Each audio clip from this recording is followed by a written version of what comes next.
I thought first we would just go around and everyone can introduce themselves, talk briefly about like what you stream, maybe what's your favorite game at the moment or what game they're looking forward to if you game.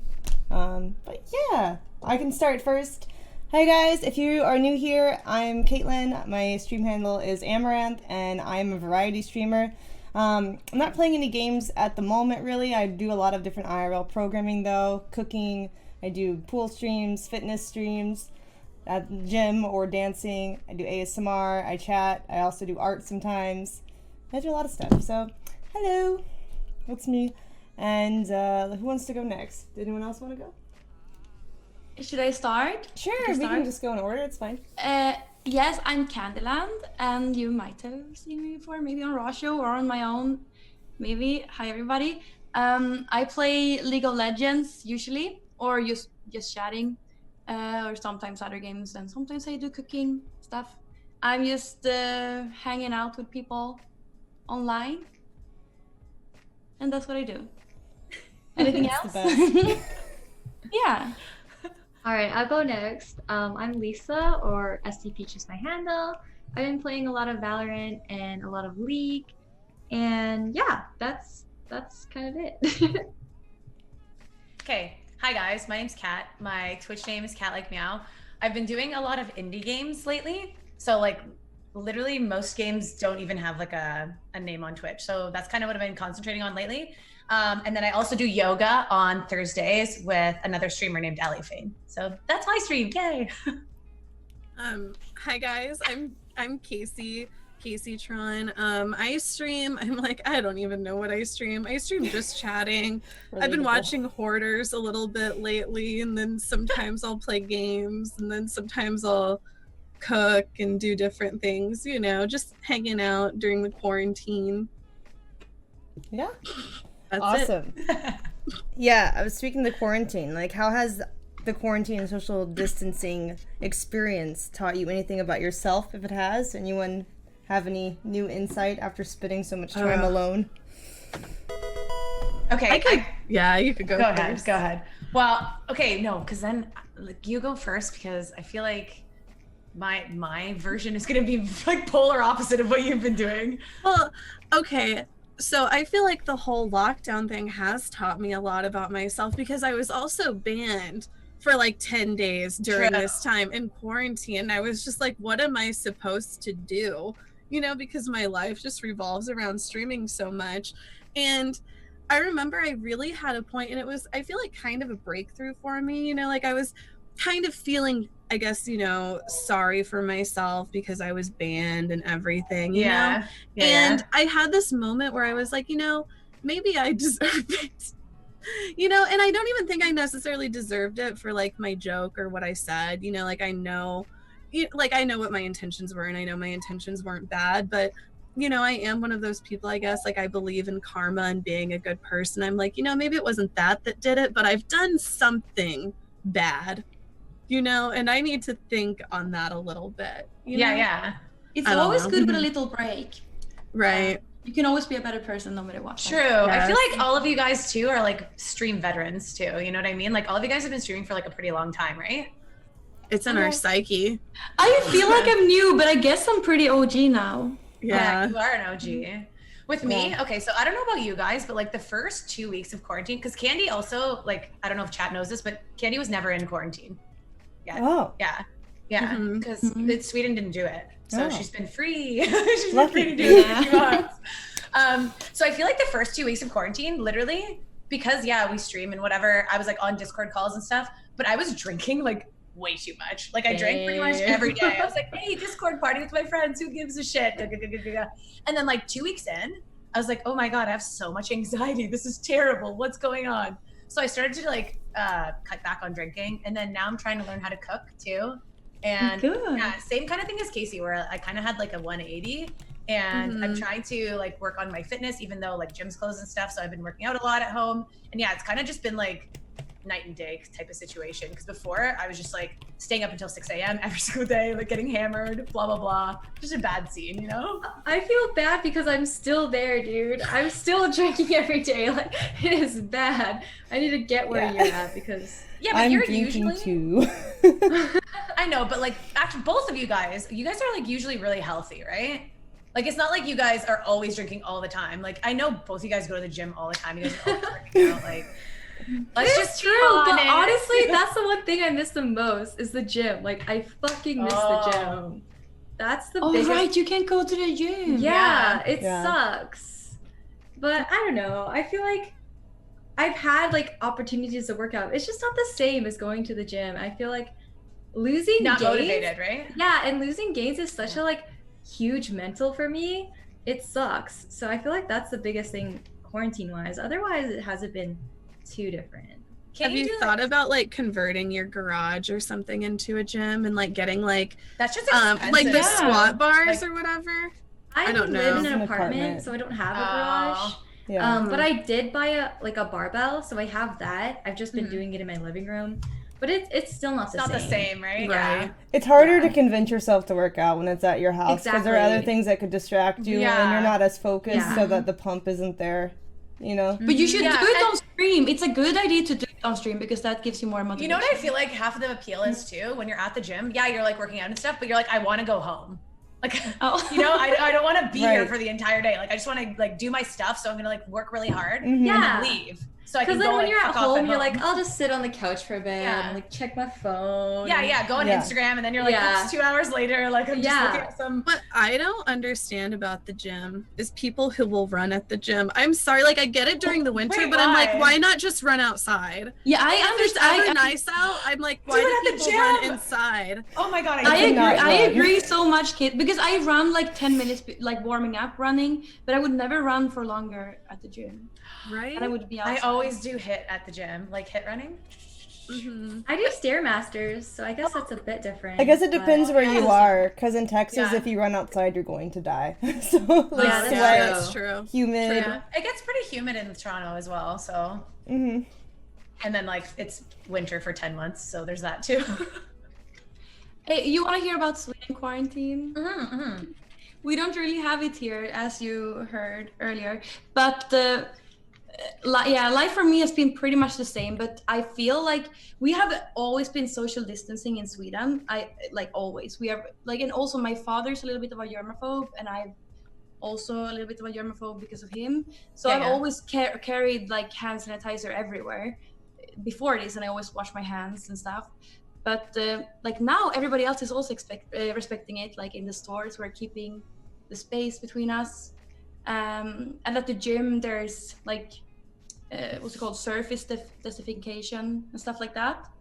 So Like wipes, you mean? Yeah, like you can spray like yeah.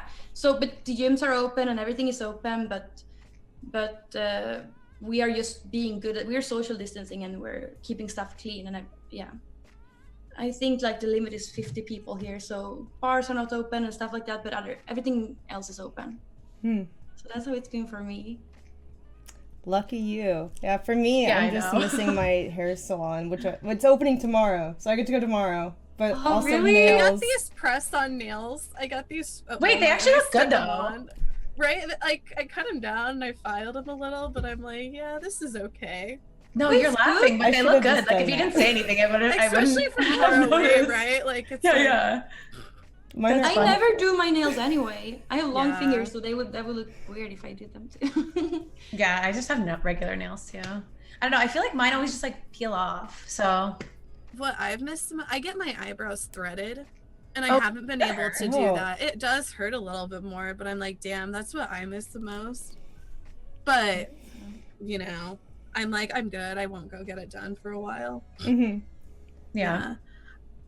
I think like a month ago or something, when it started being like people in my town started being a little bit worried. I was like, okay, I'm gonna go to the hairdresser now because I probably don't want to go later.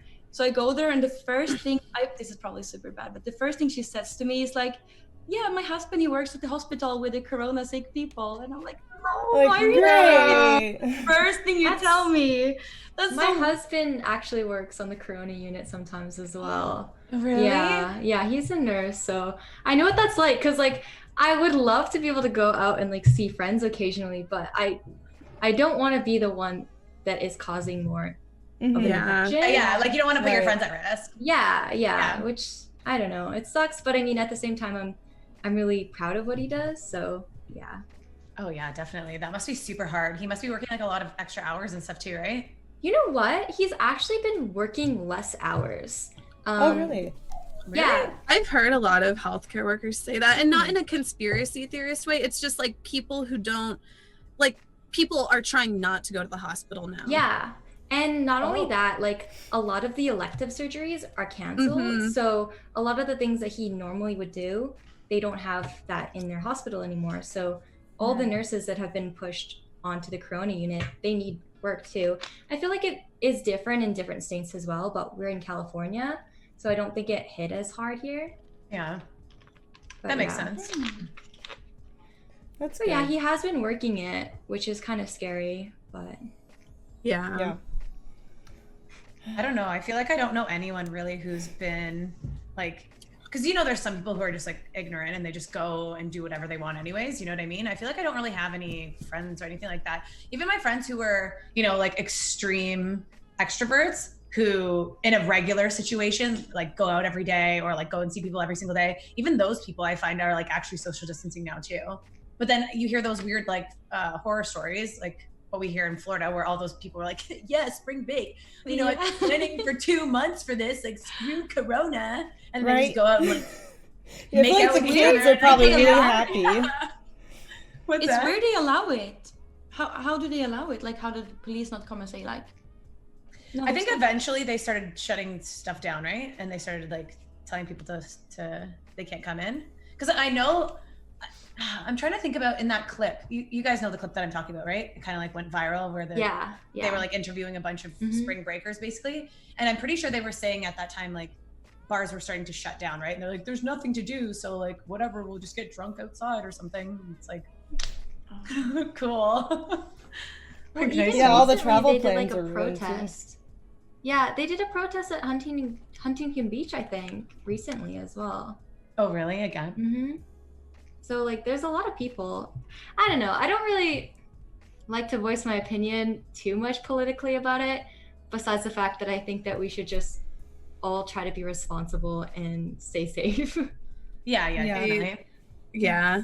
I mean, and I think that's completely fair to say. Like, I feel like, I don't know, I feel like there are some people being like very selfish about it right now.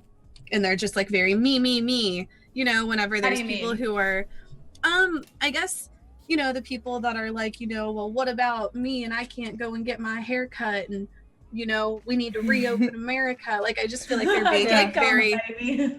yeah, like I just feel like they're being very thoughtless and acting like there has been no loss during this whole thing. Like they're completely ignorant to Yeah. the loss because they feel like it's all fake or it's a hoax or it's like, you know, not even deaths caused by coronavirus. So they're just completely sweeping the fact that there are a lot of people hurting right now under the rug. And that's frustrating to me, Yeah. you know. Right. Yeah. Has being away from everybody else made you think more about like social media? Because now it's gotten crazier. And have you noticed it getting more toxic? Yeah. It Yeah. has been more toxic. Mm-hmm. Like this is a really like, I don't know, this is Hot it's take? a true, yeah, it's not a hot take, it's true though. Like April is considered to be one of the more violent months out of the year. Like you see like a lot of, you know, school why? shootings and stuff like that happen in April.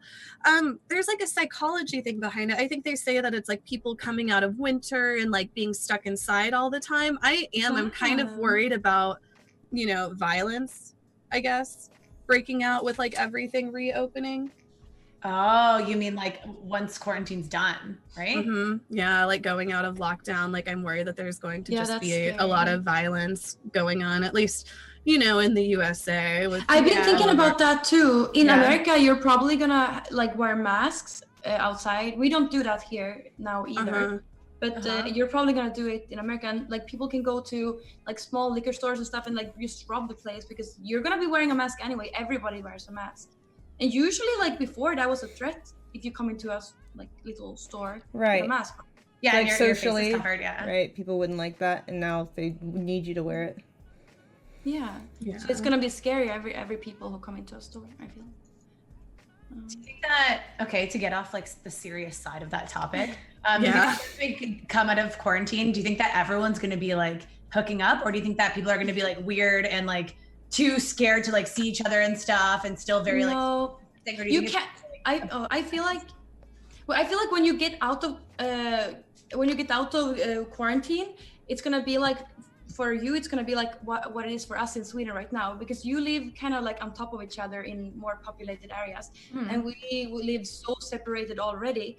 So here we're social distancing. I don't hear anyone hooking up with anyone. Like everybody's just being very safe, and it's not gonna just get back like once they release the quarantine. You're not just gonna get back to the normal life and hook up and like go to parties again. It's gonna be a long process, and I feel like when you're out of quarantine, it's gonna be like living in Sweden. You're gonna be social distancing and being careful. Really? Because I think that like all of the Tinder guys and stuff are gonna be super thirsty, and I think that people will be ignorant in the sense of like, okay, it's done now, so quarantine means it's gone forever. All right, so like let's go back to living how we were living before, right? Because there's no like legalities against it now. So I hope that's not gonna happen. I really hope it's not gonna happen like that, because that's gonna mean it's gonna be like second wave, new quarantine. Again, yeah, that's gonna be worse than the first one too. Yeah, I feel like it is gonna be too thirsty. I think they're just gonna go and hook up a lot. Like the ones who want to. I feel like the type that needs to hook up and has that kind of drive aren't the ones who are thinking ahead and being like, now wait a minute, if we all rush out, this could come back around again. So I think they won't should be do thinking it about now. that. Like those people should do it now, like find someone on Tinder and like be with that girl. I've always preached like having a fuck buddy, that's a good thing. Like you should have a fuck buddy, because then you don't spread like weird stuff. So I know, but what if you have multiple? Especially right now. No, you should only have one. Yeah, I know, but I feel like those people who like are going on Tinder, especially now, are not the types of people. Well, who if they find one holy fuck buddy. Well, if they find, I've always in my entire life. Candy's like, I always believe in having a fuck buddy. Yeah, just one, because Just like one. about you don't want to get like any disease. So I say that it's a really good idea.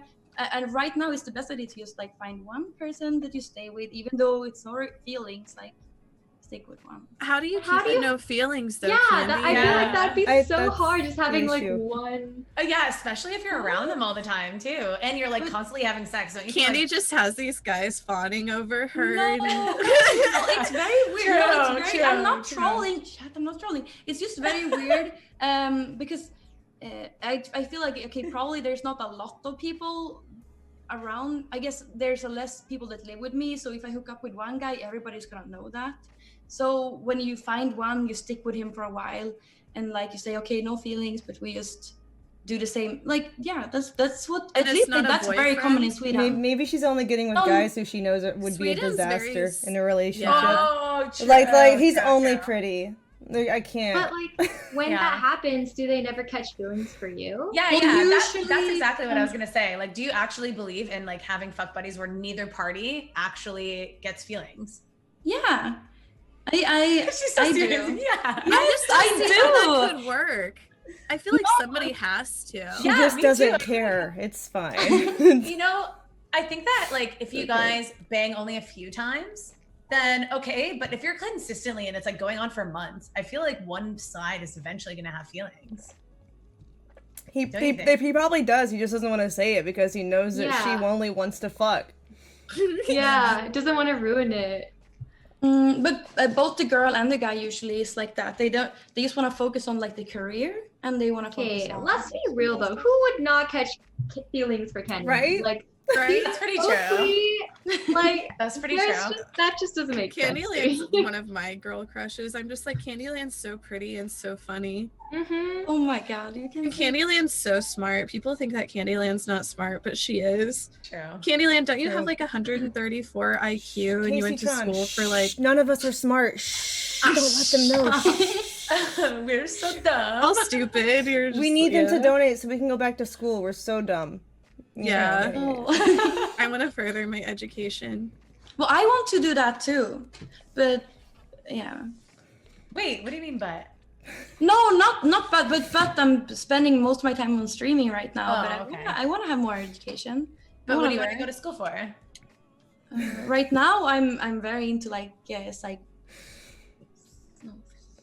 Psychology? philosophy. Oh, philosophy. Yeah. Okay.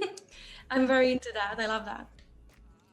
Dang, okay. I did go to school before I did stream. I'm a dental assistant by trade. Oh, but, really? Uh-huh. But I stopped doing it because streaming obviously was a better career wise. I could make my own hours, and I ended up making more doing streaming as well. Yeah. So But fucked up it's world nice we to live have in. like a fallback if something does happen. Oh, to me. definitely. Yeah. For sure. Mm-hmm. Wait, Casey, did you go to school as well? I mean, I took like a few years of community college, but I always, like, I was saying this on the stream last time, like my stream like got popular whenever I was pretty young, so I feel like I just never had a chance to really try to do anything otherwise, and now I feel like since I've been doing this for like 7 years, I have no job experience. Yeah, But- that's really difficult to like think about. Mhm. I don't know. When I was in school, I studied computer engineering, and my friends told my me about God. you, Casey Tron. So I remember watching you on YouTube, like YouTube clips of Casey when I was younger. Aw, wait, That's so so was cute. Casey one of your inspirations to start streaming, Candy? Yeah, I would say, but I didn't know she was on Twitch until way later. It's really because cute. Oh, I really? found, when you were doing a The stream with YouTube Soda isn't even Popping. that popular. Oh, yeah. Yeah, so the that's League of when I- Legends stream. Yeah. Yes, I watched that, and that's when I realized you were still here. And I was like, wow. And then you came on Rosh, and I was starstruck. Yeah. Casey's OG. Aw. yeah. Mhm. Yeah. When did you start streaming on Twitch, Casey? Like 2013. Yeah, that's crazy. I think I was Yeah. 2016 for me. Yeah. Wow, Mine holy was shit. 2015, late 2015. So it's been a while too for me. I Yeah. think I started in 2017. I'm little in the streaming world. That's when I started too, I think. That's when I started when Legion came out. I always hear people say that they like started later, like, you know, maybe just the past couple of years, but they had been watching Twitch streams for like a long time. And I'm always just like, don't you wish you would have started earlier? I remember Yeah. whenever I first started Oh. streaming, I was like, I'm just going to do it, I guess. Like, I really just was like, I don't want to do it. And I had kept on like putting it off for months and months. And I was Same. just like, I'm just going to make myself do it. And Yeah. It's, Yeah. I have a question for you guys. Okay, so now that we're talking about like when we all started streaming, one of my friends posted this on Twitter. What's a mistake that you guys made when you first started streaming that like now you're like, oh my God, like that was so stupid? One of the things that I always tell like early streamers is I always tell them not to let anybody control them. Like, I feel like a lot of the time there will That's a be good one. people that work themselves into your community that can just be like very controlling, and they feel like they have like some sort of control over you and can tell you what to do and how to That happened act, to and me just too. do not let that happen. Yeah. I've definitely had, or Same. I've really trusted somebody where it wasn't the right idea to trust them so Me too. intensely. Yeah, so I know what you mean for sure. Definitely be wary that you're still on the internet, and not to say that you can't really meet like great friends on the internet. Like I met my husband, I've met like some of my best friends, but you still have to be careful because you never know, right? Yeah. Right. Mm-hmm. I agree with that a lot. Yeah. I was like, when I first started streaming, I thought that like networking would be a bad idea because I thought that you had to do everything by yourself. Like you shouldn't talk to Yeah, other people. Or you I'm the same way. because I thought that like if you stream with other people, then they'll be like, oh, you're using me or something, right? And I'm like, I don't want to use anyone. Like I just want to be able to do it on my own. Like I don't want anyone. Like that's still me, dude. I felt super guilty to like collab with people, even though it was like actually like collabing. That's how I felt. That would be my mistake too, and I felt that until I started the podcast this year. So no, I'm really, yeah, I'm 100%. I felt like I can't like collab with people because they'll just think I'm leeching, That is the same how I feel. I don't even like. The only reason I'm here is because you asked me. Like, I would feel so weird asking to be here. I don't know. If people ask me, I'm like always say yes. But I would never ask anyone. I don't even ask Raj. When Raj thinks it's a good idea, I come on his show. I would never ask. Yeah, I'm the same way. I always feel like I'm not good enough to like initiate that kind of stuff with people. They're gonna take it wrong. But that's because everybody's calling us a leech anyway. Like you go on that show and then they call you a leech. Like people are probably gonna call me a leech now too. So I've been saying that I feel like the Twitch app, like all of the podcasts and stuff that's been going on, I feel like it's really changed Twitch a lot. Like I feel like now it's not like viewers just want to see their favorite streamers. They want to see their favorite streamers interacting with their other favorite streamers. Yeah, it's more like a show now, like a sitcom in a way. You know what? My biggest mistake when I started streaming, it was to add every single person back to Snapchat. I did that. Like I added everyone back. Every single person who followed you? Yes, and I have that. Like the thing is like I wanted to answer everyone too. So every day I had like 40 conversations and. Like at the point I used that's one of the difficult things with streaming. I hate that I can't like I'll get messages and stuff and it'll be from like my viewers, and some of the viewers I do have like a friendship with, I would say, in a way, and I feel bad that I can't respond to everybody all the time. It's one of the things that bothers me. Like my Twitter DMs, like my Discord DMs are just like flooded, and I'm like, gosh, I've been meaning to respond to them, but it's been like a couple weeks now. But I'm one of those people too, where like if I get a message, I'll see it and then I'll be like, okay, hold on, I need to wait like like a week or something, and then like I'll be like, hey, like 2 weeks later. I'm one of those. That was okay. I do that accidentally though, not on purpose. I'll just like get distracted and forget about it. Right. That was something that I really struggled with at the beginning of streaming too, where like I would literally reply instantly to like everyone who would send me a message. And then I remember it got to a point where there was one person that I was like, hey, like, sorry, I don't think that I can like talk so much anymore, but like I can talk to you in stream. And I remember specifically this person said, haha, why would I ever come to your stream when I can just DM you? Why would I ever go to your stream and watch you? And I'm like, yikes. Okay, man, thanks. And then I was like, fuck this. And I like had my DMs closed for so long because of that. Cause I was like, this is so rude. Like I'm sitting here and like trying to message you and like a bunch of other people and respond all day, where it was getting like very mentally taxing, having like all these conversations just consistently. And the person's like, idiot. Like, why would I actually come to your stream? And I was just crushed. Like it actually crushed me so much. Yeah. Do you know how it really works? Is like if you are in my stream regularly and like we build a relationship, some people you build more of a relationship than others. Yeah. But the people who you do, like I would of course like reply to them if they DM me. If like after you actually after I feel like it's a relationship, not only. I don't think only someone who it's wants to say that you can't ever really have a true friendship with people that come to your stream, because like some of the people that have come to my stream like literally have become my best friends. Like they were my wedding. Like truly I love them so much. So I feel like it just, you kind of like weed out the ones that are like there for the wrong reasons or there for the right ones.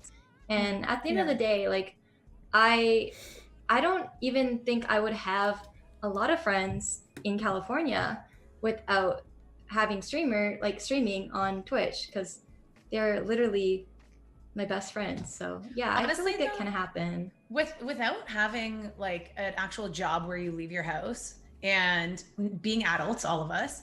I find that like it's kind of just hard to make friends in general once you don't have like that school as like something to fall back on. It's so difficult. Have like and then if you're not in like the bar scene, for example, like where else do you meet people?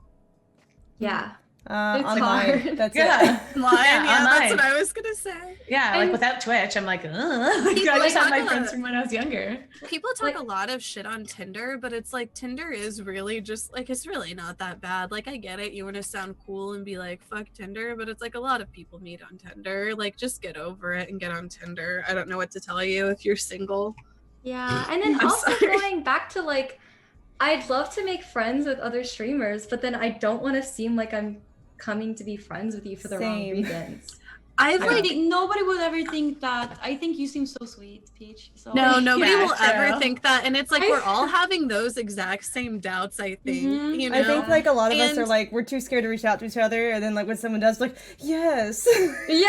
But we're all too I feel scared to like initiate, so we feel like no one wants to be our friend because no one initiates. Right. Exactly. One of the things that I always say too, because I've been streaming, you know, at home so long, it's like, you know, a lot of the ways people meet each other is, you know, like in the workplace. That's how a lot of people meet friends. And Yeah. it's like we all already have that in common.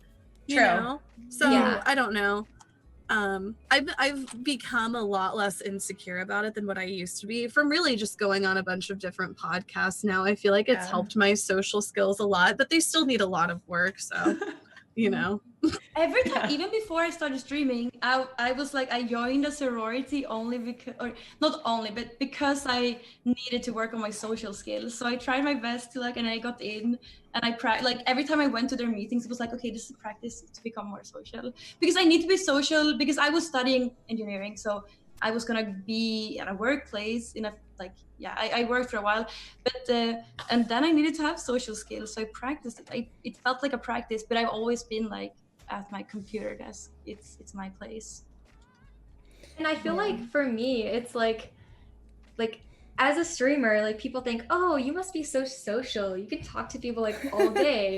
But realistically, I'm the most antisocial motherfucker here. Like I'm so shy. I literally have to get tipsy to come on a podcast. You really are so shy, I'm but it's so super, cute. super It's shy. honestly so cute how shy But you are. it's like, it's kind of different when you don't have that game to fall back on. Like, if, say, for example, you're playing with other people, at least you have like a game focus or something. So if something happens and there's like a big silence, it's not really like awkward because you guys are all gaming, for example. Yeah.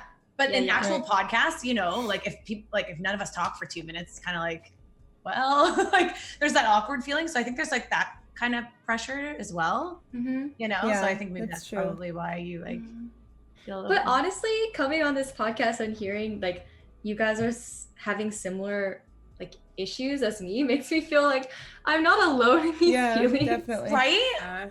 I definitely felt the same way, and I was always like, like I must just be being weird by myself. Like this must be a me problem. And then all of you guys are like, yeah, the same thing. Like, yay, this is kind of nice. Yeah, I it really know. is. Yeah, I'm Friendship. very. I've always been socially awkward too, so I definitely can relate there. And most of the time, I think it's me just being insecure about like thinking other people don't care about what I have to say, and so like I was always quiet a lot because it's like I don't feel like no one like my thoughts aren't that important to other people, so why should I say them? And so just it would make me be super quiet all the time, like growing up. Yeah. One of the things that I used to always do, and I've gotten a lot better about it, but whenever my stream, like, you know, kind of first came to be, I got a lot of hate. So it just kind of automatically just always had me on the defensive. Mm-hmm. You know, it's like whenever Yeah. people said certain things to me, I always took it like defensively. You know, Yeah. not necessarily like, you know, my viewers, because I know how to kind of, you know, like fuck with them or whatever. But you know, like other streamers and stuff like that, you know, they would just make comments and I'd just be so used to being on the defensive maybe that I would take it more offensively than what it was meant, just because I was so used to everybody hating me. But I've gotten over that a lot. Like a lot of it went from like, I feel like I kind of 180 because there really was a time like whenever I was playing League of Legends, I was really, really hated by the community. Like if you go back on a lot of my old YouTube videos, yeah, like it'll be like, you know, like 90% dislike ratio and stuff. Like, oh, Wow. I was hated. Really? Yeah, What it did you was do? People because don't understand sarcasm. That's the thing. You're so funny. and You're it was so funny. what they always say that I did, and it's okay. Like I played League of Legends back in the day, and I was really bad, and I played ranked League all the time, and I was in Bronze 5, and I played really bad, but it's like I was in bronze 5. That's what I always say. I'm like, I'm in bronze 5 and now I'm in iron 4. Just let me be bad at League, you know, like, so what? But people would lose their minds over it and they would be like, she deserves to be banned. I actually got banned from being talked about on the League of Legends subreddit and like in all of the League of Legends forums and stuff. Really? But yeah, it 180 like it went from like everybody hated me to now it's like I feel like a lot of people like everybody loves me. I don't know. You can't win though with that gamer community. Boobs. Yeah, it's you true. You really can't, because if you suck, they'll hate on you. But if you're too good, they'll get jealous and they'll still hate on you. So it's I like, always say with like live stream fail and stuff like that, it's like one day they love you, one day they hate you. It's just back and forth all the time. They can't make up their minds. Yeah. I guess that's kind of true. But they have so weird reasonings too. Like I said before, like with they said that they complain about my kitchen being too clean, and they complain about my elbows being too pointy too. I get that too. We're elbow twins. We're too pointy. So I was talking about this too. Like yesterday, I was talking about this yesterday. You guys know hot tea? Hot tea. Yeah. The same comment too, where people are like, "Wow, your elbows are so sharp." I'm like, is that a thing? Like, do people? Is that supposed to be offensive? Like, I'm confused. What is it supposed to be? I feel like the people who think our elbows are too sharp are the ones who would like try to sneak up on us in a dark alley and are mad because we could stab them with them. It's just like a really weird thing to be angry about. You know what I mean? Like, no, not that one. Her elbows are too pointy. It's gonna hurt. You know, it's like, I don't understand why you would even be concerned with the girl's elbows, unless that's a fetish. I'm gonna ask chat in the poll. Everything is, right? Oh. Is it? One time I actually had a viewer that was like, excuse me, why do you, like I was wearing a sweater, and they're like, why do you always like push your sleeves up? You know, like how you push your sleeves up like this with the sweater? I'm like, can you put them down and put them up again? And I was like, why? Like, what do you mean? And they're like, oh, I just really like when girls put their sweaters up. Like literally, it was a regular sweater. You know, I kind of get that because I like whenever guys are wearing like a button up and they have their like button up, you know, rolled up like quarter sleeve. But like, okay, here, I'll just do an example. Okay, so say I was just wearing this like a normal human being, right?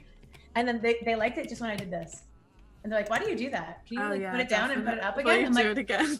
Just like that. It's just that. Yeah, they're like, wow. I'm like, I've never heard of anything like this weird. before. Yeah. Oh, so do you guys think that you'll be on social media forever, or do you think you'll like disappear into the sunset one day and shy away from the public eye? Good question.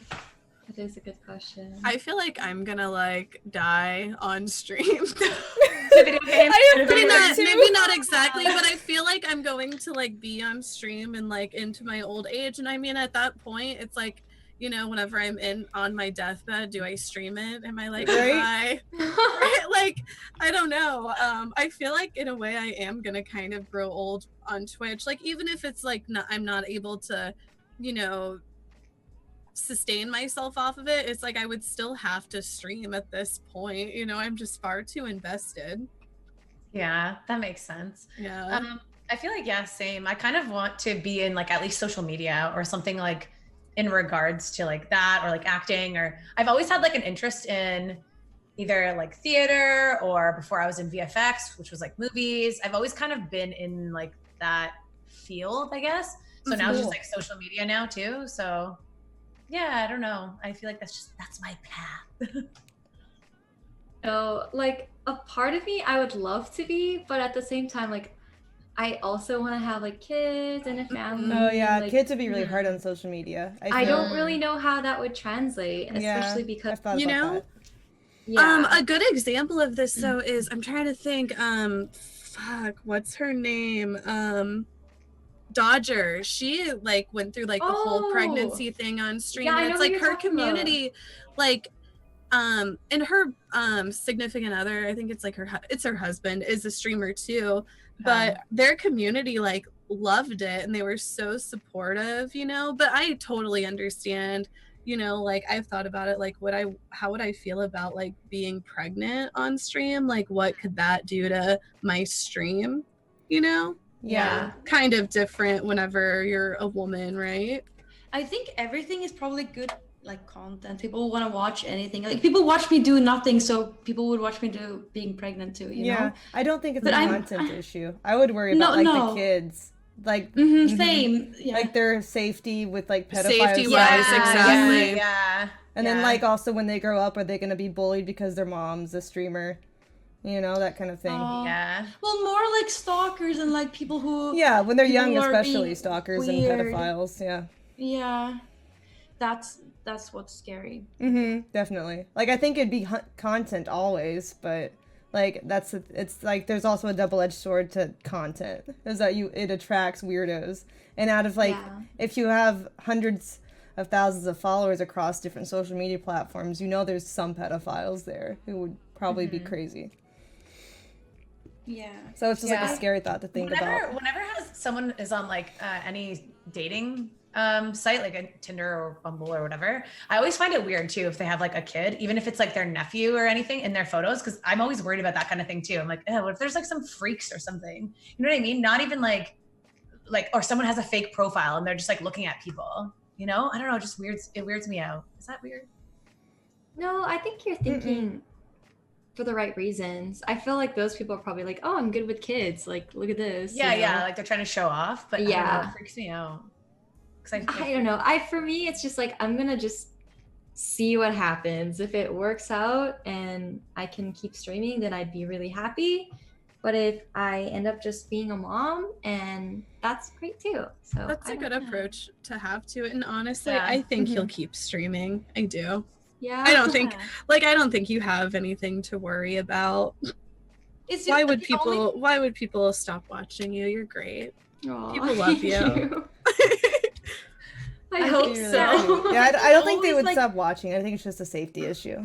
Yeah. No matter what, like when I had very few viewers, I still like you could still like make it work like with whatever. I think like Twitch will always be, as long as I'm not banned, it will always be like no matter how many people want to watch me, I think it will be fine. Yeah.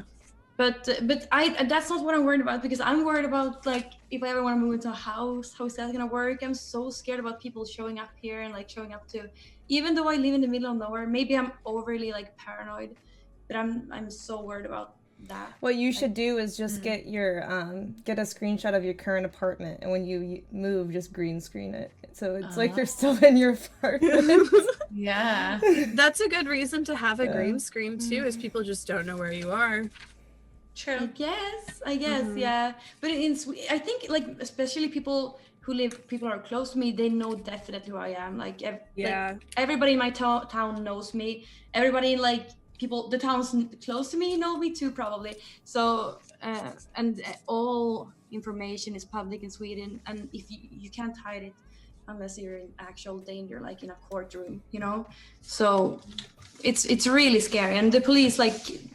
I called police for stuff, and they're like, well, you can't really do anything unless something happens. Yeah, it's annoying. Yeah, I've had a few stalker situations also. Like they've even showed up in my city, and when I called the police, they said we can't do anything until they show up like at your house. I'm like, by then it might be too late, right? It's like, thanks, great help. Isn't it the thing too that Have like you ever if you just want to had get them tell you, like the police are just like, just stop streaming, and it's like, it's what I do. I can't just stop. Yeah. Like, That's just just the most posting on the annoying internet. to me. Like, what do you mean? I can't.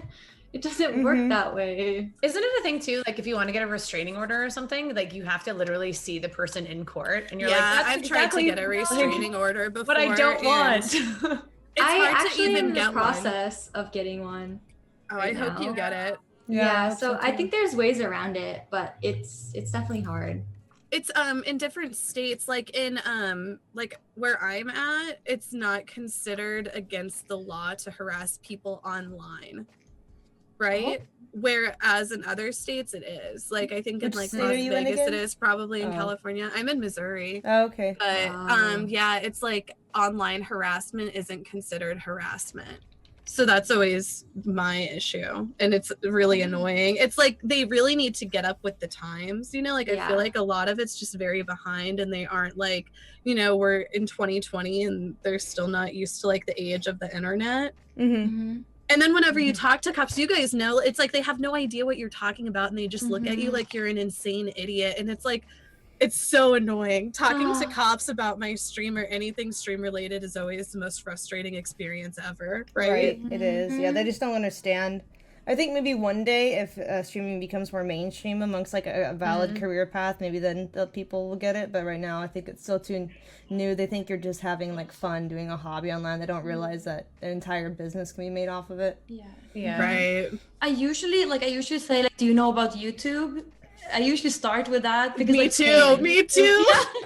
I'm always just like, I'm a Yeah. YouTuber. Sometimes I'll say I'm a beauty blogger. I'm like, I have a makeup channel on YouTube. Yeah, but that's good. And also, like, what they don't get is that you would have to disappear off the internet completely, and for people not to stalk you anymore, because just because you disappear off one platform, if you have other platforms, they're still gonna be there stalking you. So you have to like never post anything ever again, and just like. And then also, if you were to actually do that, then they're the ones that win. Like they're the ones that have the advantage over you, and that's not fair either. Like you should be able to express what you want to express, and if people don't like that, then and they take it to an extreme level, I don't think that we should be the ones punished for that. Right, I agree. It's stupid.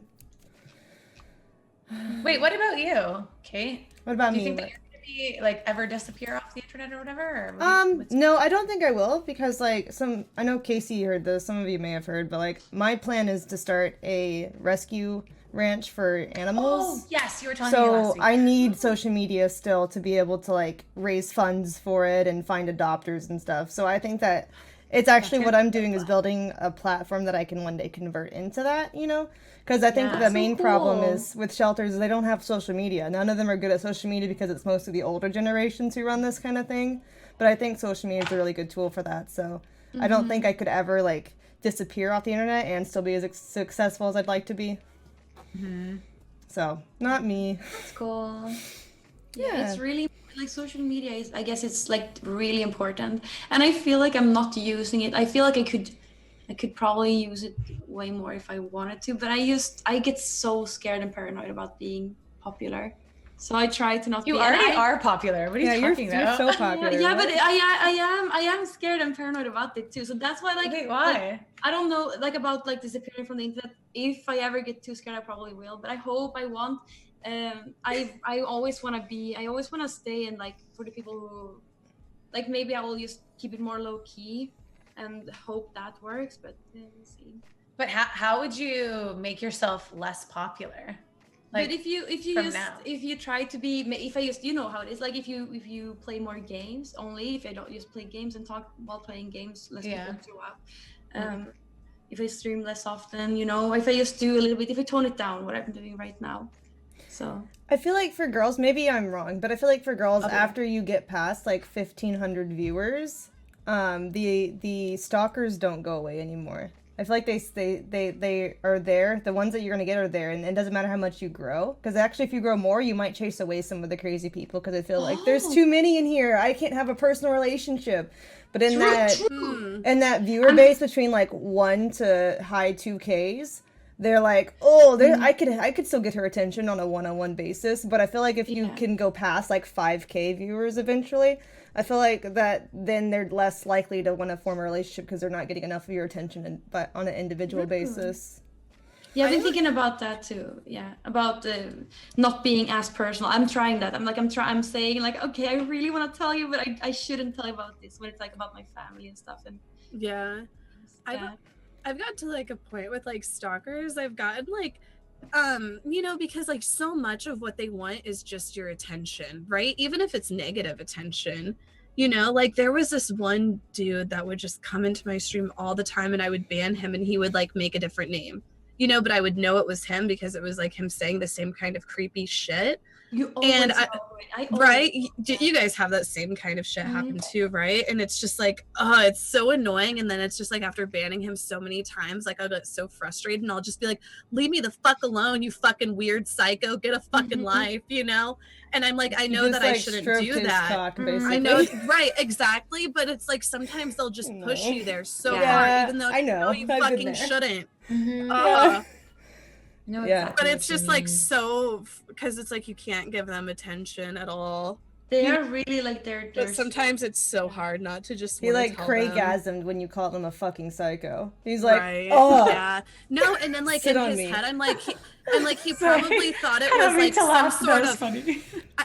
I'm like, he probably thought it was some sort of couple fight, right? mm-hmm. Right? Like it's Like like they they usually think, do. you know what I mean? They're like, Yeah. oh, she's just fighting with me. This is some fight that we're having. That's how fucking mental they are. I feel like It's it comes down to just they're just happy that you spoke to them. Like yeah. even just getting a word to them is like satisfying enough. It's just so creepy.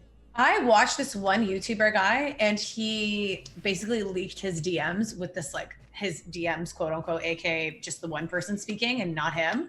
And it was exactly what you guys are saying, but this person had an entire conversation with themselves to the point that they were like, you know, why are you being like this? Blah, blah, blah. The guy like released another video, and he, I don't know, he like said something, he was talking about like zodiac signs or something. And they're like, oh my gosh, like, are you saying that you don't like this about this zodiac sign because we're fighting now, blah, blah, blah. And it was literally just like pages and pages and pages of like this person having a relationship with this YouTuber guy who never spoke to them, not once. And at the end, they were like, so can you meet me here, babe? Like, I think we really need to talk about our relation. Like, literally thought that they were in a full-on relationship together, and he had never replied. Yeah, That happens. like, I've had lots of those. Yeah, it's holy crazy. shit. People are insane. I've had that too. Like where you'll like talk about something on stream, you'll be like, yeah, I was out doing this, and they'll be like, oh, you're trying to make me jealous. They will respond to And it's everything like, you what say the on fuck? stream as if it's a one-on-one think conversation. Yes. And they will like type to you everything you do on stream, everything you say. They'll respond to you in a message thread. That's why I just disabled my whispers. So I couldn't. Yeah. It was like Yeah. so annoying to have that pop up Yeah. after every time I said something on Twitch. I was like, no, I'm just. Yeah, Yeah, they always think they think it's a secret message to them. It's like, yeah, I know one time like I had like my bra strap in one side, and you know, and it's like, oh, you're having your bra strap on the outer side of your dress strap. That means you did that for me, right? Nothing. That means nothing. Yes. I think it's like, I think it's something that every streamer, well, I don't want to talk for every streamer, but like most streamers don't really like it when people whisper them instead of speaking in chat, like while they're streaming. Sure, some streamers, like, they don't care if they get whispered off stream, but I think it's just like, it takes away from your flow of being on the stream, right? Yeah. Like, Definitely. even if you're not getting creepy messages, even if they're just like normal, like it's a normal message, nothing like malicious or anything like that. I think it's just better to like just talk into the chat, because then, I don't know, for me at least, when I had my whispers on, I was always like, wow, like it takes me out of the groove of what I'm talking about, because it immediately pops up, right? I know exactly what you're talking about. Like Yeah. people say like, oh, can you check DMs on Discord? I'm like, I will check it after streaming. Like no disrespect to you, but I just want to Right. focus on streaming at the moment. Yeah. So. Yeah. Yeah. Is there like a certain cringy interaction any of you can recall that you've had either in chat or like IRL streaming at a convention with people from Twitch, or just in general? Okay. I got a really weird message one time. I don't know if it was a viewer or something or who it was, and it wasn't at a convention, but I remember I got a DM from someone, and they literally said, wow, you look really good tonight. You might want to check in your room. And I was like, what? And they're like, yeah, I'm in your room. And I was like, ah! And I got so scared, and all I could think of was like Goosebumps from, you know the Goosebumps books? Yeah. From when we were like really, really little. I'm like, seems like a Goosebumps story. Like, I'm gonna go and there's gonna be like a monster in there.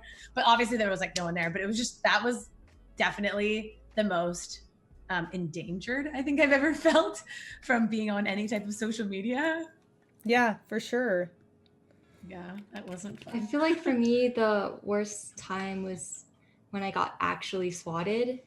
That was literally terrifying. I couldn't really understand why.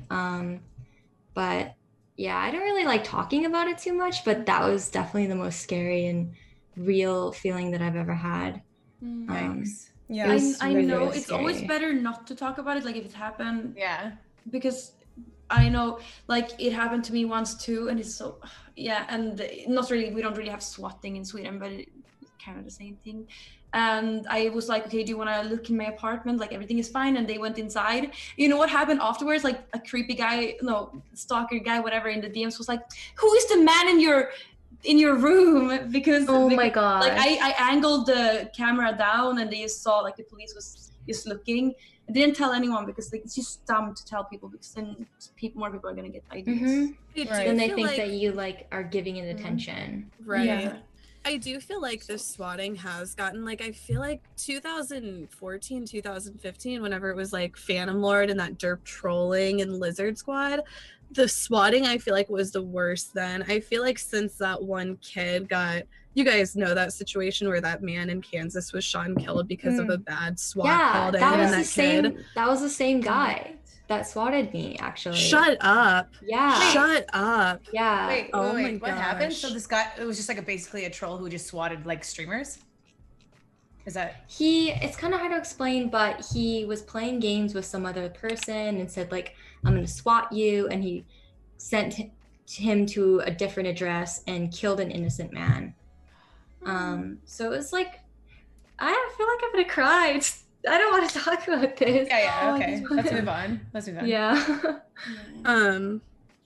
Well, I remember when I went to TwitchCon in last time TwitchCon in NA, a guy came up to me and he was like, "Hi, Candy, nice to meet you," and he kissed me like on the cheeks. And I was like, "What are you doing?"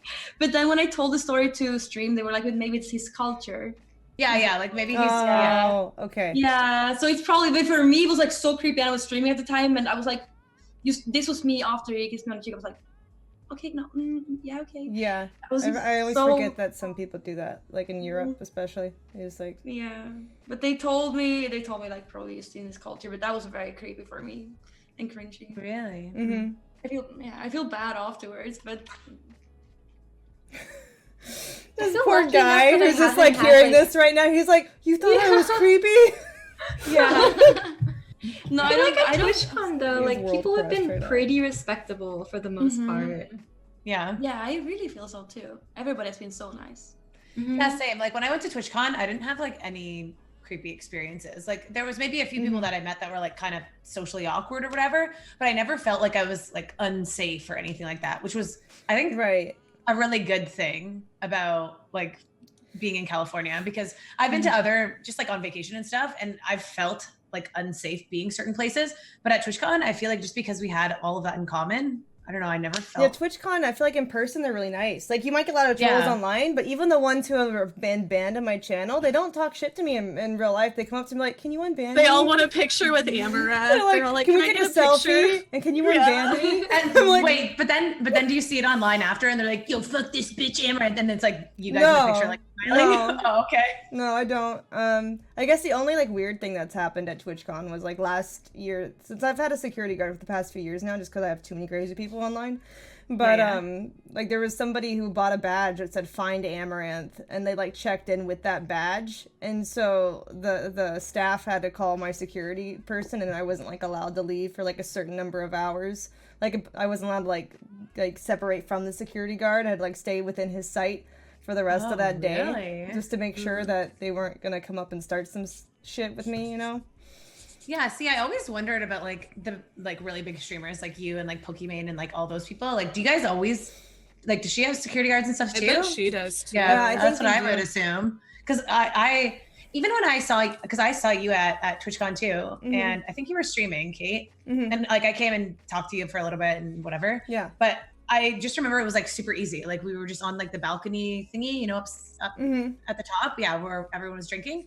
And I just remember being like, wow, I assumed that there would just be like a giant like O of people around you, being like, no one else is allowed to like come near here. No, the people who travel with me, like when the security guard, if there's not like a threat, he usually hangs back like a few feet, so he's not like too overbearing. People who want to come up and chat, or like when I have my mods with me, or like it'd be different viewers if they want to travel around with me for the day at the con, they don't crowd to me. They're not like thirsty boys like everyone tries to make them out to be.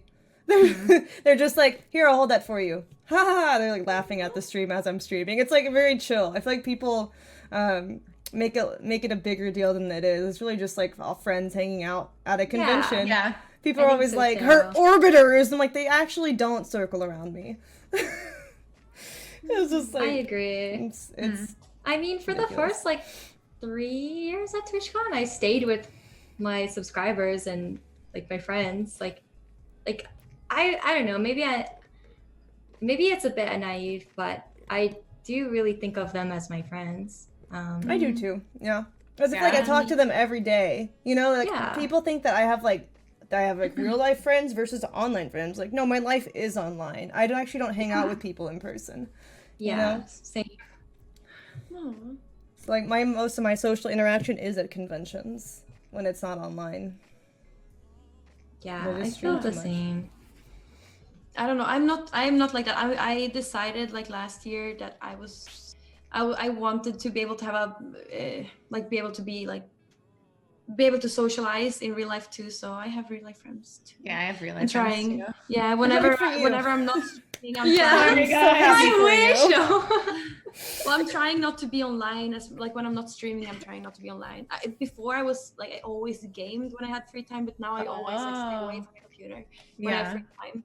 So, but I feel like in Sweden, if you talk about like creepy interactions and stuff, in Sweden we have like a thing that's called like jantelagen, which is it's a law or like a rule people follow. Like if you're not supposed to be better than someone, like it's a weird, maybe I can explain. But people I meet in Sweden, I feel like the only place people have been rude to me is in Sweden, and that's because they think that I think I'm better than them because I'm successful online. So they come up to me That and they makes say like, "Why do you sense. think you're successful?" And I'm like, "I don't think I'm successful." Like, but yeah, Aw. That actually makes sense. It's since it's more like a jealousy thing, like, you know. But then I feel yeah. like when you interact with people from other cultures, you're like an exotic, like, oh, this is cool. It's like an experience for them to even Yeah. be around you. That's what I only feel in like. Sweden have people been rude. In That makes everywhere sense. else, have people been so nice. Yeah, it's like more like a spectacle to be like, oh, this girl is foreign and she's online. That's cool. Like they're just like nicer about it because it's to them that you're not like one of them, so they're not getting that jealousy as often as I think people from your own country would be. That makes sense. Yeah. Mm-hmm. Yeah. So, has becoming a streamer though, like on social media in general, affected the way the opposite sex approaches you? Like boys, do they approach you differently? Candy probably can speak of this more than the rest of us, since she has fuck buddies. Oh yeah. Well, yeah. In real life, people always. Yeah. That's the thing with jantelagen or law of jante, like I see it's called in Wikipedia. But like when people come up to me in my town now, it's always like, "Oh, you're the streamer." Like, of course I know who you are. You know, everybody's they try to be cool. I remember one guy who went to school to me, and this was, he came up to me and he was like, "Oh, it's like Emma, nice to meet you. Like you're Candy online now. Like, can we take a picture?" And he was probably gonna show his friends me like, "Haha, I met her." You know. And he was probably gonna be like, "Yeah, I fucked her. Yeah, it was a good time. Yeah, it was great." Oh my god. That's what some guys do. That I've heard definitely, stories of like people who have met me, who it's like, I told my mom about you, and now she thinks we're dating. I'm like, oh no, I don't even know you. Yeah, I try to think the best of people, but I guess that's the thing. Even when I was young, there was a guy who my friend was like, "What? You had sex with him, right?" I was like, "No, I did not. Did he say that?" And she said he didn't. So I guess people do that, but I try to think the best of people, but I guess they do. Yeah, it's always good to try to do that. Yeah. So has it made like guys want to date you for the wrong reasons now? Do they like want part of your clout, Candy, any person? I think this is the thing with me. I never notice other people's attention. Like I notice when people come up and they act weird and they know me from the internet. But I don't really see it as flirting. If I want a guy, it's always me who goes up to a guy. And then I'm like blinded because I already know I want them. So I don't think I can really answer that because of that. Yeah, for me, I guess since I don't really talk to guys in person as much, for me it's always been like online if I went to school with somebody.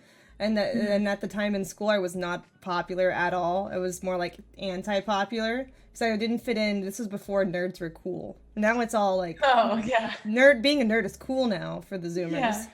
But I didn't fit in with the nerds because I didn't look like a nerd. And like I was already doing modeling in high school, but I was also like a big tomboy nerd. So the preppy popular girls didn't like me either. So I was like anti-popular. I had like nowhere to go.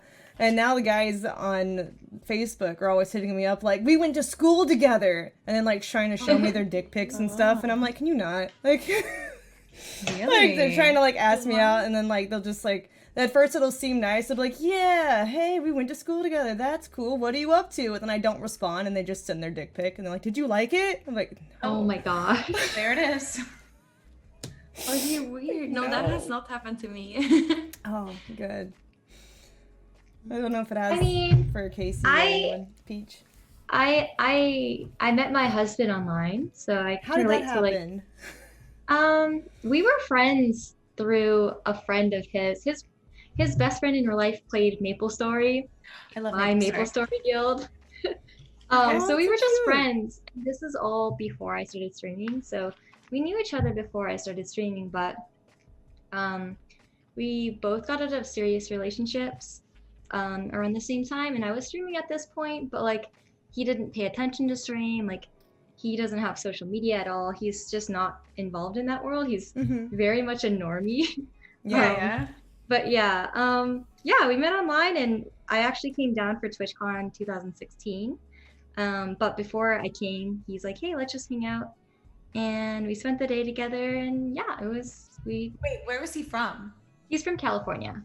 So yeah, he was, oh, okay. So did you fly down to go meet him or from No, before? I flew down for TwitchCon. Oh, yeah. Okay. So you met him And at then TwitchCon. Oh, that's kind of cool. I didn't meet him at TwitchCon. I met him like a couple days before, because he was just like, oh, we can hang out before since you're down here already. And then yeah, so that was the first time I met him in person, and yeah, we've been together ever since. So yeah, that's so cute. That's so sweet. Yeah. I feel like being online, like people are pretty understanding that I'm married, has definitely made a lot of the creepy people like not as apparent. Really? I feel like it would make them worse because they take it as a challenge. You'd get like the craziest people. No, I feel like a lot of the people that come to my stream are like, hey, where's Jay today? Like they like have built sort of like a relationship with him as well. Because I feel like he's a really great guy, and I feel like a lot of them think he is too. So yeah, I feel like my stream has kind of built like a relationship around him as well. Yeah, that's really good. Because I know that a lot of people, like when they get into relationships or are married or whatever, they like their viewers don't support it, right? Yeah. Well, I can feel like lucky that way.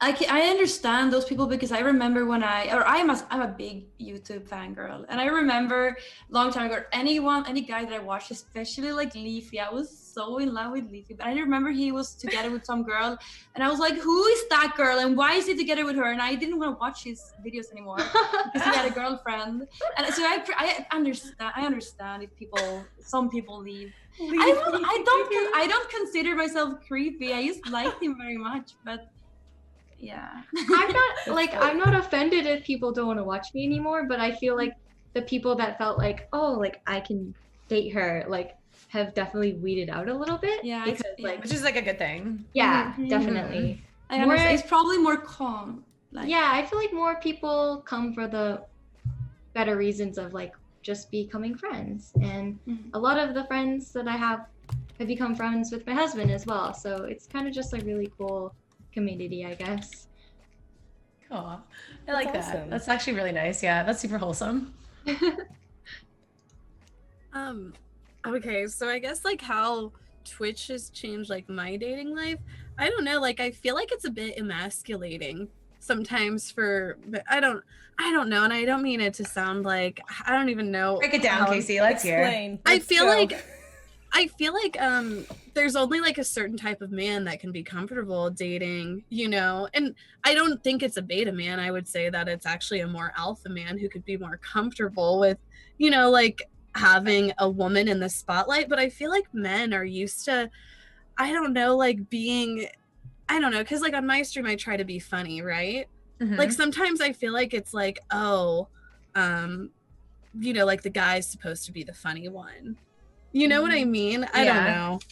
Yeah. I don't know. I'm sorry. I'm just really today. I'm being so ADHD. I understand what you mean, because I feel like people come to my stream, they're not there to like, I'm not a comedian in any way, shape or form. I'm just like, oh, they're there to get to know me, and like maybe they have a fantasy a little bit, and I'm all for that too. Like they can have that, but it would be cool also to be taken seriously. Yeah. I Yeah. don't know. Maybe not emasculate is the right word for it, but I don't know. And then,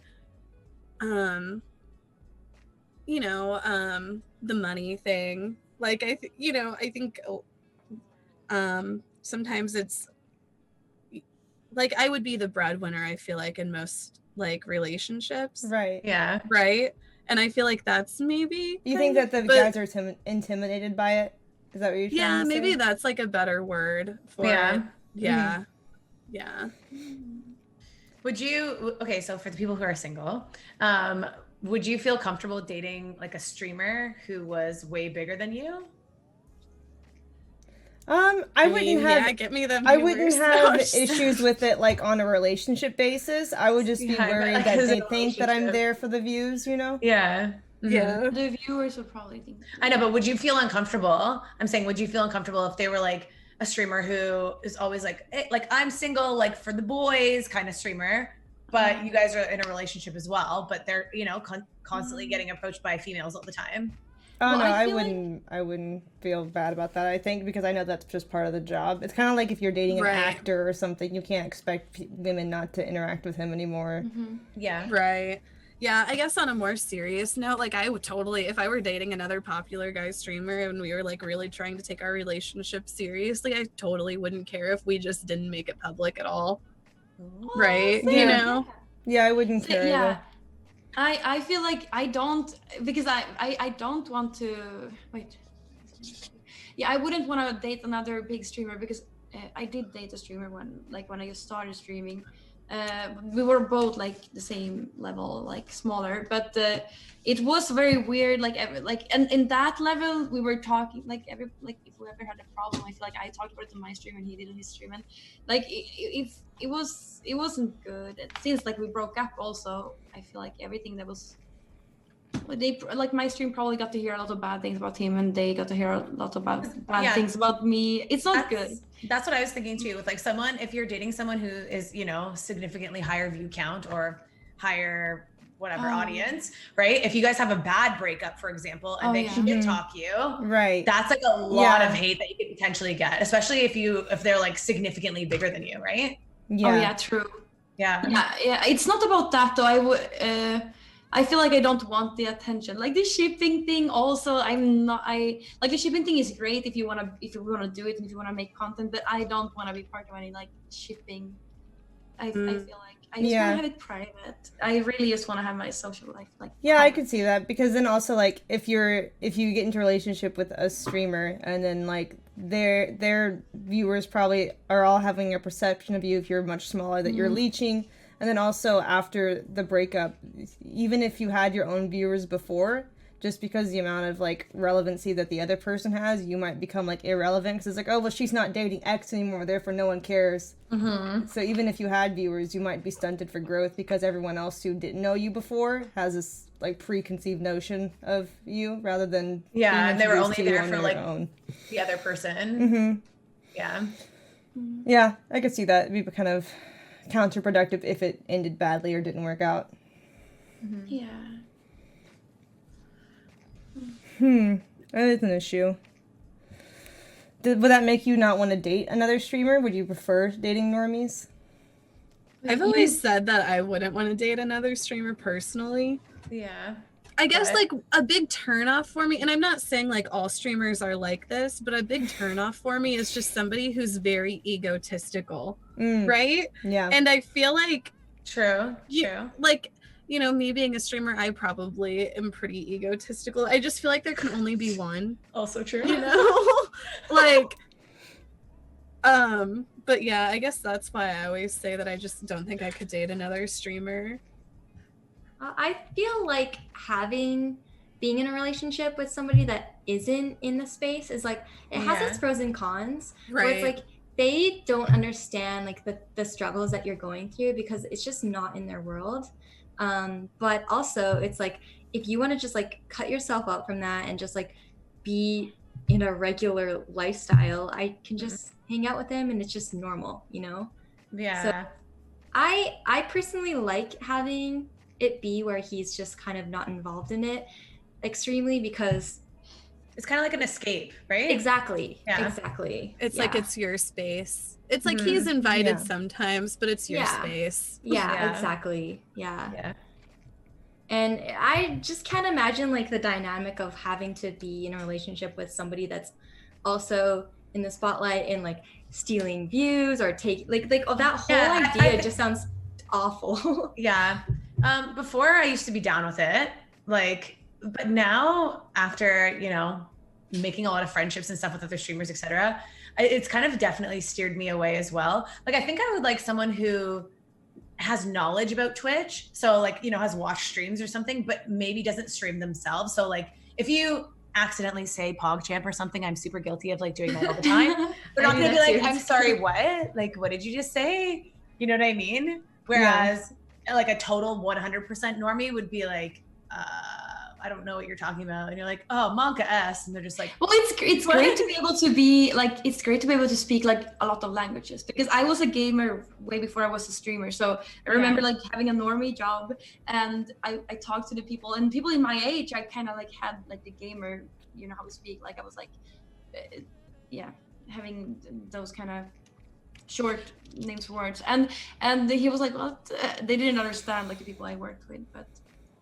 Yeah, I do think like, just to elaborate what like Peach was saying, I do think it like opens up a big like potential drama, like dating another streamer, just because like, you know, stealing views, etc. Like, again, even if you guys have a really good relationship, because you've seen it, YouTubers who have really great relationships and then they have a really bad breakup and then it's like war, you know what I mean? Yeah. Ron, I mean, okay, sure. I'm sure that, you know, it's probably good for viewers and stuff because people are like, ooh, drama. Wow. Yeah. But at the same time, it's like stressful. You know what I mean? Especially if it's someone that you really cared about. If it's just like quote unquote scripted drama, then it's like whatever. But at the same time, I can't see it being worth your mental. I can't see that being worth like more views, being worth like your sanity. Yeah. Nah. I feel like if I was dating a bigger streamer, I think that it would probably come to the conclusion that it's better to keep it off Twitch because it's better for like both parties. It's just better not to have the drama. It's better on your sanity, and you can just focus on what you're doing. Yeah. True. Do you think mental health is important for this? Yeah, I suck at that. What do you guys do? What would be good suggestions for mental health while still streaming full time? I started to only stream 5 days a week instead of like 6, 7. So I started only streaming 5 and have like days where I was completely off the internet. I also make sure to go outside every day. And I decided to start socializing more and like hang out with people in real life. So that's what I'm doing I think I'm doing pretty good right now, at least. I would say one of the biggest things is do not correlate your self-worth with like your stream.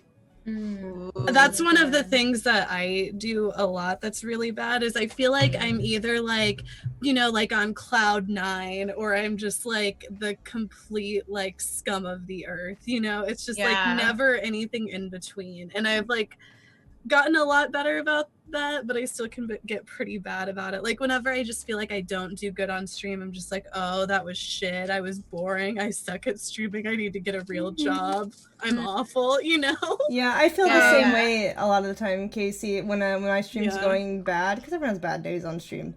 But mostly it's not really connected to my self-worth. Like for me, it's like, is this gonna be a momentum track? Because like I really want to like start like saving animals as soon as I can. So for me, it's more of like, is this gonna ruin my momentum towards a goal?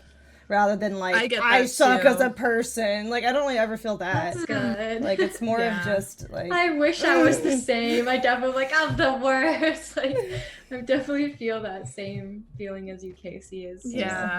It definitely makes me feel affected as a human more than it should. I always say it's like, I don't know, like I feel really blessed and lucky and privileged. Like, I don't want to sound like I'm complaining at all, because I know how lucky I am, but sometimes it can just be really mentally exhausting, you know, and especially whenever maybe you know that you're not doing good. It's like, you know, but then you still have like, you know, 100 other people fucking telling you it too. It's just like, damn, okay, I get it. You know? Yeah. So what do you do to like feel better about that?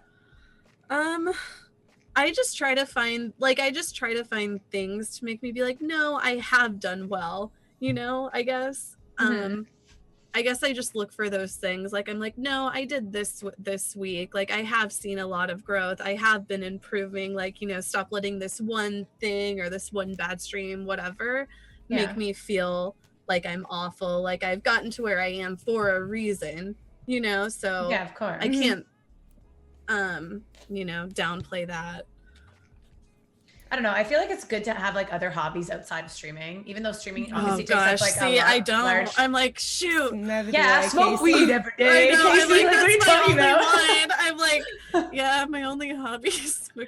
I do need to look for other hobbies probably. Like, I have my animals, you know, and like I have my animals and my weed.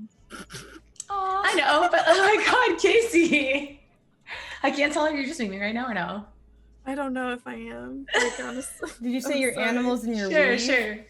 And her weed. I said my weed. Oh, okay. I was like, your weed. I'm just like, I don't know. I'm that's a like, bit of a pothead. I think that like that's something that most streamers like feel. You know, they start to, at some point in their like streaming career at least, they start to, you know, either correlate their self-worth to like view count or their sub count or whatever. And like maybe you get out of it, or maybe it's only like a one-day thing and then you never feel it again. But I feel like that's just kind of part of the journey of streaming. But again, like I felt that before too. And the way that I kind of get away from that situation is, reminding myself that there's like actual life outside of streaming, which is like kind of hard sometimes, especially when you do like the drama podcasts and stuff and you're like hanging out with your friends on Discord and etc. So like, I play piano sometimes. I do art. I like go outside. Outside once upon a time. I'm like, I don't know what's wrong with me. I just have this thing where it's like everything I do, I feel like, is just very stream focused, you know? It's like whenever I'm not streaming, I'm still thinking about my stream 24/7, you know? Like, I'm like, what do I need to tweet? What's something funny I can tweet? Even like down to what I watch, right? It isn't. Even down to what I watch. Like, I'll always be like, I only like to watch comedy shows. Maybe I can get some sort of inspiration from it, you know? Like, let me watch these stand-up specials. Like, I'll do that shit too. And I'm like, oh, I need to read all of Reddit so I can stay caught up in what's going on, you know? Okay, so like that actually brings up another point. For you guys who are all big streamers, basically, like, do you guys go into the Reddit and like read all the comments about yourself? Because I remember I was talking with another like, I try not to, and like she was reading them like consistently over and over again, and she started to feel like literal shit because everyone, like, again, what we were talking about offline, like, doesn't matter if you're like the hottest girl ever, like super skinny, fat, very pretty, whatever, like people will just be like, you're an ugly piece of shit, like all they the time. always have something to say.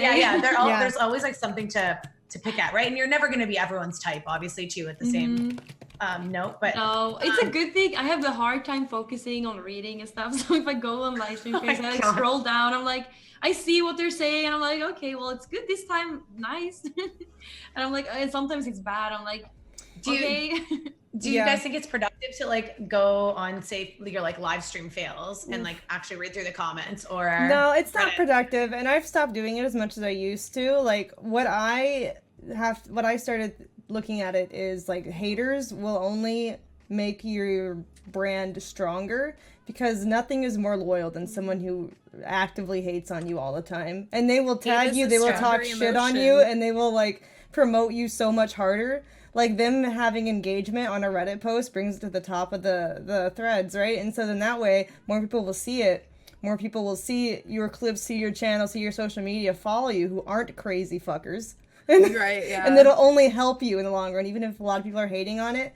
like, you have to understand that the haters online in general are a small portion of the internet. Most people are not and like very that. vocal portion. No, Yeah. yes. What's happening is in any given time in chat, if you're seeing hate comments, you like 100% more than likely of the haters are talking in a chat. So you're seeing all these haters, but those are all of them. There are none that are lurking, because if they're that delusional to where they're in a chat and actively hating on you, they're going to be vocal because they don't understand that no one gives a fuck. So they don't have that like mental psychology there. So really when you're seeing like there's like 50 people hating on me in like a chat of 5,000.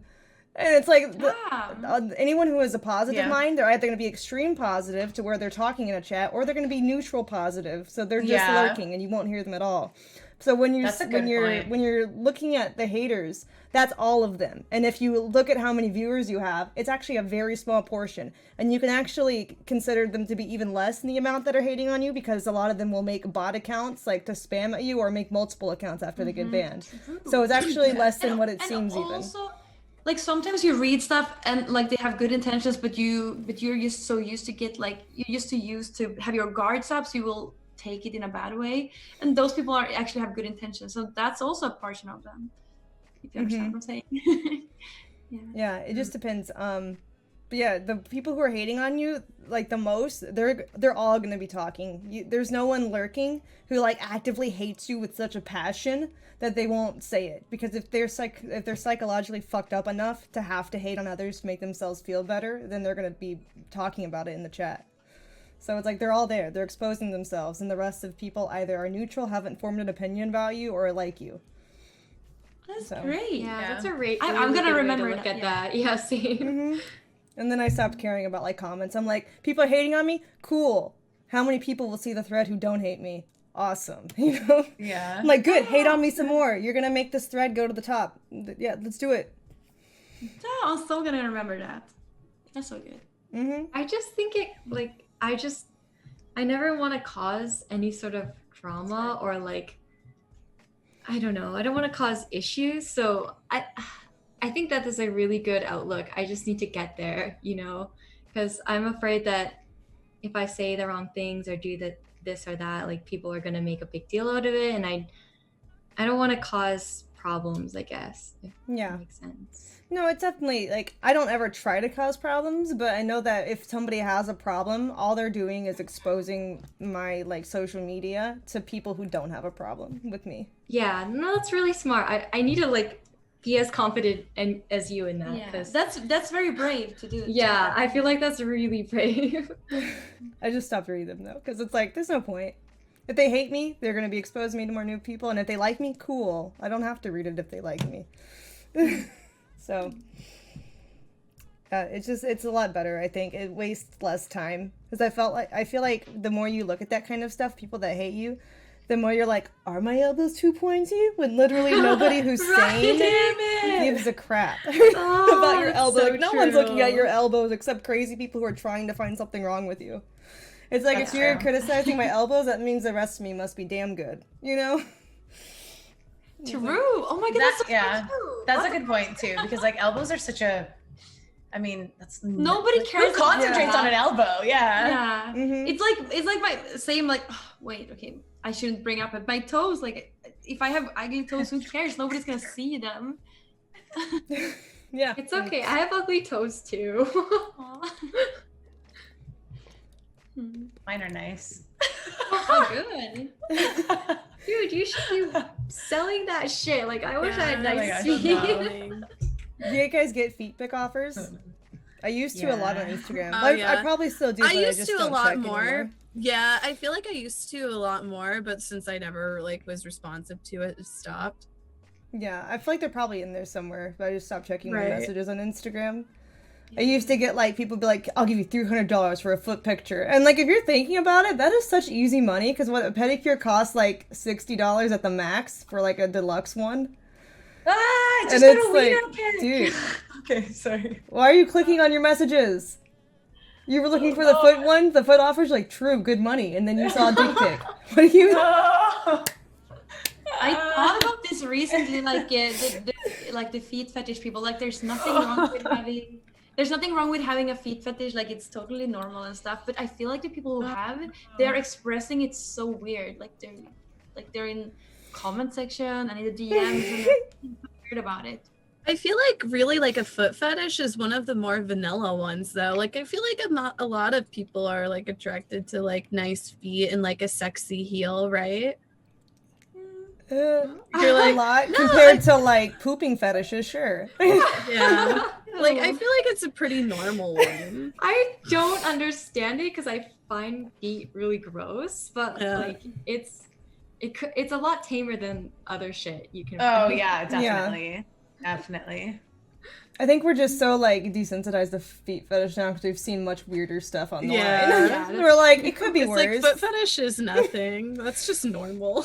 Have you ever asked I'm like, did I anyone just what expose made them that I have have a a foot fetish? fetish? Have you ever asked somebody what made their foot fetish happen?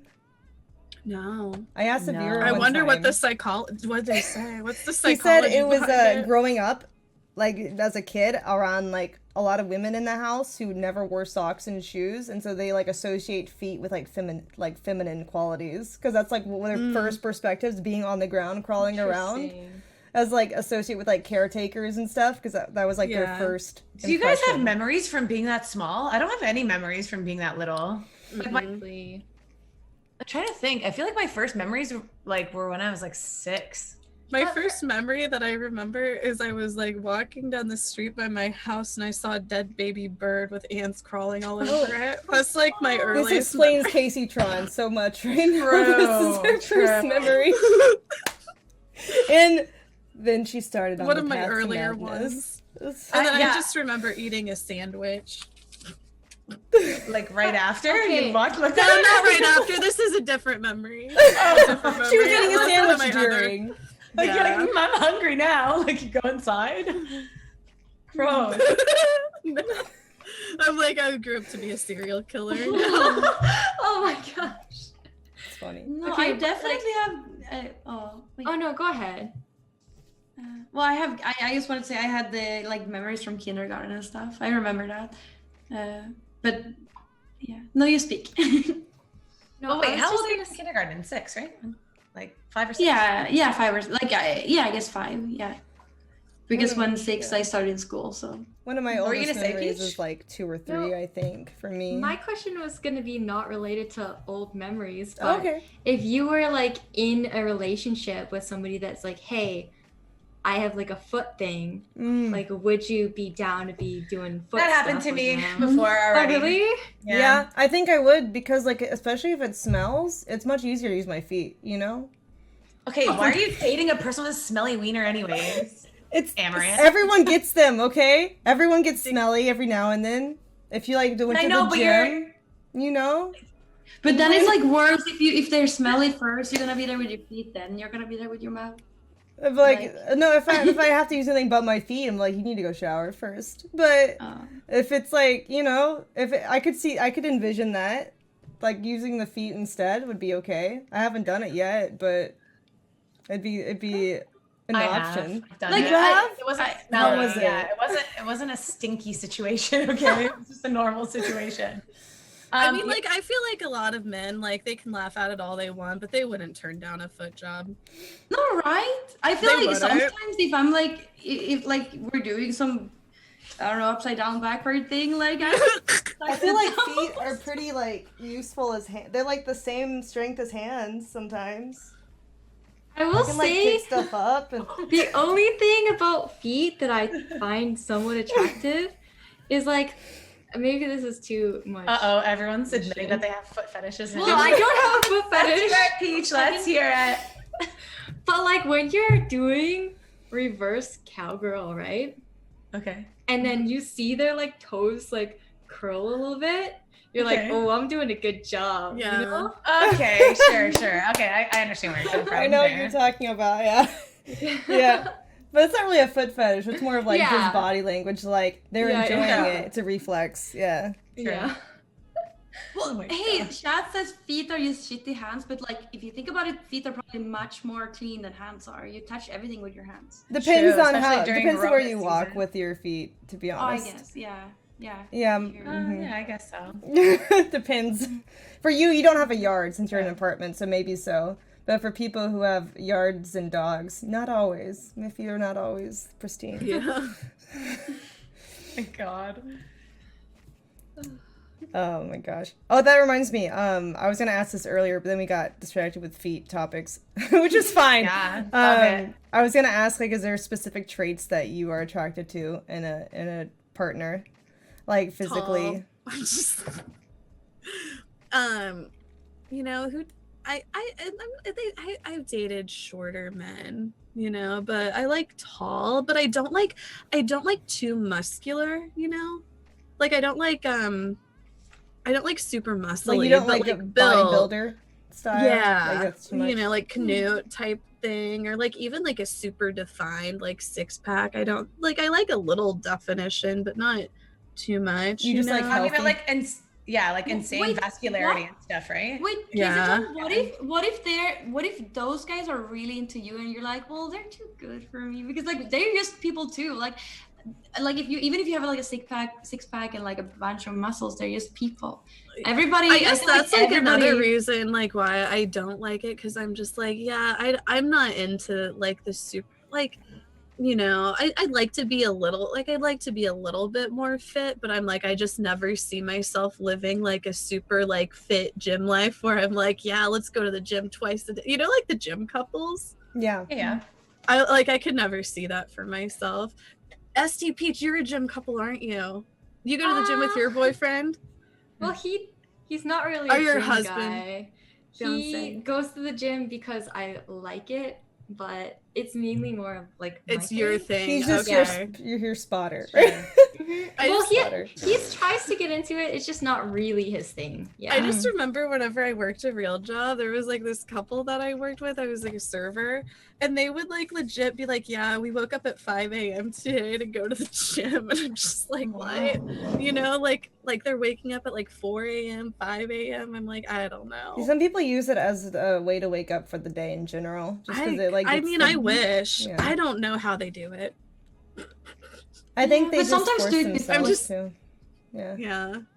Yeah, some people like it in the morning and some people like it in the evening.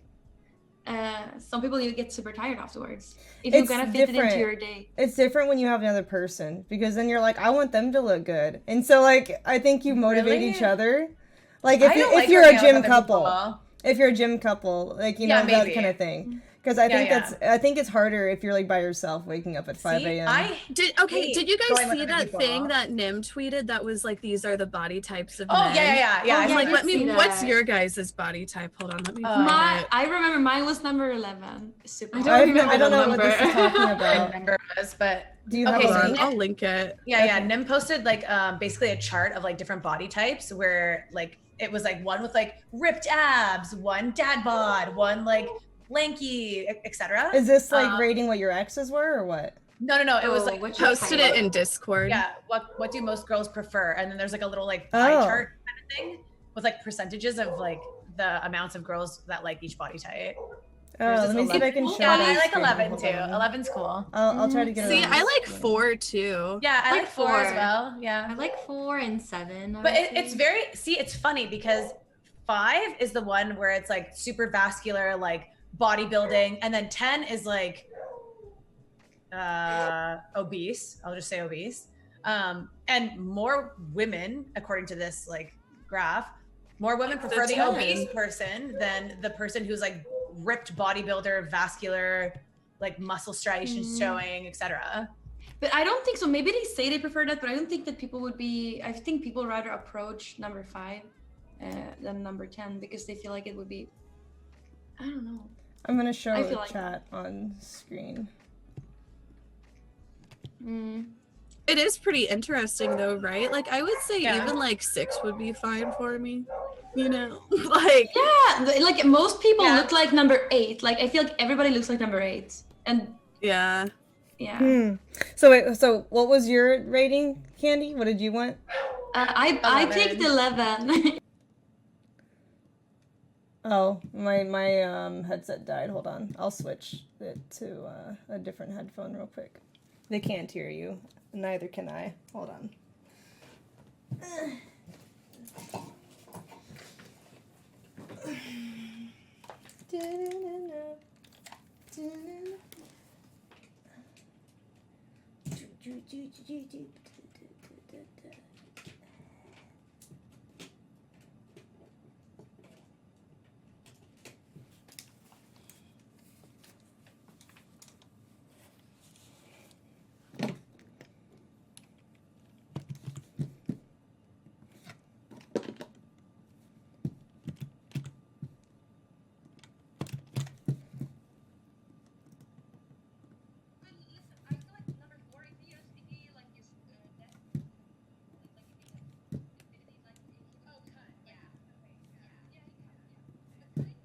Like, I love food. Like, being able to eat food with my significant other is like a huge part of just spending time Do together. you miss going to restaurants? I miss going to restaurants. Yeah, dude. I think that's like what plays a part in why girls are quote unquote less attracted to number 5, because they associate it with like, okay, you're gonna be like super like counting your macros all the time. You're gonna be like very watching what you eat. You're gonna be, you know, taking creatine. You're gonna be doing all this stuff. So at least for me, I associate with like, you're probably not going to want to do the same things that I want to do. Whereas if I totally agree. If I'm like, yeah, going to the gym and like, I'm like trying to count my calories and stuff and eating healthy, but you know, I'll like let myself have like a day or 2 days or whatever to like go out with my friends or do whatever.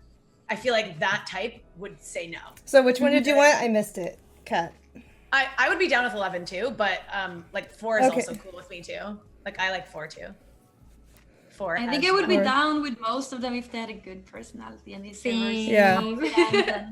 You know, it doesn't matter. Personality overtakes for me much more. I've never dated an 11 really. This is more like just like attractiveness. Like I think 7 is similar to 11. Yeah. It's like a little less bulky. When I first met my husband, I was not attracted to him at all. Oh, really? Like 0%. So I think that women are more like they do that. It's like they say men are more visual creatures. Yeah, men are more visual. Exactly. Where I think that like guys can grow on a girl in situations where like you'll meet them and immediately like within the first 20 seconds you'll be like, no, I'm like never gonna have sex with this person. But then you know you guys become friends, you start talking, you like find out their values, etc. Where like I feel like most guys within like the first 5 minutes of meeting the girl, they're like, yeah, I'm gonna fuck this or I'm not gonna fuck this. Like, yeah. I think it's the opposite. Really? I decide in the first seconds. Really? I really think so. For me, it's more about like the connection that we have together. Like after we spent the first day of hanging out together, like we were making out. Like it completely changed by the end of the day, just based off our connection. Yeah, I could never just see a picture and then like be interested. But when it comes to like in real life, and I see their body language and how they act, I decide very quick. Yeah. One thing I've noticed in all of the guys that I've dated is I always date guys that have a really good connection with their mom, I feel like, and really look up to their mom. That's you know? Good, yeah, that's like good. I feel like those that's are really always the type of men that like I find myself dating, which I think says a lot for like what I look for. Like I really look for, I guess it's not even like so much like a man who respects women, but like a man who can like see like his girlfriend or his woman like as his equal. You know, like I want somebody who's going to be my partner. You know, like I don't want to be you know exactly what I'm saying. Like I feel like some men get too stuck in maybe like the traditional thing, which is fine, you know, that's fine. Like I get it. It's just different than what I like. Yeah. Yeah. I feel that too. I think that the relationship with a mom's always like a good sign that he's probably going to treat you right if he treats her right. I've never met anybody who treats a girl in a relationship wrong, but his mother okay. Like I've never met that before. I have. But you have? But they also didn't have a good relationship with their dad. Like, daddy issues? Having both. Like both. A relationship with both. That makes sense. Because I met a guy. I thought he was like cool with his mom or whatever. But his dad like moved away when he was really young, and they like still kind of talk, but like the dad was really like he was shitty to the mom, like he cheated on her, blah blah blah blah. And I feel like over time, like he kind of became the dad instead of the mom. You know what I mean? Like he kind of he his values were more similar to what happened with the dad, because he ended up like cheating on like, a bunch of girls later on in his life. He didn't have a good role model. Yeah, exactly. Yeah. I think I've always been fortunate to like I have a good relationship with both parents and they're still together. But I do lean more towards being a daddy's girl. Like my dad and I click more than my mom and I do. But that's true for the world. People click more with my dad than my mom. I think she's just a little crazy. Ooh, like see, everyone I feel like, thinks she's crazy. Yeah, I feel like with my parents, for example, I feel like both of them have like qualities that like I appreciate and I look up to, but they're like different qualities. You know what I mean? Like my dad's like super determined and my mom is like super like caring, which again might be like interesting. Yeah, female versus male, but at the same time, like I feel like she's like super friendly, etc. Like has a really good social life, and my dad's like really determined. Like when he like decides something, like that's it. He doesn't go back and forth or anything like that. So, you know, there's like values from both sides that I can see, but then again, there's like things about both of them that I also don't like. So, yeah. Yeah. That's crazy. I think for me, my mom is just really hard to please and hard to impress. And I think I've gotten some of that, like the lack of like being like, oh my God, emotionally with people where they like tell me something. I'm just like, cool, you know, instead of like having like the depth of emotion. But my dad's like a huge adult child. He's silly and he makes poop jokes. I think that's where all my humor comes from. That's me. That's funny though. But yeah, it's really interesting how the way you're raised affects your adult life. I feel like I didn't realize that as much until I became an adult. How much that, you know, parents affect you and others. I'm just a copy of my mom and my dad. Like all the traits I have, you can find them in either my mom or my dad. Me too. Literally exactly me too. You wanna know what's weird? I feel like, you know, in my late teens when I was like drinking and partying all the time, I remember like being at a club and being like, I'll never be like one of those old people who doesn't go get hammered every weekend. And now I'm like, oh God, no, I can't do it anymore. It's boomer. I've become a boomer, guys. So sad. That's interesting. I think I skipped over like the hammered culture completely because I've never been to a club. I've never been out doing that. So like I think some part of me feels like I missed out. Yeah. Like when people talk about it, I can't relate. But then the other part of me is probably like, that's a good thing. I didn't get into trouble or waste time or money. But I still wonder like, what's it like? Oh, you need to do it. You know, it's really fun. It is fun. Yeah. I grew up super sheltered, like very, very religious home. Me too. So as soon as I like turned 19 and moved to a different area, I like went crazy. I was like, I'm gonna party. I'm gonna do everything that I could possibly do because I didn't get the chance to do it growing up. Yeah. So I feel like, I don't know. I feel like it's something that I needed to experience, but now I'm like, I've calmed down. I'm back to my roots. I still like to go clubbing and I do really enjoy raving and stuff, but it's definitely not the same level that it used to be when I went really crazy. I just always say if you do go clubbing, you have to at least experience like one of the really cool nightclubs in Vegas because they are just insane. So cool. They are so cool. Like? Yeah. Like I went to this one, it was like huge. There were like 5 different dance floors and there was this one where there would be like air and like smoke shoot up and there's just like laser beams everywhere and loud music and all these lights and stuff. You know, it's like very you know, it's like it's cool. It's very like visually I don't know. I need to go there. It's neat. Yeah, like, I want to go experience that too. I went to Vegas one time, but I wasn't able to go to any of the clubs or anything because there was no signal in any of the buildings because of all like the jammers. So don't people cheating at casinos?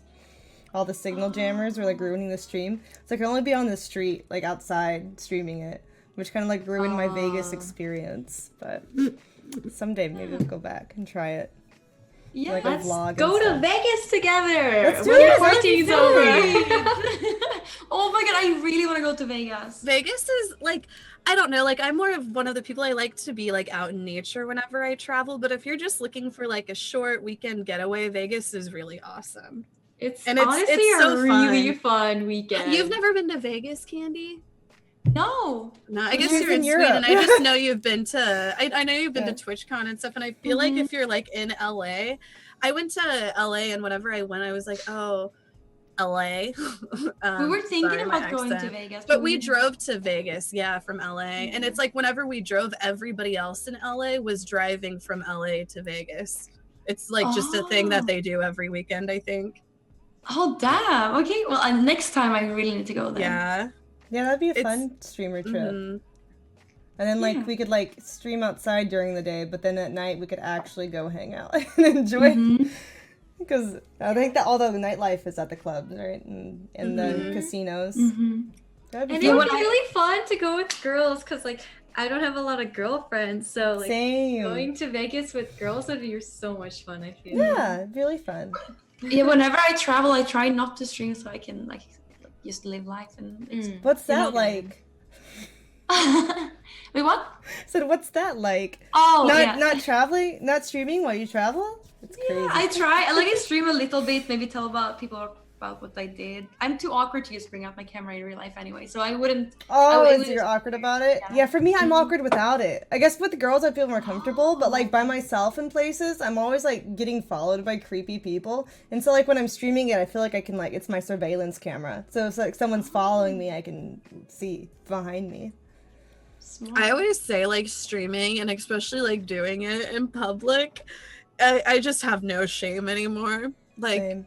you don't know what shame is until you're walking around with the freaking selfie stick in public in bars and everybody's just looking at you and like, hey, what's up? You're like squatting in a horse mask. And it's probably different in America because when you go out, you meet a new person every time. I go out and I see the same person every day, you know? Yeah. Everybody knows, if I would stream, like everybody would know who it was. People, if they just saw like my background for a brief second, they could come there. Like the first time I streamed, when I was like maybe 200 viewers or something, they showed up to my location in my town because everybody know every place here. So yeah. I'm more safe when I'm abroad, then it feels more safe.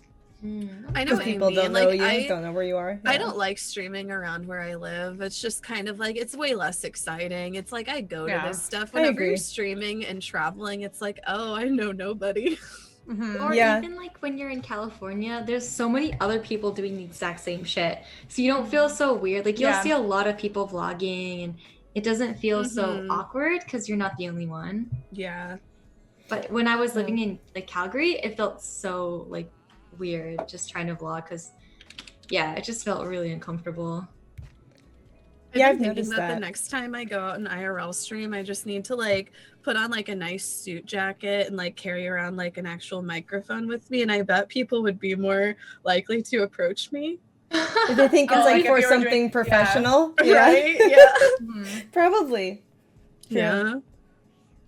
I have to go to the bathroom. I need a pee break if anyone else needs to go. They can. Or you can talk to each other and entertain, chat, whichever. Yeah.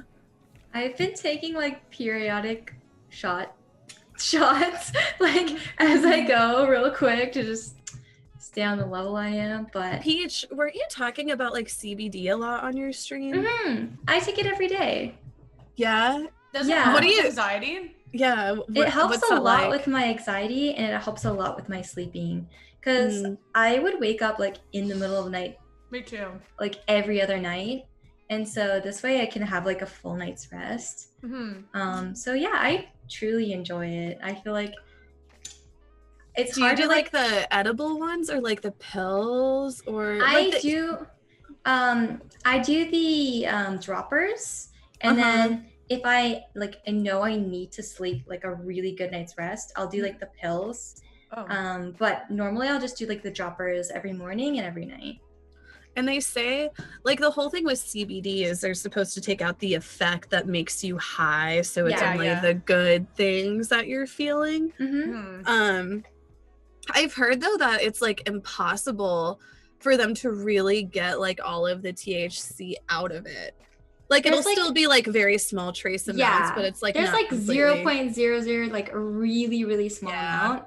Would it be like the equivalent to like the non-alcoholic beers? Like they have like 0.0001% alcohol in it, but then I I don't Like know the exact really if same? it's the same equivalent, but like I will say that I've taken so much CBD that I felt like, am I high? You know, like I've Yeah. taken an amount, Me but if too. you're taking it to the point where you're taking like not a ton amount, like I take like a very small limited amount every day, I don't feel high at all. Like it doesn't affect me like that at all. Like, Have you seen how they'll have like CBD, like actual like flower, like weed too? yeah, I just think like I still just can't wrap my head around that. I'm like, but how do they get the THC out of it? I bought Right? hemp It's like, oil. do they just Is that grow the it that way? I yeah, don't understand. they actually grow it that way. Like it's kind of hard to explain. I looked into it a lot, but they can grow the plant to be like more like nowadays they like for weed purposes, they try to grow the weed to have as much THC pumped into it. Before, like back in the day, they didn't have as much THC, so like the weed really wasn't as strong as it is today. Right. But you can grow it just to have CBD in it mainly. There's always going to be like a small percentage of THC in it, but like I said, unless you're taking like a shit ton, you're not gonna get high really. I used to be a stoner, so I know the other side of it. I used to smoke weed every single day. You can be like an inspiration to me. Like maybe I can look up to STPH to stop. Just start smoking CBD. Do you actually want to stop though? No, right? No, I'm like I do need to take a tolerance break though, I think for sure. But how long are those? Probably like a month. Oh, that's kind of long. Yeah. For Like me, even like, they say even like a 2 weeks you can feel a difference. I know, but from smoking every day, like multiple times a day, to going to like cold turkey, I feel like that would be hard, no? Yeah, it definitely would. It's not as dangerous as drinking, I think, right? Because if you drink, you can become really addicted. But yeah, and like you actually have like problems like functioning, right? I always like it is unfair to because like you know everybody's like, oh, weed isn't addictive. Weed is addictive. Yeah, anything is addictive. You know, you fall into like a cycle of doing something every day. You can be addicted to, I don't know, having a coffee every morning. You know, it's like but it's not damaging in the same way, right? Like it's not Yeah. damaging your livers, and it's not like making you like have spasms and like throwing I up feel and like for me, the reason why I decided to quit is I just stopped enjoying it the same way that I stopped What did you quit? enjoying it. Weed. Oh. Yeah. I used to smoke it every single day, and then just like I don't know, I just stopped living in that lifestyle of having friends that smoked it often. Yeah. It just became something that when I would do it, I'm like, I'd almost rather not be high right now. So Yeah. I don't know. For me, it just I think you have to find the right moment for you, and also if it has taken over, like for me, it was like if I didn't smoke weed before I watched a movie or ate like a meal, I was like, this isn't gonna be that great realistically, because it would taste so much better if I was high, or the movie would be so much better. Oh, so it kind of ruined your like sober experiences. It did. So I think once it becomes to that level, you gotta reevaluate, like, okay, should I really be doing this as much as I'm doing? Yeah. I understand it's fine if it's legal right then. Or it's not fine. I guess it's still a problem, but if it's not in Sweden, it's not legal. In moderation, right? Like it's like everything in moderation. You know, it is a vice, and you're supposed to keep all of those in moderation, right? Except for sex, but even that you should have in moderation, like, i.e., like protection and whatnot. Yeah, protection. See, take my suggestion. Like, just have one fuck buddy. It's good. It's good. Well, you don't get like diseases and stuff. Like it's Andy says, just have one fuck buddy. It's good. Yeah. And I probably drink way more than I used to when I smoke weed, so that's also not great. Oh. Yeah. So I stopped drinking coffee, not yesterday, but the day before. So this is my second day with no coffee. And I used to drink coffee every single day. It's literally, it sucks. It sucks so bad. I'm so tired. Like I feel so lethargic the entire day. And like, but it was getting to that point too. Obviously it's not comparable to like alcohol or weed or whatever, but it was getting to the point where I was like literally like going to bed the night before. I'm like, I can't wait to have my coffee. I can't wait to have my coffee tomorrow. Like blah, blah, blah. So I was like, maybe I should probably like stop this. I don't know. And because I have anxiety, like obviously caffeine and anxiety like go hand in hand, right? but let me tell you, it's not. I'm the same way because I drink like energy drinks or like tea. I don't like coffee, but like it's still caffeine. So yeah, it's the same. Yeah, I feel you. If I don't have it, I feel like I can't function. You know, like I'm just like never get past like the morning grogginess, and then I also can't poop as easily because the caffeine has Stimulants. helped. Yeah. So I'm like, my feel friend double who's tired. my friend who's like really into fitness and nutrition and stuff said that like weaning yourself off of caffeine and like coffee, he's like after 2 weeks you'll like not have any more brain fog, you'll have so much energy, blah blah blah, like you won't have as many like crashes and stuff. So I'm like, I might as well try it and see what happens. And he's like, yeah, your anxiety is gonna like get so much better. So I'm like, okay, let me try. I'm drinking coffee now, but I had actually gotten off caffeine I need to get back to it, but I always have really bad headaches, and I would always be like, oh, I'm having a headache, I need to drink more coffee. I'm having a caffeine headache because I need more caffeine. And it was the exact opposite, right? No, drink water instead. Like if you have every time I have a headache, I drink a glass of water and it's better, you know? Right. Water is so important. Like drink water instead. Not drinking caffeine at all has improved my headache so much. Getting off of the caffeine and drinking more water. Yeah, but I've kind of got out of that good habit since quarantine. I went back to like whenever quarantine started, I got like, I'd never go and buy like like a 12 pack of Coke from the store or anything like that, but I got like a 12 pack of Coke and some junk food and just I need to stop. Wait, Coca-Cola? Yeah, Coca-Cola. Oh. Yeah, you can't buy Coke at the store. Well, are you calling that caffeine? Caffeine, like Coca-Cola? Yeah, because I looked it up. It's like there's a lot. There's a lot more caffeine in like a Red Bull. There's like 120 milligrams or whatever in a Red Bull. Like, I think there's like usually 40 to 50 in like a normal cup of coffee. Tea is like one of the lower ones, and then I think Coke is actually up around like 80. I'm always drinking this caffeine drink every day. Like it's just it's a healthy one, but it has 180 caffeine in it.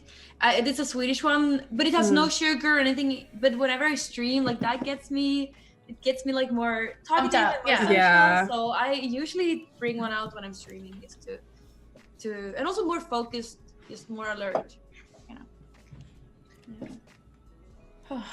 Yeah, I don't know. I feel like so I don't drink like regular like sodas anymore. I just have like soda water, like La Croix. I don't know if you know what that is. Basically soda water. But yeah, I tried like having a diet Coke, regular diet Coke the other day, and it tastes so weird to me now. But that also has coffee. Have you tried Coke Zero though?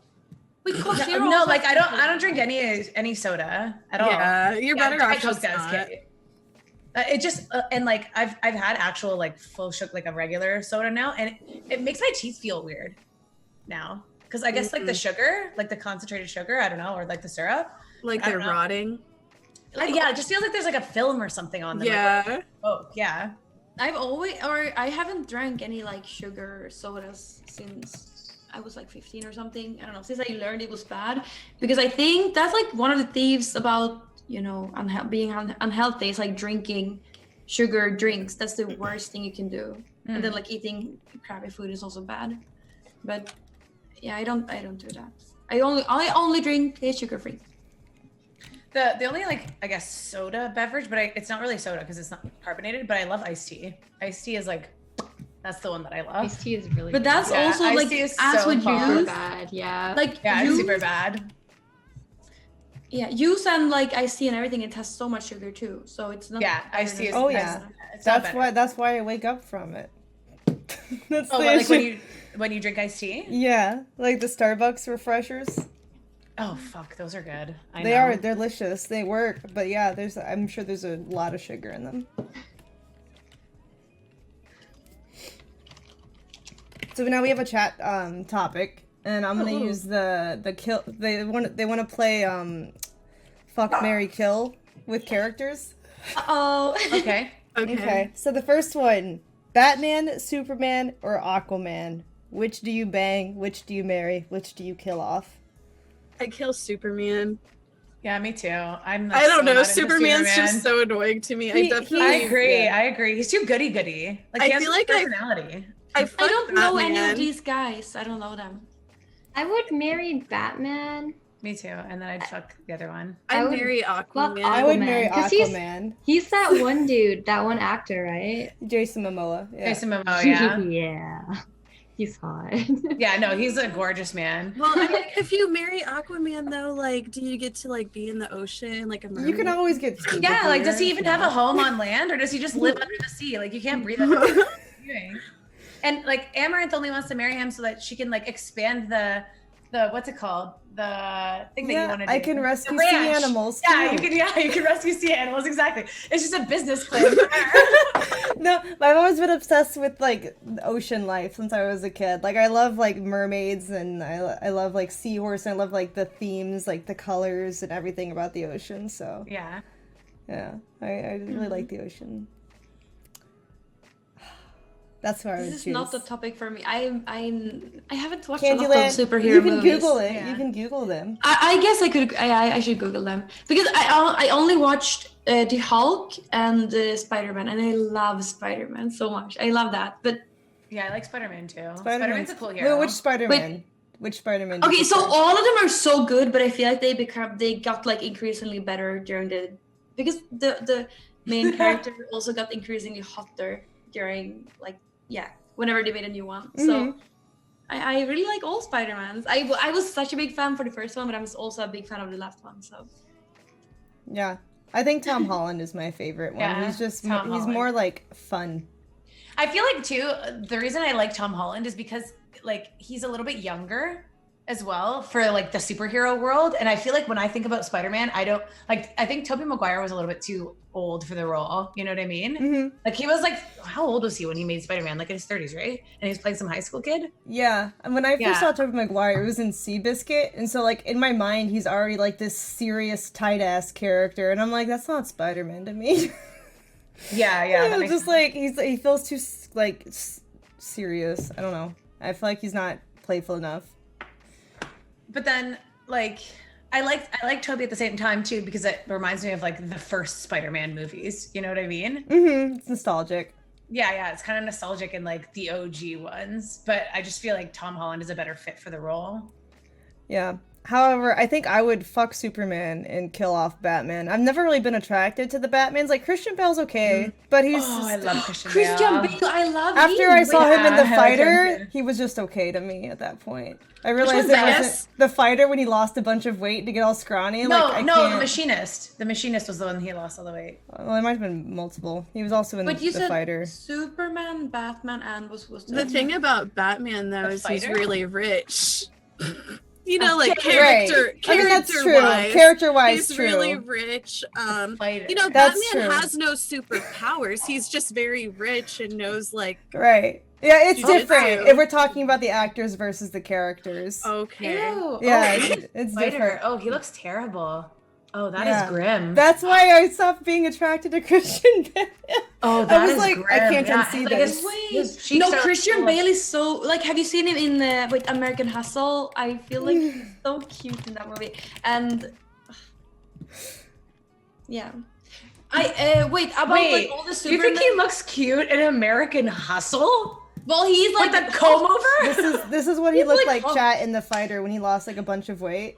I was Please like, show the American Hustle one too. He literally has a fucking comb over, and he's in a pimp suit. Like, But that's like his pimp as fuck. His He has so range. much. I love Christian Bale because I love American Psycho. You know? I love American Psycho too. Yes.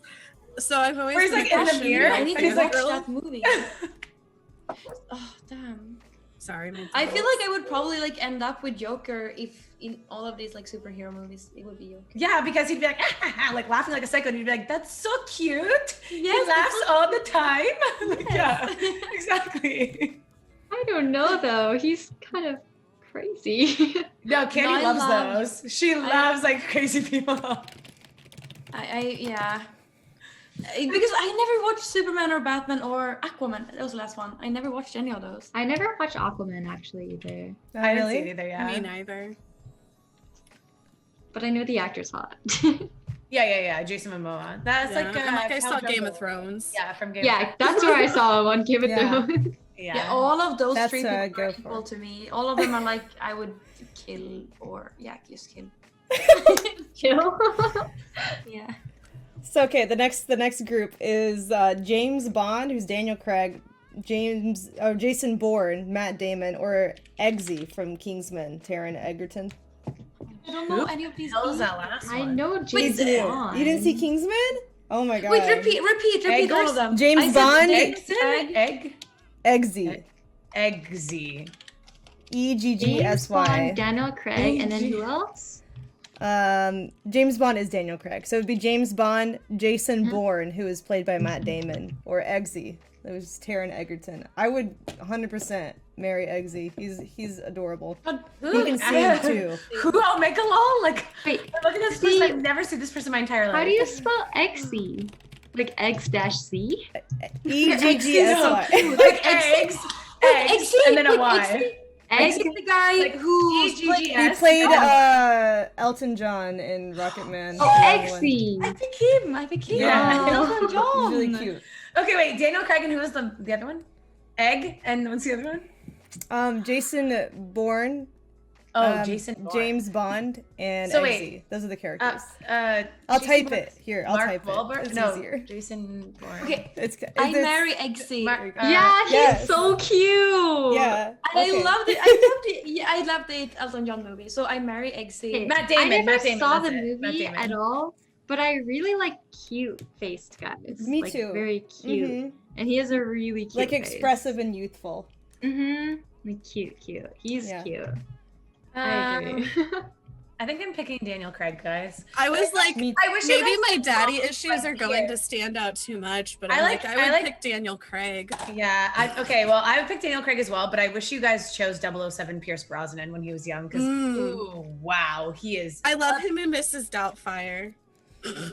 Pierce Yeah. Brosnan. Yeah. I've never really been into Matt Damon, so I think that's who I would kill off. I don't know, he has like a boring look for me. I love Pierce. Pierce is the best. He looks so cool and like slicked back. I like Cute that. when he's I'm not- younger. Yeah, when he's younger. That sounds weird. Oh, it's That yeah. sounds Aren't they weird. all when they're younger? It's hard when they're old and you're like, eh. I'm not weird like that. I just like cute guys. I don't know. These are all very. Like I'm not into. Sorry, because I'm not into blonde hair. Sorry, guys. I'm so sorry. I'm sorry. I'm sorry. Wow. I'm sorry. I'm not into blondes. No, I'm just kidding. I know. D colon. Oh fuck. I'm just blondes. I like brunettes. I just like brunettes. Damn. I know. I like red hair, but I'm not like super picky. It's just like bonus points for me. But like I can find people with all hair color attractive. It just more to me. It's more about like the face and if the hairstyle fits them rather than the color of the hair. Yeah, I agree. Yeah. It doesn't matter at all, like what kind of hair or anything. It just matters like what kind of person they are for me. Me too. Can you tell what kind of person they are the first 10 seconds you see them and want to fuck them Candyland? Yes. Yeah, right. Body language is a I'm lot like, like wait. No, but the body language is a lot like because like confident is good, confident, polite. Like also if they have it, like if they would, for example, like offer you their jacket or like offer you to carry your bag or whatever. Like So you mean is- like the first impression of a guy? yeah, Not first- necessarily their picture.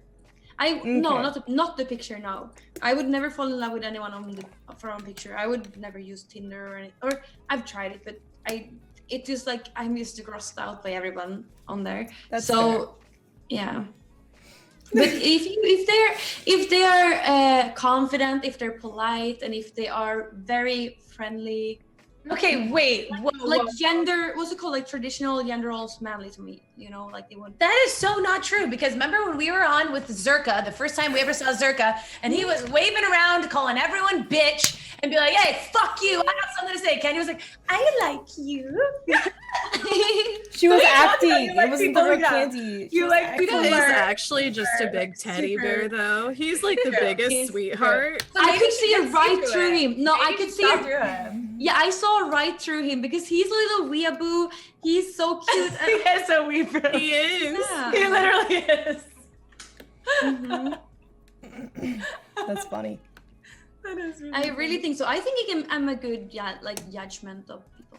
or yeah, whatever you say. Oh, I wish I was. I have terrible judgment. Me too. Well, judging on my exes, that wasn't very good. So Yeah, exactly. I'm like, wish I could say the same. I think the confidence is like super key though. Oh, definitely. Like even if they don't have to be cocky or like super No. ego-y, but if they're just like okay with who they are and they're just like, this is who I am, and they're like Right. confident in that, I think that's super attractive. Yeah, like if they have their own passions, their own opinions about things. Like no one likes it when you're just like girls can tell when you're just pandering to whatever she likes and like answering it in like a disingenuous way. I think that's very common for people who are watching us. Not some people are just like, I like whatever you like, queen. Yeah, that kind of thing girls That's don't not very. like. The yes man, yeah, no. Yeah.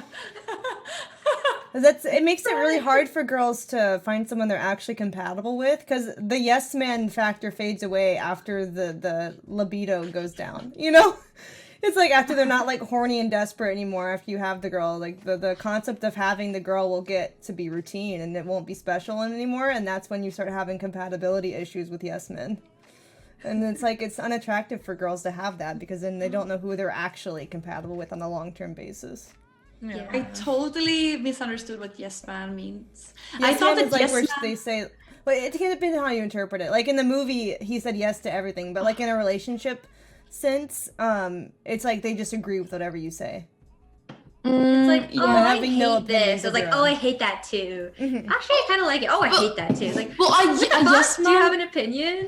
Like, A yes man is like it's important to be open to stuff. Like if I say like, oh, you want to go out, you want to go hiking. That's like, you wanna- different. oh, that's Open-mindedness. totally different. Yeah. If Yes you man say is when yes, like yes. all of their interests are like only decided immediately after you say what you Yeah. like. Yeah. And then it's like Or- you can tell that it's like this is too many in a row. Like you know. Yeah. Or if you're having like a discussion about it and they started the discussion and they're like, I really hate this thing, blah, blah, blah. And you're like, oh, well, I kind of like it. And they're like, yeah, sorry. I was just like, That. Yeah, That's that exactly too. that. It's like, What are what you happened to talking your about? original opinion? Yeah, exactly. Well, I'm guilty for that too, though, because I'm very open to people's like opinions and thoughts. Like if someone convinces me, I can be like my opinion changes like the wind. If someone convinces me to something, I'm like, oh, maybe you have a point, you know. I think that like it's different though because you're taking what they're saying into consideration and really evaluating it. Where like they're just agreeing with you, just agree with you. I get, yeah. You can tell whether it's Yeah. Yeah. Okay, I'm gonna take another shot. I'll be right back. Casey, are you okay? My dogs just keep on barking, so I'm just Oh. like, my beagles, they just bark all the time, you know, they're beagles. You listen to them? I'm like, he was just outside. Oh, that's so cute. How many dogs do you have too? I have 2 beagles and then I have a little Chihuahua Jack Russell mix. Oh, I have a Chihuahua as well. Yeah. Is And she like, loud? Or he? I feel like she learned it from the beagles, Oh. you know? So they're all barkers.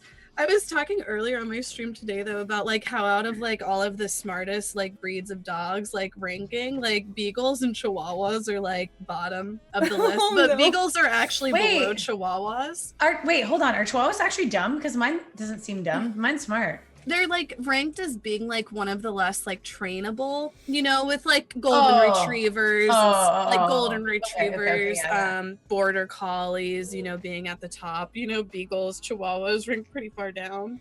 You know, it's like a really smart dog that's like very disobedient because it's too smart. If you like are Shiba Inus. Oh, You know yeah. Shiba Inus? Yeah, I had a friend who she had no experience with. She only had cats before, and she ended up getting a Shiba Inu because it was cute. And I'm like, just make sure you like look at the breed and look at like the characteristics and stuff of the breed and make sure it's a good fit. She's like, yeah, whatever. It's just really cute, blah blah blah. And she's taught to like sit down and give paw or whatever like the first day. And after that, like it just started to get super disobedient because it just knew it could get away with it. Because she was one of those people that was like, oh, it's just so cute, and would like pick it up every time it does something bad. You know what I mean? Yeah, no. So I was like, fuck, I don't give a shit anymore. Like, yeah, no, that's not good. Yeah, they learn Yeah. they can walk all over you, they will. yeah, exactly. Just like children. Mm-hmm. Yeah, like one of the main things I think people don't get is that when a dog is like, you're trying to train like a young dog, especially, or a new one from the shelter, you have to show it who's the boss in like the first few weeks, because that sets the foundation for how life is going to be with it forever. Like if it's whining in its crate, if you don't want them to whine, you have to ignore them and just wait till they stop before you show them affection. Just separate yourself. As if the second you're like, oh, it's so cute though, it's so sad, wah, then they'll be her ears perked really up bad. when you did that. Oh, it's so cute though. You hear that? I also want to have a dog. I don't want to get one because I want to be able to like go wherever, like if I don't want to travel. Days, yeah. Yeah. I don't want to put that because my sister, she got a dog when she was like 16. She got her first salary. She bought a dog, the first thing she did. And like now my parents are mostly taking care of it. And I would never do that. I feel like we're like, I can't just like get something and have someone else take care of it. Mm-hmm. And I also want to be, you know. Yeah, you feel guilty. Yeah. That's honestly though, I used to live like downtown Toronto, like right in the city, and I had no animals, and holy shit, I lived alone too. It was so lonely. Even though like I had friends and stuff, it was just like a way different experience. Now I kind of understand why most downtown people have pets, like even cats. Oh. Yeah. It was Well, such I a weird and lonely. I live alone, and I don't feel lonely at all. Really? Oh my god, it was so lonely for me. It depends on the person. Wait, we're talking about pets right now? Yeah. Yeah. Oh, okay. Yeah, I just had to go and let my dogs out. I have like I'm an animal person. I have a snake and I have 2 hedgehogs that I just got. Oh, they're so cute. They are. Hedgehogs are They're adorable, but snakes are cute too. yeah. They're all I have cute. and then I have 2 cats. Oh my god, like a wait. zoo. So you have 3 dogs, 2 cats, 2 hedgehogs, and what else? A A snake. snake. A snake. I just Oh got my a God. lizard. Do you like I reptiles, could get Casey? a lizard. I Do I just like got what? a lizard. Do you like reptiles a lot? I haven't had a lot of reptiles, but I would totally have one. I would love to have an I've always wanted a iguana. snake and an iguana, yeah. Or I chameleon. want a bearded dragon. Yeah, Those are so they're I cool heard those too. are good. Yeah, they're good. I have 3 cats at the moment though. Oh. Yeah. I'm like, I could get fish. That's like, I feel like the only animal I can justify. Like, I have too many, but I Are don't they know, all I yours can't though, or stop. are they like the family's? They're all mine. Well, actually, if you count, so my mom lives here too, and you know, like my mom's an animal lover. Like I always grew up around a ton of animals. So it's like actually there's 4 cats and 4 dogs here because my mom has a dog and 2 cats. That's cool. It's awesome. Yeah, but I'm just like whatever. You know, it's fine. Like all of our animals are well taken care of. Our house is like not, you know, gross or anything. I'd love to get a dog, but I feel like there are a lot more work than a cat. They are. Mm-hmm. And I travel, well, not because of quarantine, but I travel quite a bit. So I wouldn't feel like okay with leaving them. Cats are a lot easier to take care of. When I do have to travel, I have like a friend come over and just like stay at the house and watch them. It's super easy. For a dog, they have to go out for a walk. Yeah, if you're in an apartment. Maybe if you move into a house someday, you can get one. Exactly, that's the plan. Then they when can I just get a house, hang I want out a in the dog. yard when you're gone and just have to come over and feed them. Mm-hmm. But for now, I love my cats. They're amazing. I'm like obsessed. Like I feel like most of my day whenever I'm not streaming, it's just me like looking at my animals. I'm like, oh, look at what so they're doing. That's so cute. funny. I'm just I like, completely God. agree. That's all I like doing is I have my dog's Instagram account. Go follow it, guys, if you haven't. But I just like, that's what I look for my enjoyment is just I'd follow the dog Instagram feed, which is nothing but animals.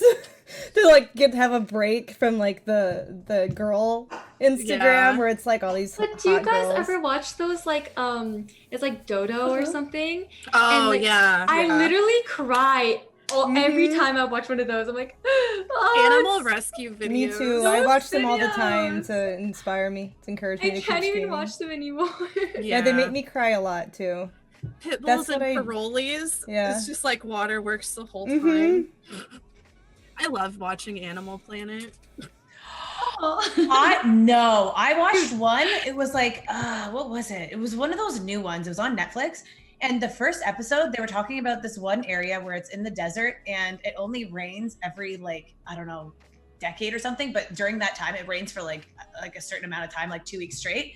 And all the flamingos come and then they lay their eggs. And then the eggs. And it was the saddest thing ever because obviously it doesn't rain after that period. So the flamingos have to like walk with their babies because the babies can't fly. Yeah. And then they started showing, they're like, but not all of the babies survived. And they go to the back and there's like these little tiny baby ones that are really, really, they're really, really slow. And because they walk so slow, the salt from the ground and in the water, like calcified around its legs. And then it just started slowly walking and then it started falling down. And I literally started crying. I couldn't watch it anymore because I started crying. Okay. Very sad. But I will say, getting high and watching Animal Planet was mind-blowing, dude. Like, that shit was crazy because you're like, this cannot be real life. Like, I don't believe it. Like, the best one to watch high, though, by Underwater. far, Blue Planet. Yeah, Underwater is the most legit shit ever. Especially like when they start getting to like the bioluminescence and like super and like the fish are lighting up and it's like wow, light up fish. It literally looks like aliens, dude. I can't even believe what I'm seeing. Yeah. I love deep sea. I think deep sea is like so entertaining because exactly what you said. Everything looks like aliens and everything's so distorted and they have like these really like big eyes and stuff because like they need to like take as much light in or whatever, or like really small eyes. I mean, you know how there's that one shrimp? It's like the mantis shrimp or something like that, and it can see like in so many different colors, like its color vision is like far beyond what ours are. And you know how like they say whenever you get deep underwater and like there's all the glowing animals, like that's how they communicate, and they're probably like shining colors that we can't even see with our human eyes. No. Yeah, it'd be really cool to have a filter for that so we can actually see what they're seeing. There's so much of the sea, though, that like we haven't explored. That's like part of what's always fascinated me as a kid. It's like, who's been to the bottom, like the most bottom of the ocean? I don't think anyone could and like survive. You know, there's too much. Like, James pressure. Cameron went pretty far. There was that whole thing, right, where he went like he's like the celebrity who's gone the deepest underwater. But yeah, you have to think of the pressure headache. It probably does just feel like you're being crushed almost, even when you're not. Yeah.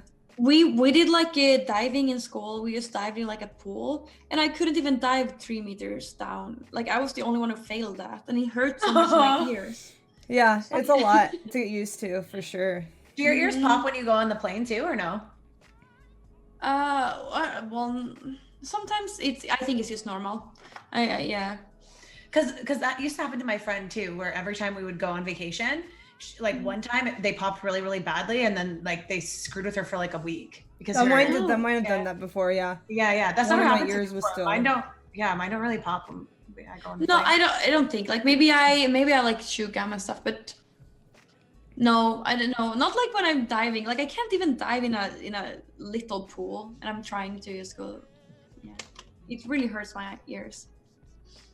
Yeah, I think I like watching that stuff on TV, but like to actually be in the ocean, like that shit's scary, dude. Okay, I'm so glad that you brought that up because being younger, like I used to go on vacation to like Florida and stuff when I was little, and I'd just be like, yay! Now when I go in the ocean, like I'm scared. If I were to go deep in the ocean and like actually go swimming, because I remember doing that. Like we went on a boat and then we went to the middle of the ocean, we swam in the middle of the ocean. Now I'm like, oh my God, there's sharks. Oh my God, there's like eels. Oh my God, there's squid. Like what if, and I get like super freaked out now. Like overthink it so much. Dude, I went scuba diving and I sat on some sort of like, I don't even know. I sat on some sort of like coral and my ass had like the biggest rash on it. It was terrifying. It burned. Interesting. And then I had to put like, I wonder if maybe it was a sea urchin. I don't know what it was. Ooh, yeah, maybe. Not a coral. Yeah. I went on like a cruise and then the locals were like, here, let's put some like, they took an actual aloe vera plant and they like picked it off and then like they cut it in half, right? Yeah, and they put it on my butt, but it helped a lot. No, it does. Like that does. Yeah. Natural aloe is like really good for that. Like it rashes. Scared the hell out of me because it's like you don't know what you're fucking with there, you know. Wait, Natural aloe is just really good for moisturizing too, right? Yeah. In general. Damn. Yeah, but I don't like messing around with that stuff. I like watching it, but it's scary to actually deal with in real life. For sure. Yeah. Where were we? Well, I think it was on number 2. Is that what I copy pasted last on Fuck, Marry, Kill? I think I was. Okay, so we have number 3 still. Let me pull it back up. These are all the Batman actors. Like, there's Christian Bale, George Clooney, or Michael Keaton. George Clooney. I love George Clooney. I love George Clooney so much. Okay, sorry guys, I got a little too. He's just so charismatic. Like he's I just. need to Google all of these. Christine, Michael Keaton? Here, I will paste it for you. Michael Keaton. Okay. But I know Christian Bale wins. I'll look up Michael Keaton young. So it's fair. Or if you prefer Robert Pattinson as Batman. Oh no. I don't know. I feel like he's not a Batman type. I don't know why. I do know why they're doing that. I feel like they're adopting the rage culture of the internet. Yeah. I feel like because people who like him will see him, people who don't like him will also see him just so they can rage at it. I was like a huge Twilight fan. Like I read all the books and shit. Yeah. And then when they made him Edward, I was so sad. He's so ugly to me. I read the first one and I was like really sad when I saw the movie. I've only seen the movie and I read the first one when I was younger and I was like, wow, I'm so excited for this. And I saw it and I was like, I was so sad. I didn't watch any of them after that. But one of my good friends told me that if you watch Twilight and you look at it like it's a movie that's self-aware that it's being really lame, he's like, it's really funny. It's a good comedy movie. And I'm like, oh my god, really? It is. Yeah, it is. But I read all the books and I was Team Jacob. So when I watched the movie, Jacob was so hot. He's so Yeah, he's so hot. I thought I didn't ever watch the movies, but like from the posters that my friends had, Jacob was way more attractive. Mm-hmm. And I'm like, why would you not want a werewolf? That just sounds like Ben Kettles. Yeah. I don't know. I would rather be a vampire than a werewolf. No, I was always. Ew, but then he'd be trying to suck your periods all the time. That'd be weird. Okay, no, that's like dead blood though. No, that's not like the blood that a vampire wants. How do you know? Right?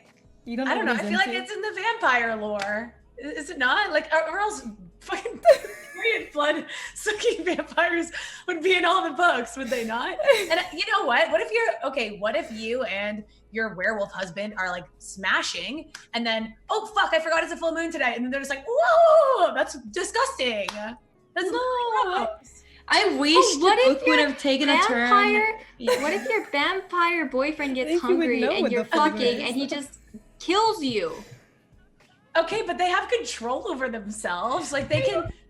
And I feel like I would just be like, turn me into a vampire too. It was very like I would just be like, let's just both be vampires. Fuck it. I can agree with that.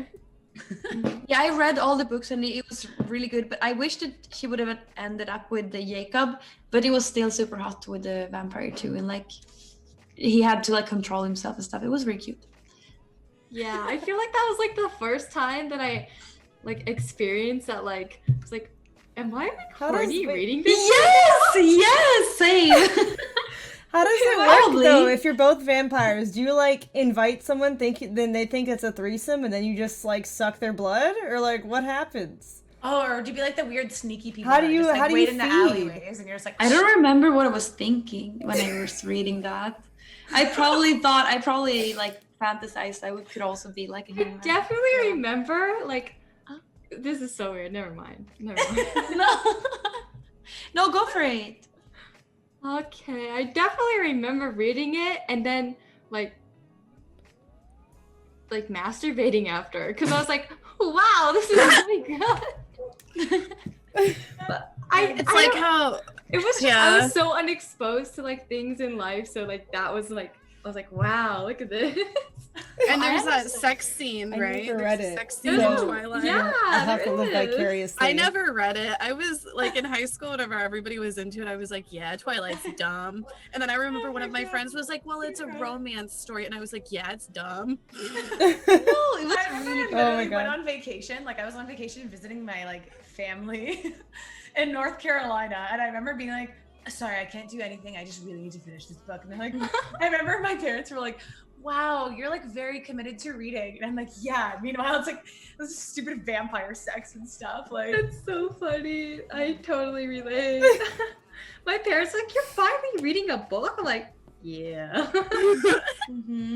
inside. I remember I was so like in love with the book. It was so like, oh my, I don't know if I don't think I thought I was feeling horny, but it was like the I remember just being really triggered whenever Twilight outsold Harry Potter. I was like, this is bullshit. oh, It they did. It did it?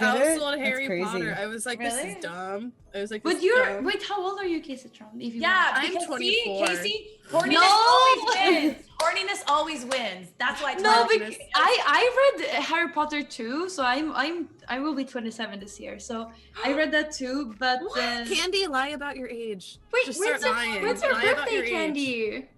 wait, what? When's your birthday? In June the 4th. Is I'm turning 27 this year too. really. Mm-hmm. Yeah. I feel like you look amazing, so I wouldn't expect that. So Well, you I feel too. like- I also thought you were younger for sure. Okay. Yeah, I turn in November, so a little bit later, but it just feels weird turning 27 this year. I don't know. Mhm. Yeah, I agree. Wait, But, how old are you? 21? What? Ooh. Casey? Oh yeah, I'm 21. Yeah, same. Yeah, No. I'm I'm- 21. I'm turned 19. I don't know.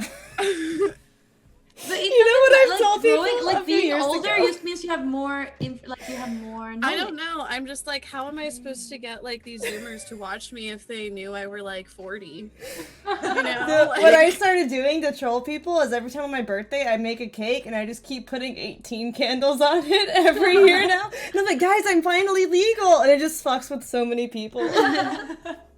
I've just been throwing out so many ages and dates now. It's like people are really starting to get it wrong. So I'm like, oh, this is good. Oh. That's smart.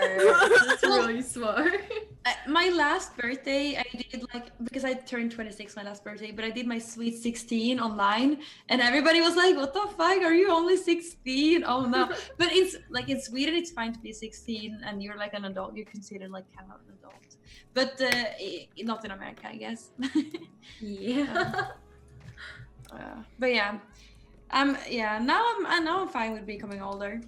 I'm okay with becoming older too, because I feel like I don't have much to worry about, because in our generation there's going to be so much stem cell injections that we won't ever get to like what 60 yeah. is considered now. I feel like we might live like 50 years longer at least, if not more, because Whenever you think about it, as the older we get, the more the technology will advance, so it'll just keep getting better and better as we age, so maybe we'll be immortal. we're like born during the safest time to be alive. You know, it's like we're not gonna die of famine, we're not gonna die to war, we're not gonna die to being killed by like wild animals. You know, it's like True. we die to our vices, like being fat, smoking. Mm-hmm. You know, Yeah. it's all like self-inflicted. Mm-hmm.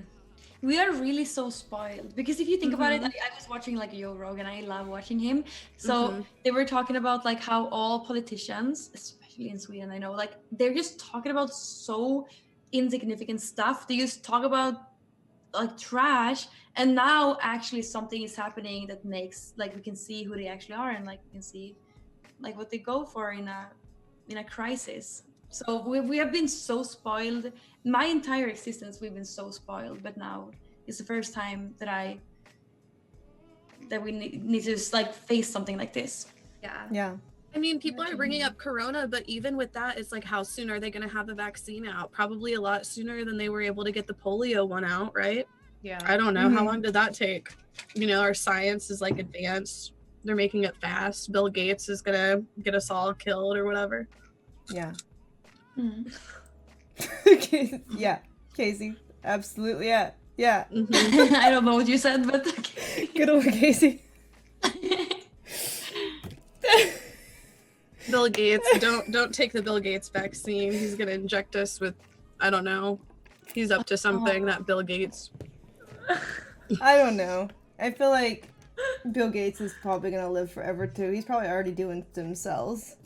He's, like, if you think about it, True. what in the past, it's actually kind of scary to think about. Because what has caused, like, people to not control the world? Eventually they die, right? People who in power.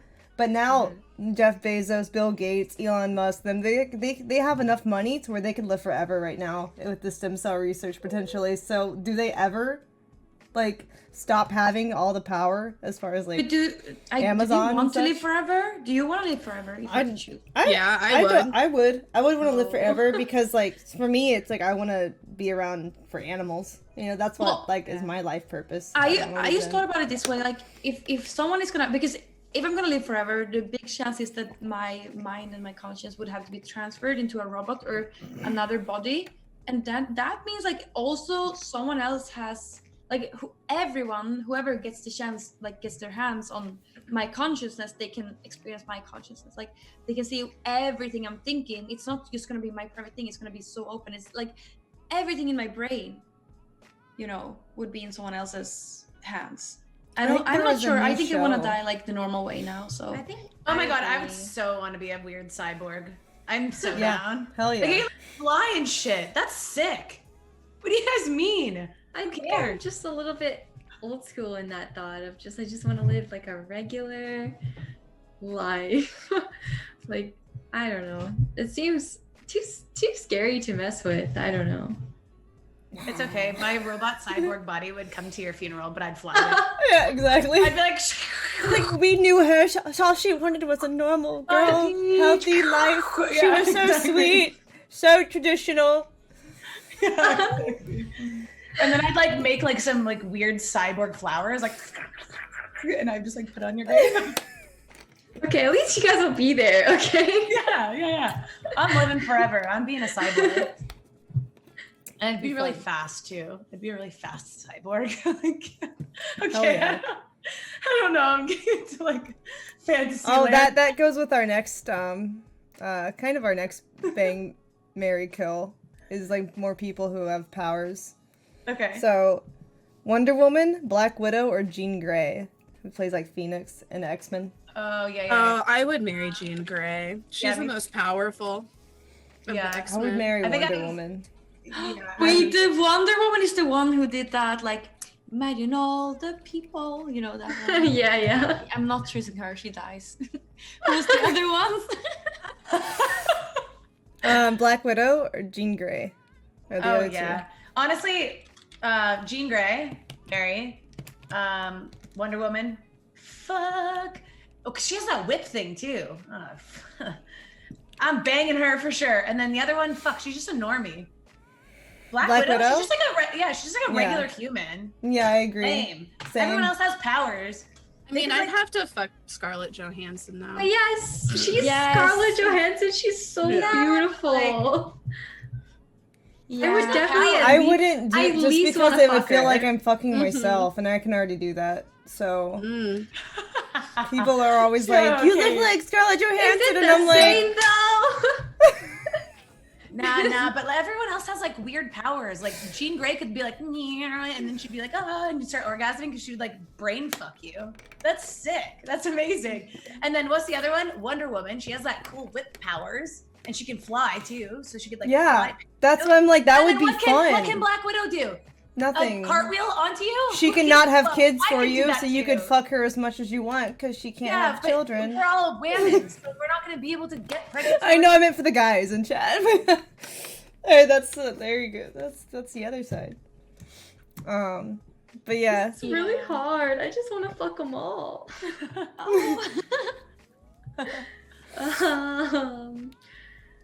Cartwheel on you. Like cartwheel that into you. sounds hot, dude. What do you mean? Yeah, but a normal human being can just do that. Wait, I can't do a cartwheel. You can't cartwheel? I could do a cartwheel. I can't do a cartweel. Wink What face. is a cartwheel? Is that Hey, like drifting? No, it's like when you go like this, It's like wee. and then your legs go. Oh, okay, jula. We say in Swedish, jula. Yeah. Yeah. Okay.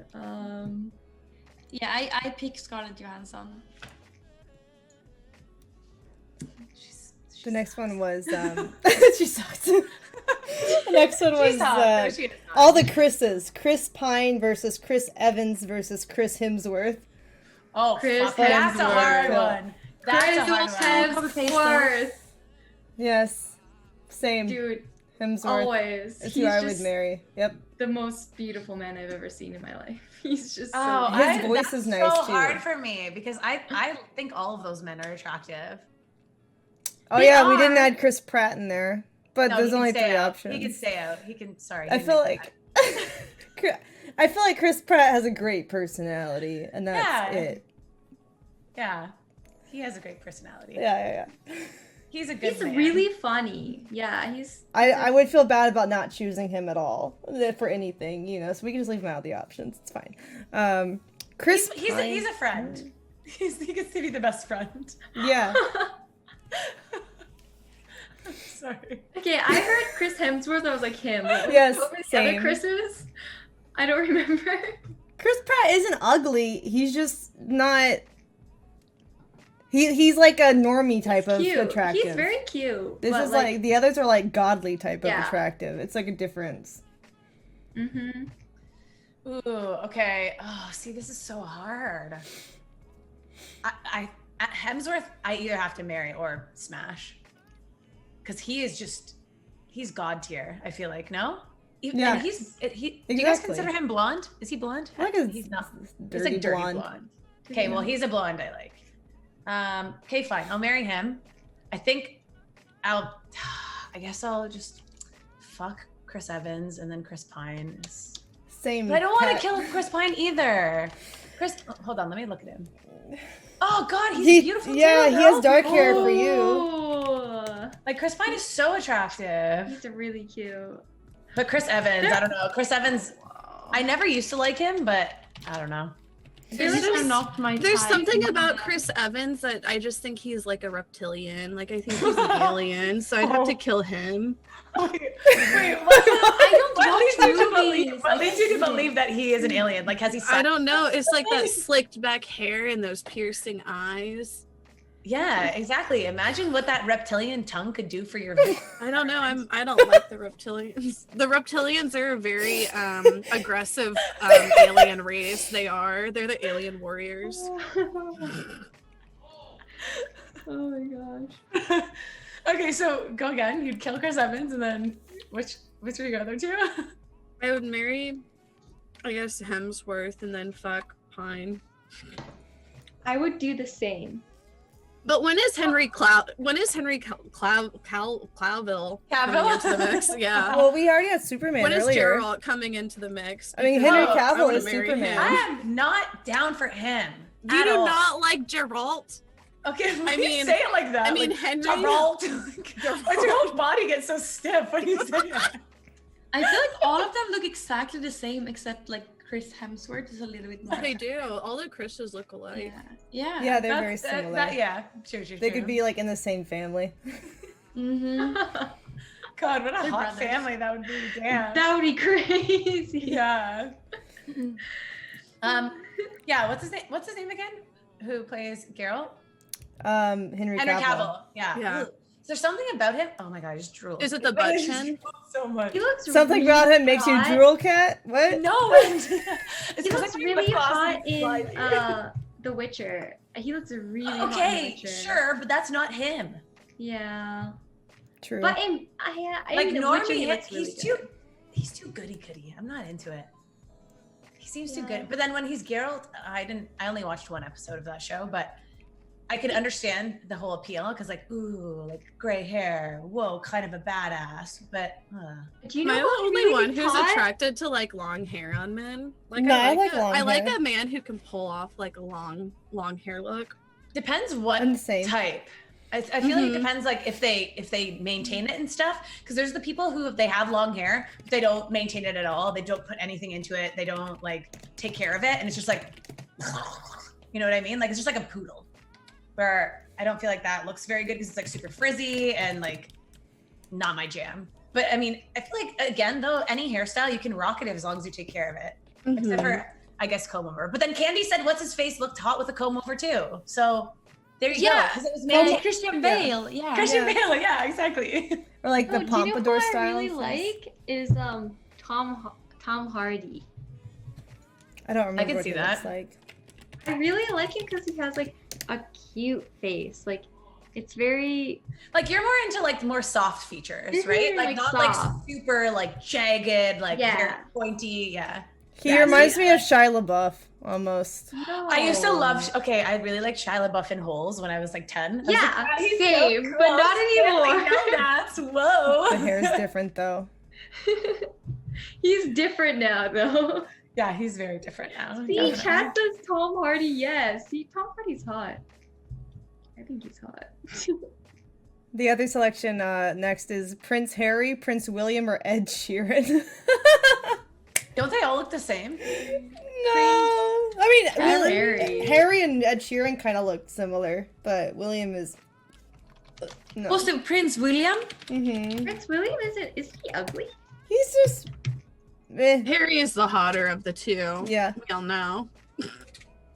Oh yeah, he's just balding. That's all. Yeah. Oh no. Which one? Whomst? These are like none of them are my type. What the fuck? None of them. Are. Oh, what is your the type? None of all of this list is my type. I'm just. I guess I would choose like Ed Sheeran to. Yeah.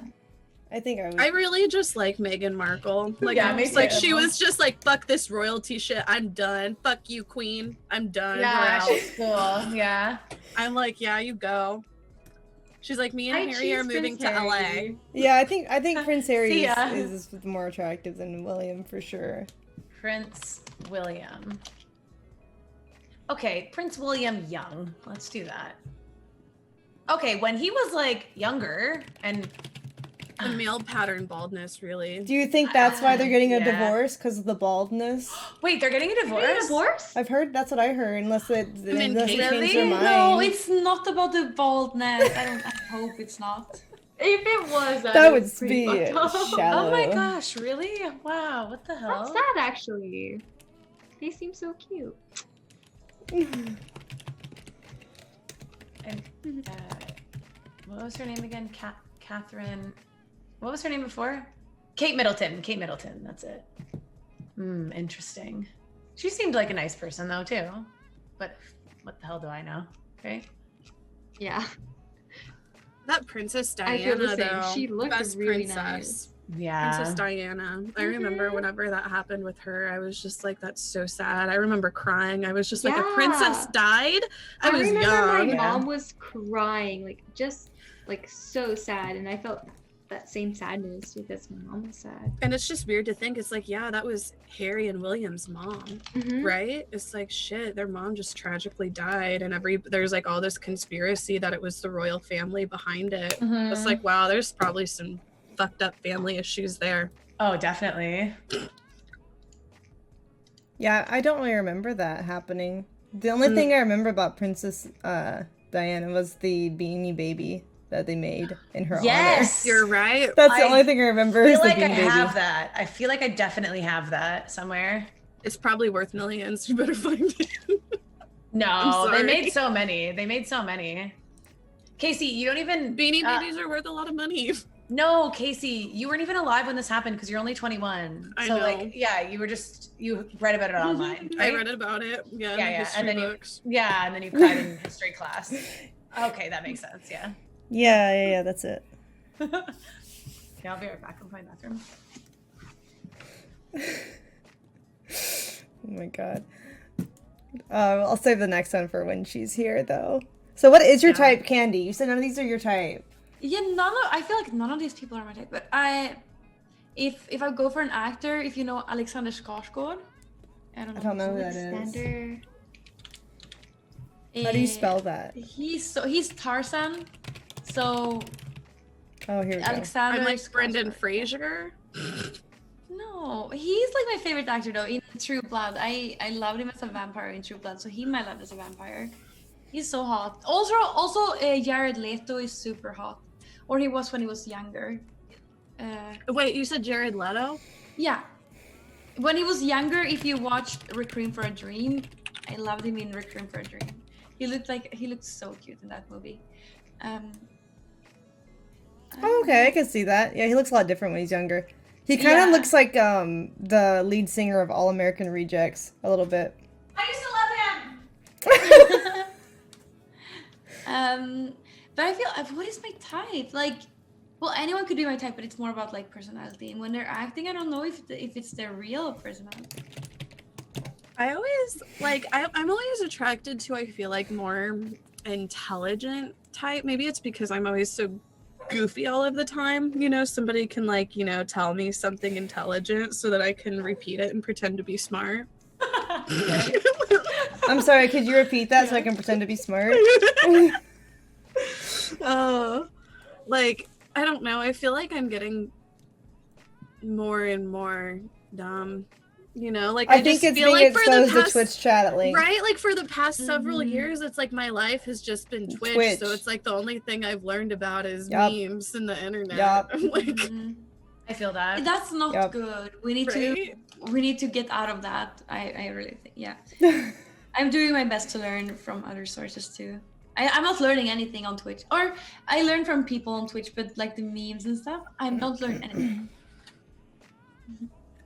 Yeah, I relate to that. I think need to learn some other sources besides what chat says every day. right? Chat also is like professional in anything. Like I do my workout streams, or when I work out on stream, and everybody's a professional trainer. And I go to the kitchen and everybody's a professional. Right. Yes. Yeah. So much backseat living in the chat. I love it whenever there's the professional therapists in the stream that are able to diagnose us too. I've had some crazy people try to diagnose me who they are actually like insane and need diagnosis for themselves. Wait, are you saying that people lie in Twitch chat? Never do. They don't lie. They think they know everything. It's not that they're saying they're professionals all the time. It's usually the people who are like just they're pretending. all only so judgmental because they all live in palaces and have like billions of dollars and their houses are really clean and they live perfect lives. So it makes sense that they're able to judge us so much. I don't understand. Yeah, that's like what the Reddit is for me. I feel like the Reddit is like everybody, they complain on so weird stuff. I'm like, are you a perfect human being? Like, are you like absolutely like a porcelain doll, like perfect in every single millimeter? Because that's what it sounds like they are. Their elbows aren't pointy, so they've got that going for them. You know? True. That's the thing. That's how they know that they're hot. Their elbows aren't as pointy as ours. So the last fuck, marry, kill is versus fuckboy, a guy who's always describing himself as a nice guy, or like like a fuckboy and nice guy are different. No, they are. It's a comma. Like like nice guys, quotation marks, fuck boys, or man-childs / like mansplainer who like has to who like says like offensive stuff, but then always uses the excuse like, I was just kidding. Like, no, you don't understand. This was my perspective. All suck. I know. Like, they all suck. They do. I feel like I would like if a man-child like could be the mother figure, you know, the mother. So I like that. You know, that's why I like Circa. He's the cutest man-child, I feel. So if the man-child is like Circa, then I choose him. You guys should just get together. What the heck?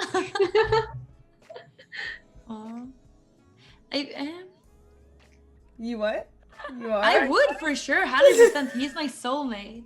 But I think that I would have to say I would marry the nice guy just because I could literally do whatever I want. Because it's like they would always... you can manipulate them if they disagree. Like, I thought you said you were a nice guy. Yeah. Just think of how I could have. I would have to get rid of the man-child though. I can't. But wait, is it nice guy that's actually a nice guy, or is it's guys who are describing themselves as a nice guy. Like, girls don't like nice guys like me. I just imagine most nice guys are cucks too. So no, but it's not actual nice guys. It's like.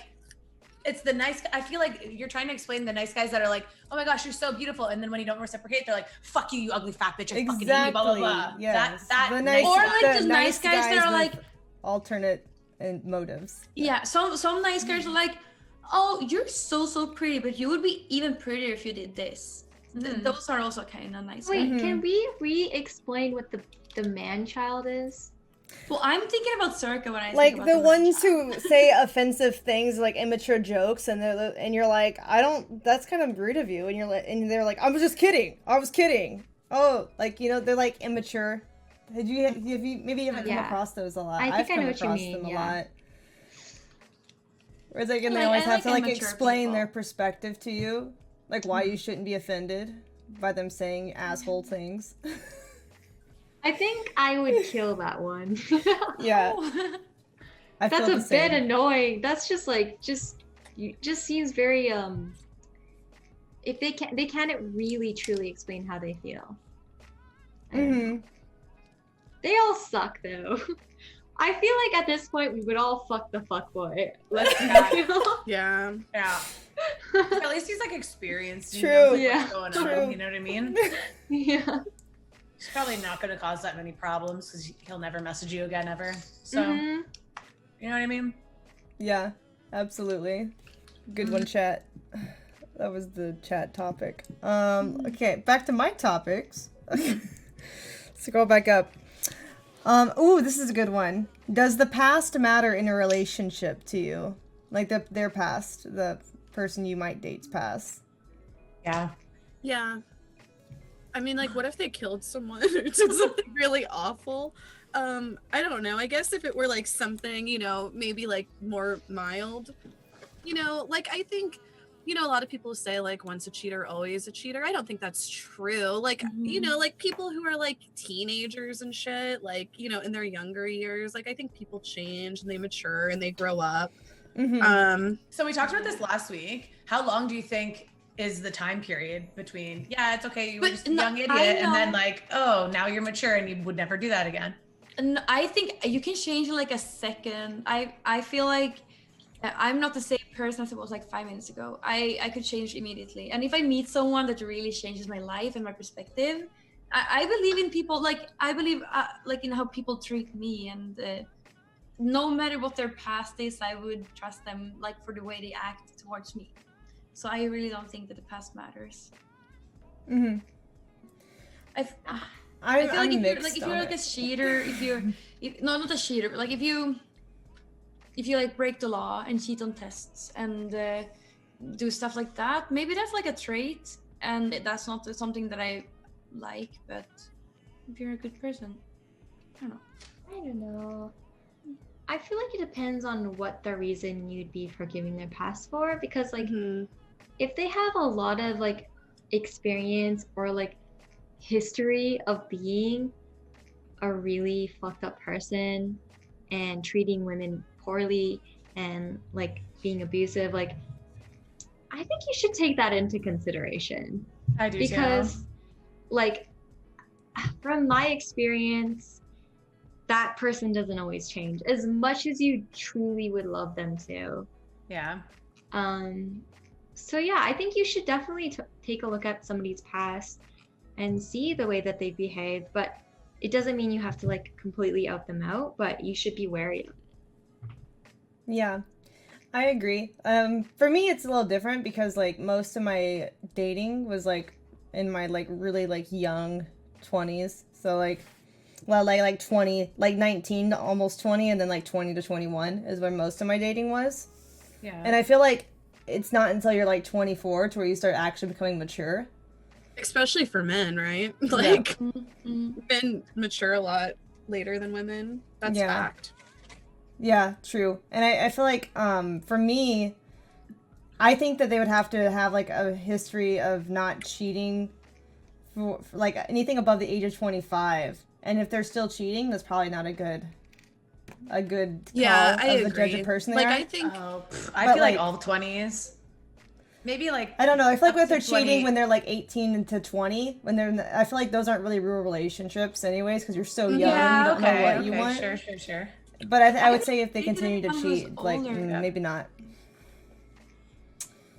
I don't know. It's hard because I feel like I've been with a cheater, and it's really hard to like feel like that mindset can change as much No, as I have been too. Yeah. Right. really It truly mentally, want to. it psychologically fucks with you. Yeah, Whenever you go through that, it makes it, And they could be a really great person and they maybe have changed, but like, I don't know, maybe because of past experiences, if that would be right for me, because it would trigger like past like insecurities, I guess. Yeah, I feel that way too. Like for me, if they have cheated before, it would have to be like all in their like late teenage years or very early 20s where they're still trying to find themselves, and then have successful relationships after where they didn't cheat to prove to me that they can do it and that they've changed. But if every relationship they've had, they've like cheated on them, then that would be like a definite no for me. Yeah, because I've been cheated on before and I never want to go back to that place. It's just so like, it's so frustrating. And even if they like had cheated ever in life, there would be like that small like thing in my head, like, oh, maybe they're cheating. Sense of like, doubt. I feel like you'd never be able to fully trust them. Yeah, which sucks. But like, I don't know. From personal experience, that's why.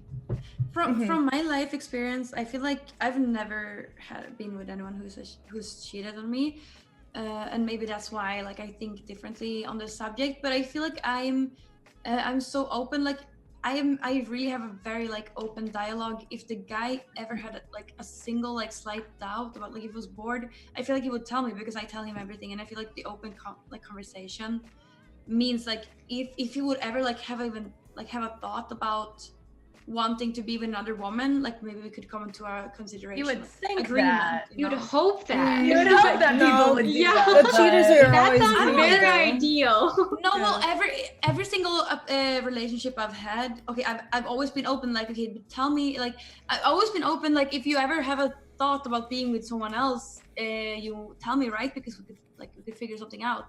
But it's never been to that point, really. Or right. Yeah. That's the ideal world, but then when they start to like stray, they feel bad about us. They don't want to tell you. You know, it's like they probably feel guilty to some degree. I haven't felt that at all. I've always had a very like very very open. But maybe that's it's really because cool. I think that's awesome. Like, I'm really happy that's your experience, because it sucks that I feel like I've been like tainted from my experiences, but like. I'm truly happy that that's your experiences with relationships, because I feel like that's just like the ideal, I guess. Yeah. I can't understand, like, I really don't understand cheating and go behind someone's back. I think part of it is that like some of the guys, it's never acceptable, but some of their mentality is that they feel like they're not good enough and that the girl will cheat eventually, so they have to be the first one to do it, and they don't want to like they're feeling like they're not good enough to be in like a relationship, so they're like finding other people, preparing for it. Some people do that. Other people are just greedy and want to fuck them all. Well, I will say, if a woman ever cheats, it's always the man's fault. I'm just kidding. I just wanted to trigger that. Lol. I'm just kidding. My eyes are like, what? I knew that was coming. I like knew exactly what she was doing. Yeah, me too. Oh, no. There are some women who think like that. I guess people. That's true. But it's not true. I just think anyone that cheats they need to like really think of their morals. It's just not okay. I don't know. Just like, it's like, to me, it's like, if you don't want to be with this person anymore and you want others, just end it. Like, why don't you just... Because why? Okay, in a cheater's mind, why would I end it when I can just get away with it? No, and I can have everything. Yeah. It sucks. Maybe it's they don't want to face confirmation. It sucks. Yeah. Like maybe someone is in a relationship with a person and they're like, oh fuck, I don't know how to break up with this person, and they're just trying to like ignore it in their heads. That doesn't make it right. I feel. No, it definitely doesn't. Nothing but makes it right. I'm just thinking about like like in my case, I was being used because they didn't have a car at the time, so they were using me for rides and transportation and like food and stuff, so that I would take them out and I would pay for it. So like in my case, like I was like being used on a financial basis, And, like, he stopped showing affection to him. That's when I started to get suspicious that something was going on. Because even, like, when I would drop him off at places, I'd be like, bye, and he wouldn't, like, kiss me or anything or hug me at all. He was like, okay, bye, and hop out of the car so fast. And I'm like, this is getting weird. Okay, yeah. Yeah. I also think it's different when you live in a place where you don't, like, you don't see each other. Like, in my place, everybody knows about everybody. Everybody knows who's dating everybody, you know. So if you like, people could get away with it way easier in a bigger, where there's more people. Don't you love how, like, all of, like, you know, like, a lot of people on Twitch will assume that we're such users and gold diggers because we're girls or whatever, but I feel like, I know Peach has talked about this too, like, my first boyfriend that I was with for a long time, like, I helped pay his way through college, and I was the only one working and paying all of the bills, and this was before I had Twitch money too. But yeah, I feel like that's the case for a lot Mm-hmm. of women. I don't know. Like, it's like we're not all just gold diggers. Like, No, we we're up. And I think, like, the girls who go on Twitch are also, like, we're all, like, nerdy and we're all very kind. I feel like gamer girls are a certain kind of breed, you know? And I've never dated a guy with a job in my life. I've never dated a guy with an income. Right? No, like...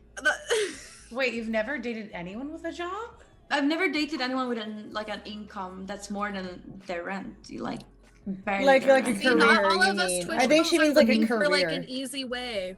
We're not all For looking for me, an though, easy out. No. I think, like, you don't have to be making a ton of money or, like, whatever, but you have to have some sort of, like, goals and, like, aspirations. Like, you want to, like, strive for something, because if you're just, like, being a lazy, like, fucking bitch doing nothing with your life, that's not attractive. It like, for example, when me and my husband got together, he was making no money. Like, he lived with me for 6 months off my income, but he was going to school for nursing. So it's like he was still working hard at something, and I felt like that was what mattered. Yeah. Ambition is really important. Ambition is really attractive, and not having it is so unattractive. Yes, that's true. Yes, Yeah. It's even like having a job, but like not wanting like better. You know, like settling. That's so important for people to understand. Like, ambition is attractive, and if you have a lot of ambition, you will probably end up with more money, and that's why people think that girls are looking for guys with more money, but actually we're just looking for guys with more ambition. Not to say that there aren't girls in life looking for money, because I feel like there definitely are. Yeah, but I feel like that's the majority. Is like, we're just looking for somebody that has, like, goals and actually wants to work. Because at the end of the day, we want partners who will, like, be able to contribute to a relationship, or if you want to start a family, especially that. It's not that we're looking for them to have all the money so that we can spend it on materialistic things. It's that we're looking for someone who has their shit together. Hoping to have a family, if you're hoping to have children, like, how are you going to have a sustainable relationship with somebody that can't even take care of themselves? Yeah. It doesn't really make sense. If you look at, like, statistics and stuff like that, the reason why women make less money is because they need to, or not because they need to, but because they choose to take care of a child for 9 months. No, well, I don't know how many. I don't know. Depends. It depends on the person. Yeah. Yeah, but usually they, like, no, in general, if you look in a group level, woman chooses to take care of the child for a longer period of time. In the end, it looks like a woman is earning less money, but it's because they want to take care of the child. Yeah. In a group level. Yeah, that makes sense. So you said you've never dated someone with a job, Candy. Do you mean like a career? Like, have they like had like any kind of job to like pay their rent at all? No, I only dated guys that are students or. Oh yeah, students make sense. Yeah. Yeah, or barely could, like, but also like the students in my town, they are not super ambitious. They have really no plans with where they're going, and most of them quit school. So, but yeah, it's either that or someone who barely can pay rent. I think this is a weird time for people too, because like a lot of the credibility that a degree used to give you in the workforce like does shit for you now, and like it doesn't really help you in a lot of different jobs. like only a very few jobs really require a degree these days, and I feel like a lot of people are realizing that the amount of debt is not worth it because the job guarantee is so low, and then they're seeing all these people online making more money for like having fun essentially, and so it's like, what do you do? And it's like, oh, I could work really hard in school, or I could play games online, you know. It's like exactly, and get in a bunch of debt. It's so weird. But then it's like, how do you start that? Because it's actually very hard to like get into the live streaming and YouTube and stuff, and very few people on a percentage scale make unless it. It's like a trade where you can just like get into it, it's just such a different world. Like, how do you find a job with psychology? Or like one of my close friends, he went to school for like dietitian, but like he can't find a job, and he spent a lot of money going to school for that, which it just sucks. You can, right? A lot of people go to school and they get a lot of knowledge, but you need to have very motivated and like you need to be very, you have very many ideas. Like if you don't find a job, you need to create a job, you know. Everybody could, you can create a job if you have like that kind of mindset. And also like networking and knowing people makes like a huge difference in that sense too, you know.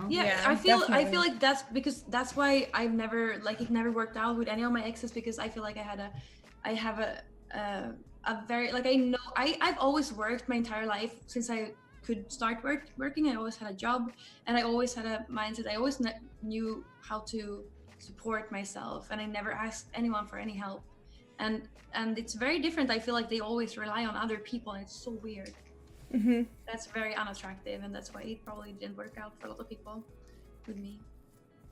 Yeah, it's such a strange time, because I don't know what I would do. I went to a trade school, so I like got my education in a specific thing, which was at the time costume design, because I thought I wanted to go into Hollywood costume design, but it helps with cosplay. Because you were cosplaying so much, Yeah, and then online streaming ended up being like more viable and easier once I started doing it, you know, like on like because for costuming, that's actually very hard to break into, I feel like, and unless you're older, because a lot of the people I notice on costume crews are always like middle-aged women or men, or older than that even, like boomers almost. So I think that it's not a very good path for me now, and I found a better one that allows me to do what I want to do. So I was lucky that way. But for people who are trying to find a job right now and going to school, it's like, what do you do? Because it's like so many, like, there's so many people out there who have master's degree and like still don't have a job.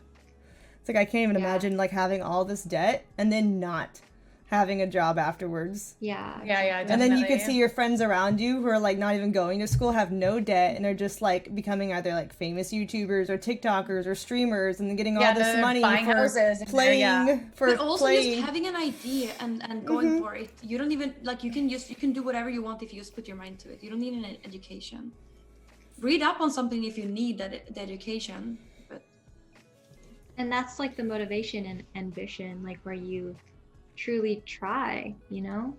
Even if you're not going to school, you can really try to strive for something in life, and that's what's like attractive. Even if it doesn't pay well, I mean, it sucks that when you're your passion, then when it doesn't pay well, but still having one rather than having nothing is still going to be more attractive to a girl. If you're gonna spend most of your time working, you better work with something that you enjoy. Like, I know I will forever work with my hobby, whatever it is. I'm gonna always work with my hobby. I'm gonna make sure it works out. True. And some people, when I say that, they call me like, oh, you're like you're privileged or whatever. Like you can do that everywhere. But I really think you can do it wherever you are. Like, everybody who puts their mind into something, you can do it. I believe it. Yeah. While we're talking about like passions and stuff and ambition, is there like a topic or shared interest that instantly elevates someone in your eyes? Like if they share a love for animals or liking a specific type of music, like do you like easily bond over that? I think so. I think that's like not to say that you have to have things in common, because I think it is true, like opposites attract, but I think that having some sort of common ground, like music, I think, you know, it's always attractive, I guess, for people to like the same music as you. Yeah. You know, like I don't like, do you know what would be unattractive? Like I couldn't handle somebody who, I don't know, I don't mean to diss on country music, but I mean, I guess I do. Like, I don't know if I could be with somebody who was like, yeah, I love country music, you know, and like, especially the newer country music. As Some their, of the like, classic preferred. country music I can understand, but Yeah, I feel like I'm the type of person who can like songs from almost every genre. I'm like, I never have like a certain one. I'm like, I like these songs from this genre, and I don't even like all the same songs like by like the same artist. I'd be like, I like this song from them and this song from the other person. I just hop around a lot. But yeah, I understand what you mean. I grew up with a mom who just constantly listens to country music, and it definitely made me hate it as a kid. like, there's some like, I like some classic country, but some of like the pop country music they have out now that you'll hear at like retail stores and stuff is just so bad. I don't know. Yeah, I feel you there. I don't 100%. think that like you necessarily have to have similar interests, but like having things that you both enjoy doing makes a world of a difference. Like being able to play video games together, or for having some sort of common ground to like relate to each other. Enjoy like doing that same thing, because if you both, you know, don't agree on like something that you enjoy doing, what are you gonna do together? It's harder. Aren't you glad that we're all women who like video games? Like, I feel sorry for the women that are like, oh, I hate video games. My boyfriend always plays them. It's like, maybe you should try playing them too. They're fun. They're not just guys. Like, That's the most important thing. Likes. Yeah, the most important thing is to have an open mind. Like, if you're dating someone and he has an interest you never heard of, like, you should maybe like try it. Yeah, I agree. Be positive towards it. Yeah, and definitely. Vice versa. Yeah. Yeah, one of the things I hate the most is like when I'm trying to like geek out about something to someone and they're just like, why are you doing that? That's lame. That's dumb. Or, like, they're like degrading it. I'm like that's for kids. Putting you down for what you really enjoy. And I think that's they should be encouraging you about it. One of the coolest things is seeing someone get passionate about something that they actually like. Even if you don't enjoy what they're talking about, I feel like just seeing someone get really happy talking about something makes you happy just by proximity. You know what I mean? Because you're like, fuck it. Like, they like this thing so much, as long as it's like not going on for like 3 hours straight. Yeah. Like, when to, someone doesn't have somewhere. an open mind, it really comes off like conceited, or like, you know, so it's like only what they like is cool and nothing else. Yeah, exactly. That's how my grandfather is. He's like, costuming, isn't that for kids? Like Halloween? Like, you're an adult now, you need to focus on adult things. And then my uncle, his son, turned to him and was like, you mean like football and golf? You know what's really He's like, weird? Even about streaming, like, I found that before I started streaming, and like when my stream was like much smaller than it is now, even though it's still small, people were always like, you're gonna not come out on a Friday night because you want to stream, like, what, to your 5 viewers, like, ha ha ha. And now those same people are like, hey, what's up? Like, I think I'm gonna start streaming. Like, I saw that you, and you're like, the clout chasers. They're literally the same person that was like, oh, you shouldn't do this. Like, you should just come fucking get drunk. Why are you doing this anyways? It's such a shit thing to do. And I'm like, why am I gonna help you now, you asshole? Streaming is becoming so cool though, actually. It really is, right? Like, everybody wants to have social media clout now.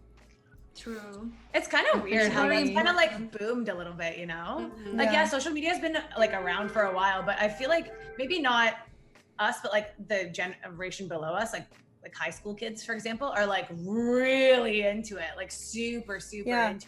That's like the most popular answer now when you ask high schoolers what they want to do for a living is social media. I want to be a YouTuber. Yeah. Even like when I was still doing dental assisting, I did pediatric dental assisting, and then you just like make conversation with the patients just to like make them feel at more ease, and they're like, I want to be a YouTuber. Like, that was the response that you'd get from them. Like, I think most of them don't realize how much work it is to get there, or like how difficult it is to get lucky. Oh yeah. Yeah. They just see like, oh, like their favorite YouTuber, and they just like, no, they see David Dobrik giving away like Lamborghinis and shit, and they're like, I want to do that, and they're like, they don't put it together where it's like, how did he get the Lamborghini? They're just like, wow, if you're a YouTuber, you get Lamborghinis. Cool. Yeah. Exactly. Someone asked in chat, do we want to have a fight like Logan Paul? Oh my gosh.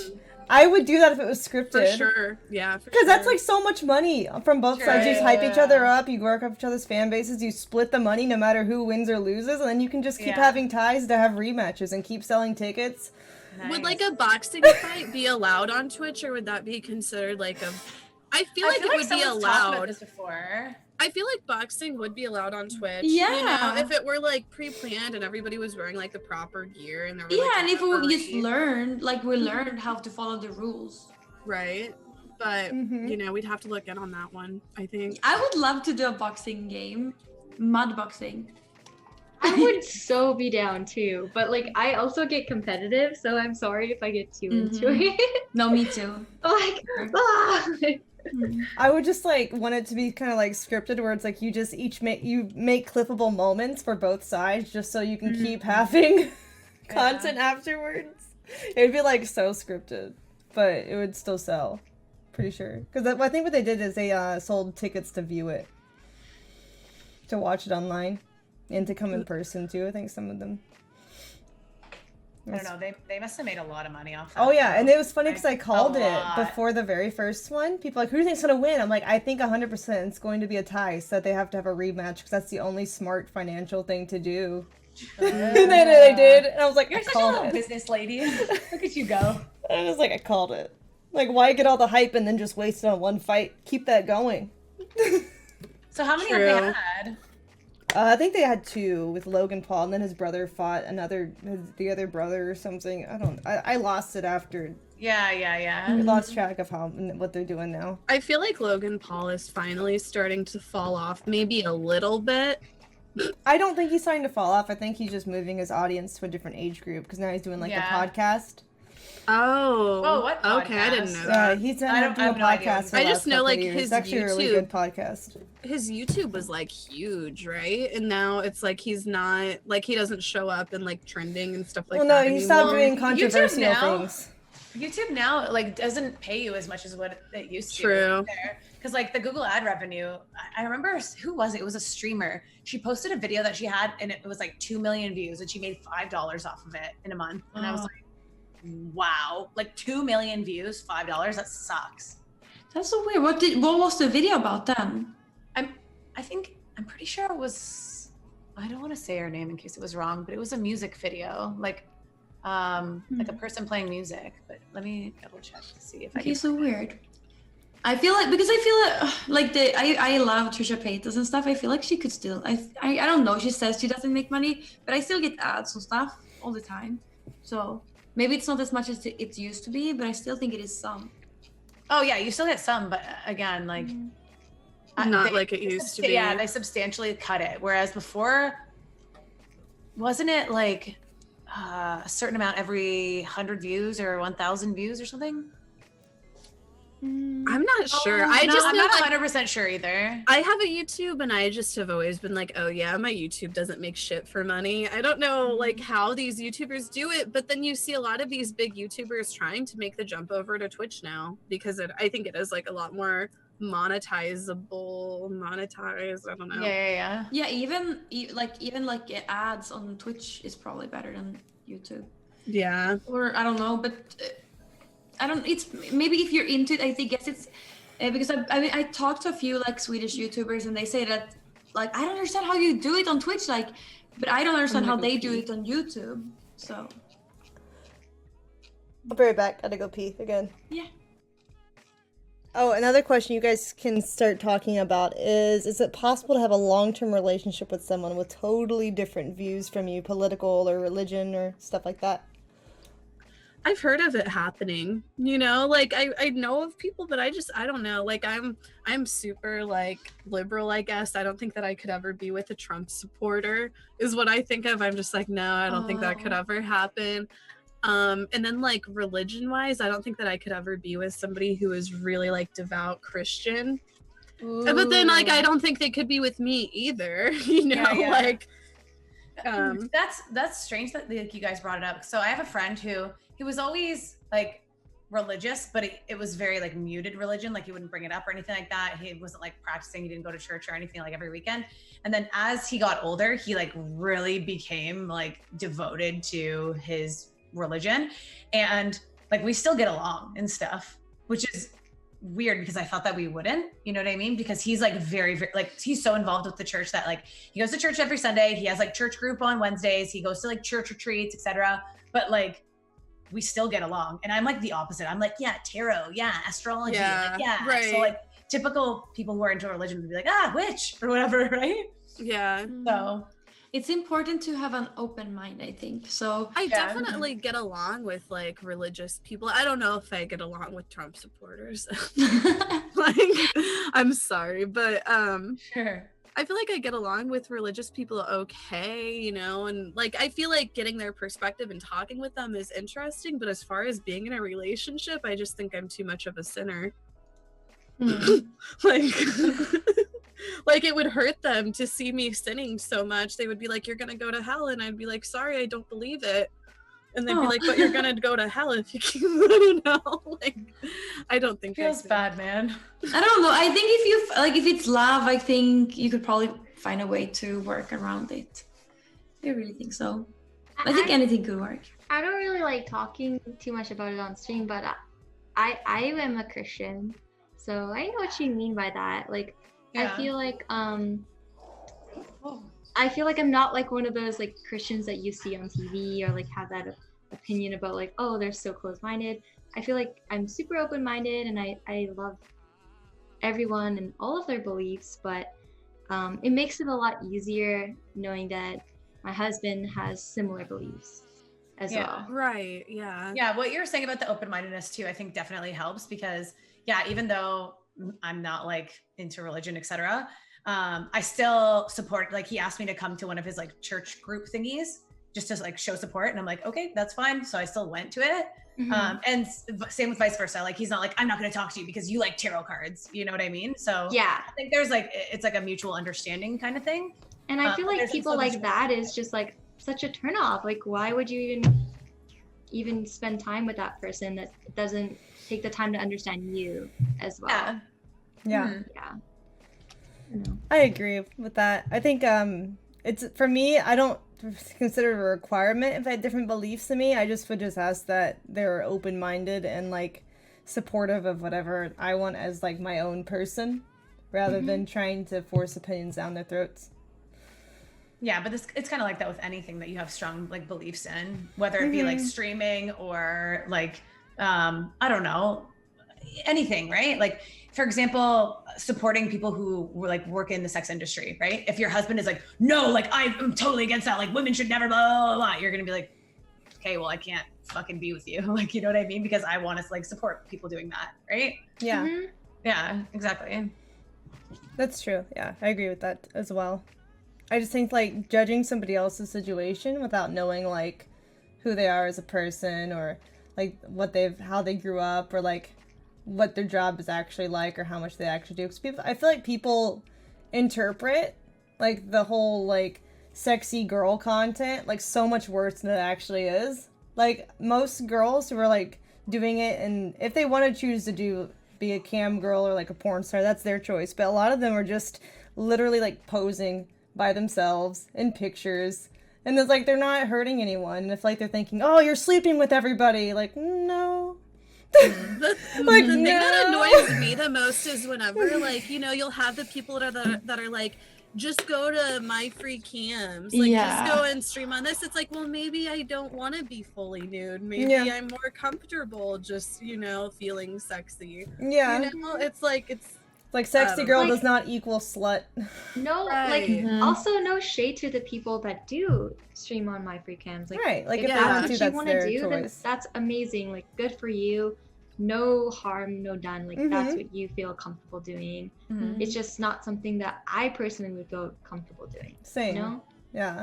Like OnlyFans and my free cams and stuff like that, I think has been so positive for people in that industry though, because you know, like you hear about how like sites like Pornhub and whatnot, like there's all these actresses that just like don't make that much money or what they should off of, you know, what they're doing. And I feel like sites like my free cams and OnlyFans has kind of put them back in control of it and gave the power back to them, versus just like all of these companies who can like put their videos online and they're making a majority of the money because they're the producers of it. you know, like, I'm glad that we're leading away from that, and I think it's a lot better for women in that industry for sure. Yeah, absolutely. Yeah, what I also don't get is like the way that people treat girls who model or do whatever they want to online by themselves versus like a Victoria's Secret model. Like, why are they seen socially as like goddesses, and then like girls do it by themselves with no agency, so they have all the initiative, they have all the drive, they're getting all the profits, but because they're not with an agency, suddenly you're deeming them as sluts. It's like there's not having sex any more than a regular model is.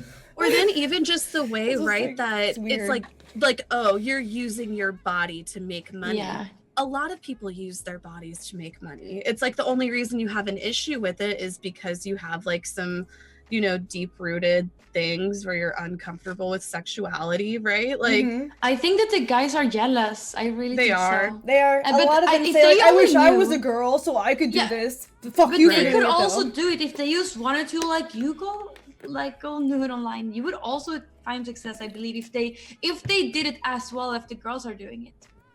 They would also find success. I mean, we've seen it. There's that one cam guy, Trady. He does he does it, and he's like, I think he's doing pretty well for himself. He's just, you know, no shame. There are lots of guys who have like OnlyFans too. Like really like a lot of supporters on there. People don't understand is that you can do it as a guy, but just like girls, you have to put in the work to take care of your body, or else no one wants to see it otherwise. Exactly. The guy that I follow that does it, he's like in like the top percentage or whatever of OnlyFans, and he's like ripped. Like he's ripped, but he's producing content like every single day.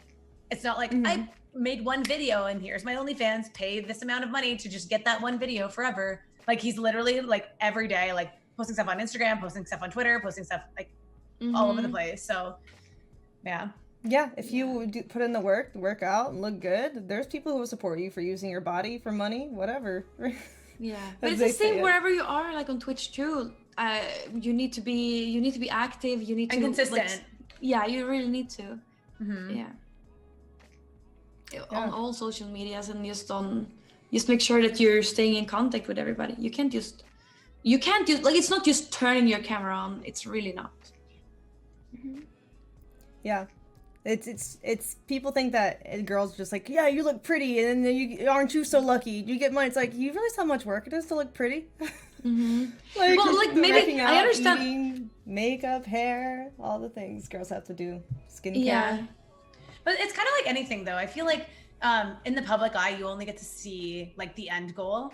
For example, like you see these streamers, like these big streamers, and you're like, oh my God, like, wow, they're so good at it. But you don't see the 7 years of them like getting their stream to that point. You just see them with like 20K viewers or 5K viewers or whatever. And you don't see like the behind the scenes of like, you know, the first few streams that they had where their streams were shitty or they were awkward or they didn't have like the proper equipment, right? Right. You only see like at the end. It's the same kind of situation with like some actors and stuff. People are just like, wow, they're just so lucky. You didn't see the 10 like shitless movies that they did before. Yeah. They landed that sick like Marvel role, for example, right? Yeah. Yeah. And it's like a weird. It kind of sucks though at the same time because it's like a weird like glorification of like, oh my gosh, like they just did this like out of nowhere. So the person themselves thinks like, oh, why isn't it happening for me? And then a lot of people down about it. Because I'm like a part, especially with streaming, I'm a part of like a bunch of Facebook groups where it's like streamer squad or some shit. And there's a lot of people that I see like the posts and they're just like, yeah, like another 0 viewer stream. Like, I don't know what's going on. And then I'll ask like, oh, what did you play? And they're like, oh, well, I was playing Valorant, Overwatch, and Fortnite. And you're like, okay, well, that's like a big problem because how is anyone going to find you, right? There's no like discoverability there when you're playing like such popular games. That's just Twitch in general though, has like this bad discoverability everywhere. Yeah. I think the reason why I got before Raj found me, because Raj was a big part of my success. Yeah, but sure. Before that, I think the reason people found me was because of the Swedish community, and I streamed very every day, and I built a relationship with the viewers, and I was in the Swedish section, so everybody who was in Sweden, they could find me easily because I was on the top in Sweden. And then I switched to English, and maybe like a month or two after I switched to English, Raj found me, and then I could grow even more. So. Honestly, I think that like for anyone who's like a new streamer, if you're bilingual, speak both languages on stream, because I feel like that like helps you so much. Gives you such a higher outreach, especially if it's a language like that's not like super popular. Like Swedish, for example, is like not huge like English, so it's more of like a niche. So it's better for you, and it's better for you to gain like an audience. Yeah, for sure. Yeah, I wish I could speak other Me too. languages now. Yeah. I'm just like, this is so great. But it doesn't help. It doesn't help when you, or it doesn't. It wouldn't help like if you want to have like more success or something. Because right now, if I would go back to the Swedish section and speak Swedish, I think I would definitely have way less viewers. Well, no, you can tag your stream as both, so it should just been both filters, English and Swedish. Oh, can you do that? I didn't know that. Mm-hmm. Oh, I think that now that she's made like the transition though over to English, she probably would lose some viewers because if she started speaking Swedish on stream, true, they would be like, I don't know what you're saying. Exactly, people go to her stream expecting one thing, and then that's like, true. Wait, what? No. Like it's a different language stream now? Question mark? Like what's going on? You know what I mean? Right. You have to like start from the beginning so that people like understand something. Yeah. But even when I was in the Swedish section when I started, people were still talking English to me immediately. I guess that's because of this work. Yeah, people are not only Swedish on this website, so that's why. Yeah, that's true. The other question I had for us is, how do you meet people you're interested in? Or how would you meet them if you're single, if you're not? Like, is there a specific app you use or avoid? Or do you prefer just running into people like in real life and meeting them by chance? Not even joking. Like literally, I feel like when I go on podcasts and I actually get to talk to people, that's when I actually become friends with them. I don't feel like I can be friends with them via text. Like, if you are texting someone like in Discord and stuff, sure. But once you have like the actual voice conversations and stuff, I don't know. I just feel way closer with that person. What do you guys think? No, I feel like even after coming on this podcast, the fact that you guys are going through similar like struggles as me makes me feel not so alone, and I really appreciate it. So I know what you mean by podcast. I feel like this has been really nice for me. Yeah, that's true. Thank you. I like these because I've been on other podcasts before from other streamers, and usually it's guys hosting them, and I just feel like no one takes the girls' opinion seriously, and we're all just sitting there awkwardly being yelled over as they start fights with each other. And then it's like we're just like a punchline. Yeah. It's just like, I'm just here for views. Yeah. I'm not saying that we have a hard life. I'm just saying that like it's nice. There's certain things that streamers go through that like people don't genuinely understand. True. And I just it's just nice to know I'm not going through it alone. The isolation, even not during quarantine, is real. Like we don't really find it easy to make friends outside of streaming because most adults our age are having completely different lifestyles, whether it's like working 9 to 5 or starting families or stuff like that. So it's like it's really hard to make friends, or they're still in school. So it just depends. It's not easy to schedule time or meet people out in public. Yeah, I feel for me, like dating apps have never been my thing, and also like even before I was a streamer, I hated when people wrote to me on like Messenger and stuff. I just like to talk to people in real life, so that's why it was so important for me to start having a social life. It's I feel like I get to know people way better in real life. Online it's really hard. But I have met people online too. Like I've met a lot of friends from the Raw show and the Raw community. Yeah. I find like, I feel like it's easier to relate to people in the Twitch community. Like I've met friends like in real life, and I just feel like it's hard for, like, I feel like there's this whole part of my life that's really hard to explain to them or for them to relate to. Yeah, definitely. So I found that it is kind of a little bit easier to talk to other streamers. Like my sister just recently started streaming like this past year, and it's like she gets like this whole part of my life now, and she'll even talk about how it's like she didn't really get it before, but now she does. So I feel like it's kind of made it a little easier. I don't know. Well, that just goes back to what we were saying before about like there's that common ground that you already have. So at least if, you know, you guys have polar opposite personalities, at least you have one thing in common, which is like Twitch. So you have something that you get along with, even if you have everything else like polar opposites. Right. I don't know. I guess as far as like if you're like trying to meet somebody like in a romantic way, I really do think that like apps like Tinder and stuff, like as cheesy as it is, like I do think that it is worth trying to meet other people. It's just like how it goes. And then I feel like it also opens up the pool of people you can meet and makes so many more people available. I don't think that meeting people, like a lot of people meet each other at bars, I guess, but I just feel like that's maybe not where I would necessarily want to meet someone. I think if you're trying to meet someone in real life, maybe just, you know, like think of something that's like you're interested in and try to go to things like that. Like, for example, like I try to be funny. Maybe I would try to like go to like, you know how they'll do like the open mic stand-up kind of stuff, like maybe I would try to go to something like that. Have or you like ever if you're done into that? art. Have you done like an open mic? I being on the haven't, stage? but I've been saying that I want to, like I want to try. You should. You are so funny. You should definitely. Yeah, I want you to should like definitely do I've always it. been afraid to, but it's kind of like one of my goals like this year is to try to do like, you know, like even like A 5 stand-up minutes routine. open mic. Yeah. That'd be really cool. I would be terrified. Yeah. Me too. So I feel like I can feel like Casey would be do witty such when a I good job when at I- it. Yeah, I don't know. definitely. I agree. Yeah. I don't agree. know. I'm like, I don't know. I if think it's would, different though but I because wanna it's try. it's harder to be like completely funny on your own without anyone responding to you like verbally and so anything to go off of. Like I think that's a lot harder than people think it is. And then being on stage. Yeah, like, being I on think I would stage have And has like the to dealing pressure. with like hecklers and stuff too, because it's like having trolls but in real life. But I feel like maybe because you've been on Twitch, you'd be better at Understanding that. clapping back, maybe. Oh God, I would hope there's hecklers because I don't know how to carry like just straight jokes by yourself for an hour. It makes it Yeah. easier. I don't know, like What if people just all started booing you? So say for example, you're like la la la doing your stand-up routine, and then all of a sudden like one person starts booing you, but then like the whole crowd is just like boo. Like, that is nerve-wracking That's for me. Like, terrifying. I'm like, I would just be like, it's like my inner voice. I don't think that would happen to Casey. She's funny.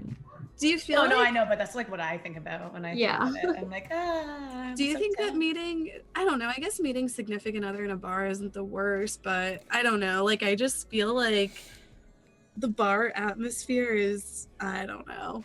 You never know, like you never know if you start going out more. You never know where it could be, but just being more social, maybe you'll.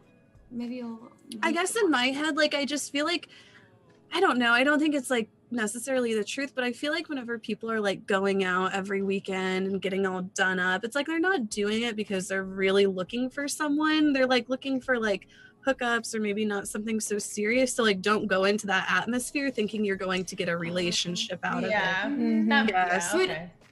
I feel like everybody's like little bit. But that's not always true. That's I not also always think true. that like dating apps and like that kind of thing can give you a little bit of experience just even chatting with girls, because not a lot of people get that chance of just even talking to a girl realistically. So it just gives you like that like experience of chatting with girls. Like I know like my husband, he talked with a lot of girls before he got with me, and by the time he got with me, he was very like confident in himself and like, you know, okay with who he was. And I think that came a lot with experience. Yeah. And I don't think that's a bad thing necessarily. So I even feel like like people know the guys talking to us on Twitch is a way for them to learn how to talk to girls. just Or how not to chatting. talk to girls too. If you read chat. Yeah. Oh my God, show foot. Like No, but that's not what I mean. Wrong, but there are No. people that like get to talk to girls when they normally wouldn't, I guess. Yeah, I really feel that's why I'm here like a little bit, because I want everyone to like have a part of me a little bit. Yeah, I like these a lot because they are good for practicing social skills and like actually talking to people instead of just words on the screen. It's good to have instant feedback. So I feel like when people watch a stream, that's what they're getting, is that like instant feedback from the streamer. But as the streamer, we're not getting that from viewers. So it can feel really lonely even if there's people in a chat sometimes. Yeah, I see what you mean as well. Especially like when it's a day where we're seeing like a lot of toxicity. It's like, I'm here to to connect with people. And it's like, oh, where's the connection? So that's what the podcast is good. How long have you been doing the podcast for? It's really nice. Like about maybe a month or two at the most, maybe. I think, or sometime earlier this year, a couple months ago. I have it once a week now, and it's really helped a lot. Like it also just makes me feel more comfortable with my own viewers when I'm not even on a podcast, because like I get in the mindset of like chatting with friends. Rather than having to try hard to cater to an audience. I feel like I can just be myself more, and I think it's improved my mood on stream a lot, even when I'm not doing the podcast more than others. So I honestly, I've noticed the difference from the first time that I came on the podcast with you to now. I feel like you're way more relaxed now. Yeah, I'm like a crock pot, so like if I'm in a new social situation at first, I'm like really tense and awkward.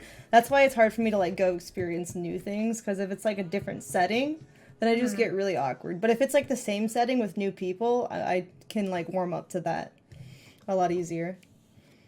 Yeah, I definitely noticed that you're like way more relaxed than you were like the first time that I came. Which is good. Yay.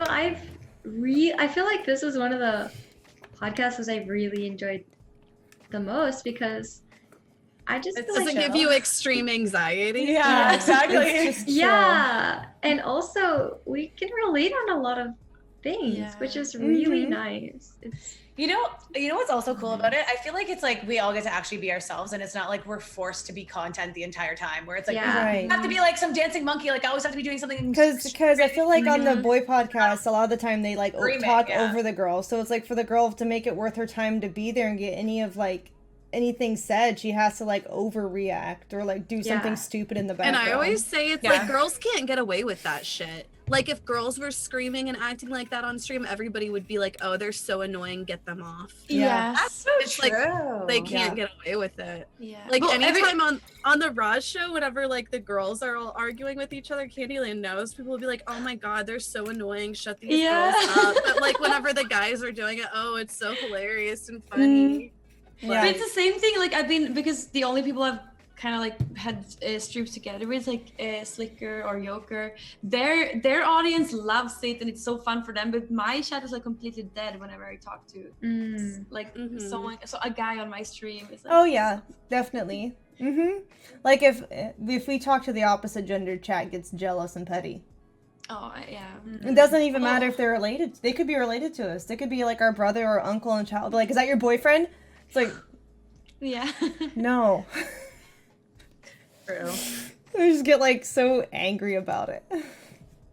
It's just the way that things are, though. I think that might change as Twitch becomes more mainstream and more girls start joining the platform. You get like a better mix of people who are maybe a little more socially accepting of just girls, you know?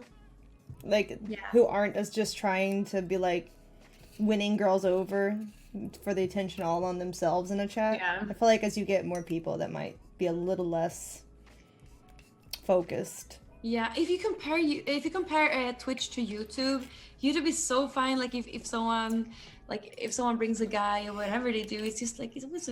I feel like, well, I've been such a fangirl on YouTube always, and I've always just loved when they bring new people and content or whatever happens. It's very different from Twitch. Oh yeah, definitely. Yeah.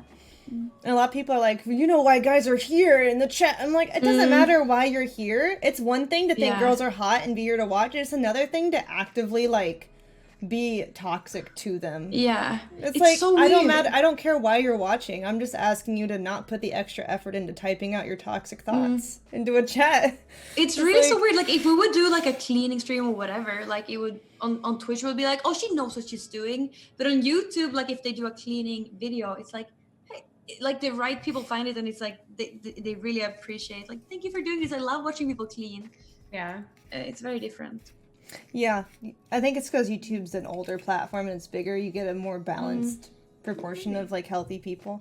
Because if you think about it, new platforms like Twitch, I think that part of the reason why they're so toxic is because since it's newer to being a mainstream platform, who's going to find it first? The people who are online the most. And statistically, the people who are online the most are the least socially adjusted, who like don't fit into normal social situations in real life. And so they have to go online. Because they have, like, no other options because people don't want to socialize with them because of the way that they are. So I think just if you give it more time, you'll get more normies on Twitch, if that makes sense. Like, people who are a little more capable of being accepting of others.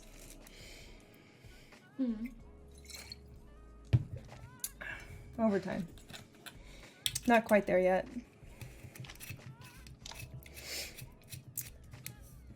I think most of Twitch is positive, though. It's just that vocal minority again.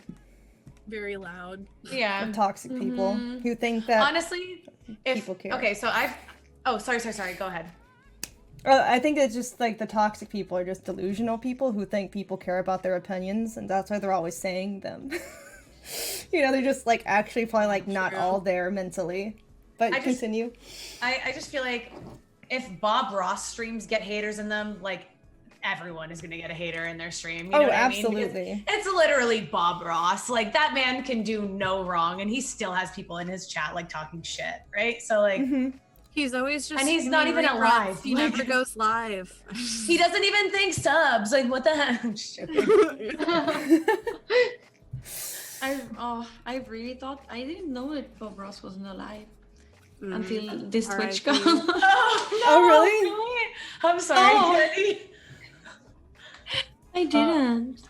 Wait, so hold on. You thought he was just like there painting, like I haven't seen him that. Like I didn't see it. Like sometimes it was. Well, she grew up in Sweden. It wasn't on PBS for her, like it was for a lot of us. Right? Yeah. Okay. Right. We were talking to Minx about Monopoly, and Minx was like, "I've never played Monopoly," and I was like, "Is it just?" She's like, "How do you play?" And I'm like, "It's just an American kid thing, maybe." No, we played it in Sweden too. We played that. Yeah. I'm just like, she's like, "What Monopoly. are the rules?" And then she was like, "How do you play?" And then I just thought about it, and I was like, Monopoly is like a game that you kind of just learn whenever you're a child that has all these weird rules. You know, like how everybody plays Monopoly differently. Would you guys be open to game night streams? Oh yeah, I love. Oh my god, yes. Like as an alternative thing to podcast. I'm just letting you guys know, I'm really serious about Monopoly. Me too. Bring your A game, lady. I feel like Try everyone doing has Monopoly. a different rule with Monopoly. Like everyone's rules are a tiny bit different, and it really affects the game differently. No, So- only people who don't know how to play Monopoly play like that. Like I've literally played Monopoly, and some people tried to cheat. Okay, let me Like, ask you people's this: elbow. can you sell your property to another person, but if you sell their property to another person, they get a cut of it? So it's like, We never played that way. exactly, that's ridiculous. I've never played that way either. Someone was trying to scam you. I was really mad. Scam you. It's like that just doesn't work. That Someone way. I was playing with Monopoly, they literally like I turned away and I caught them trying to just yoink money off the bank, and I was like, I refuse to play with you anymore. That's how my dad played when I was a kid. He would be the banker and cheat. You don't yoink money in Monopoly. My brother in front would of me. I will not all be of friends the with money, you anymore.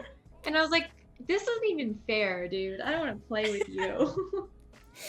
True. Do you play with like mortgages and stuff too?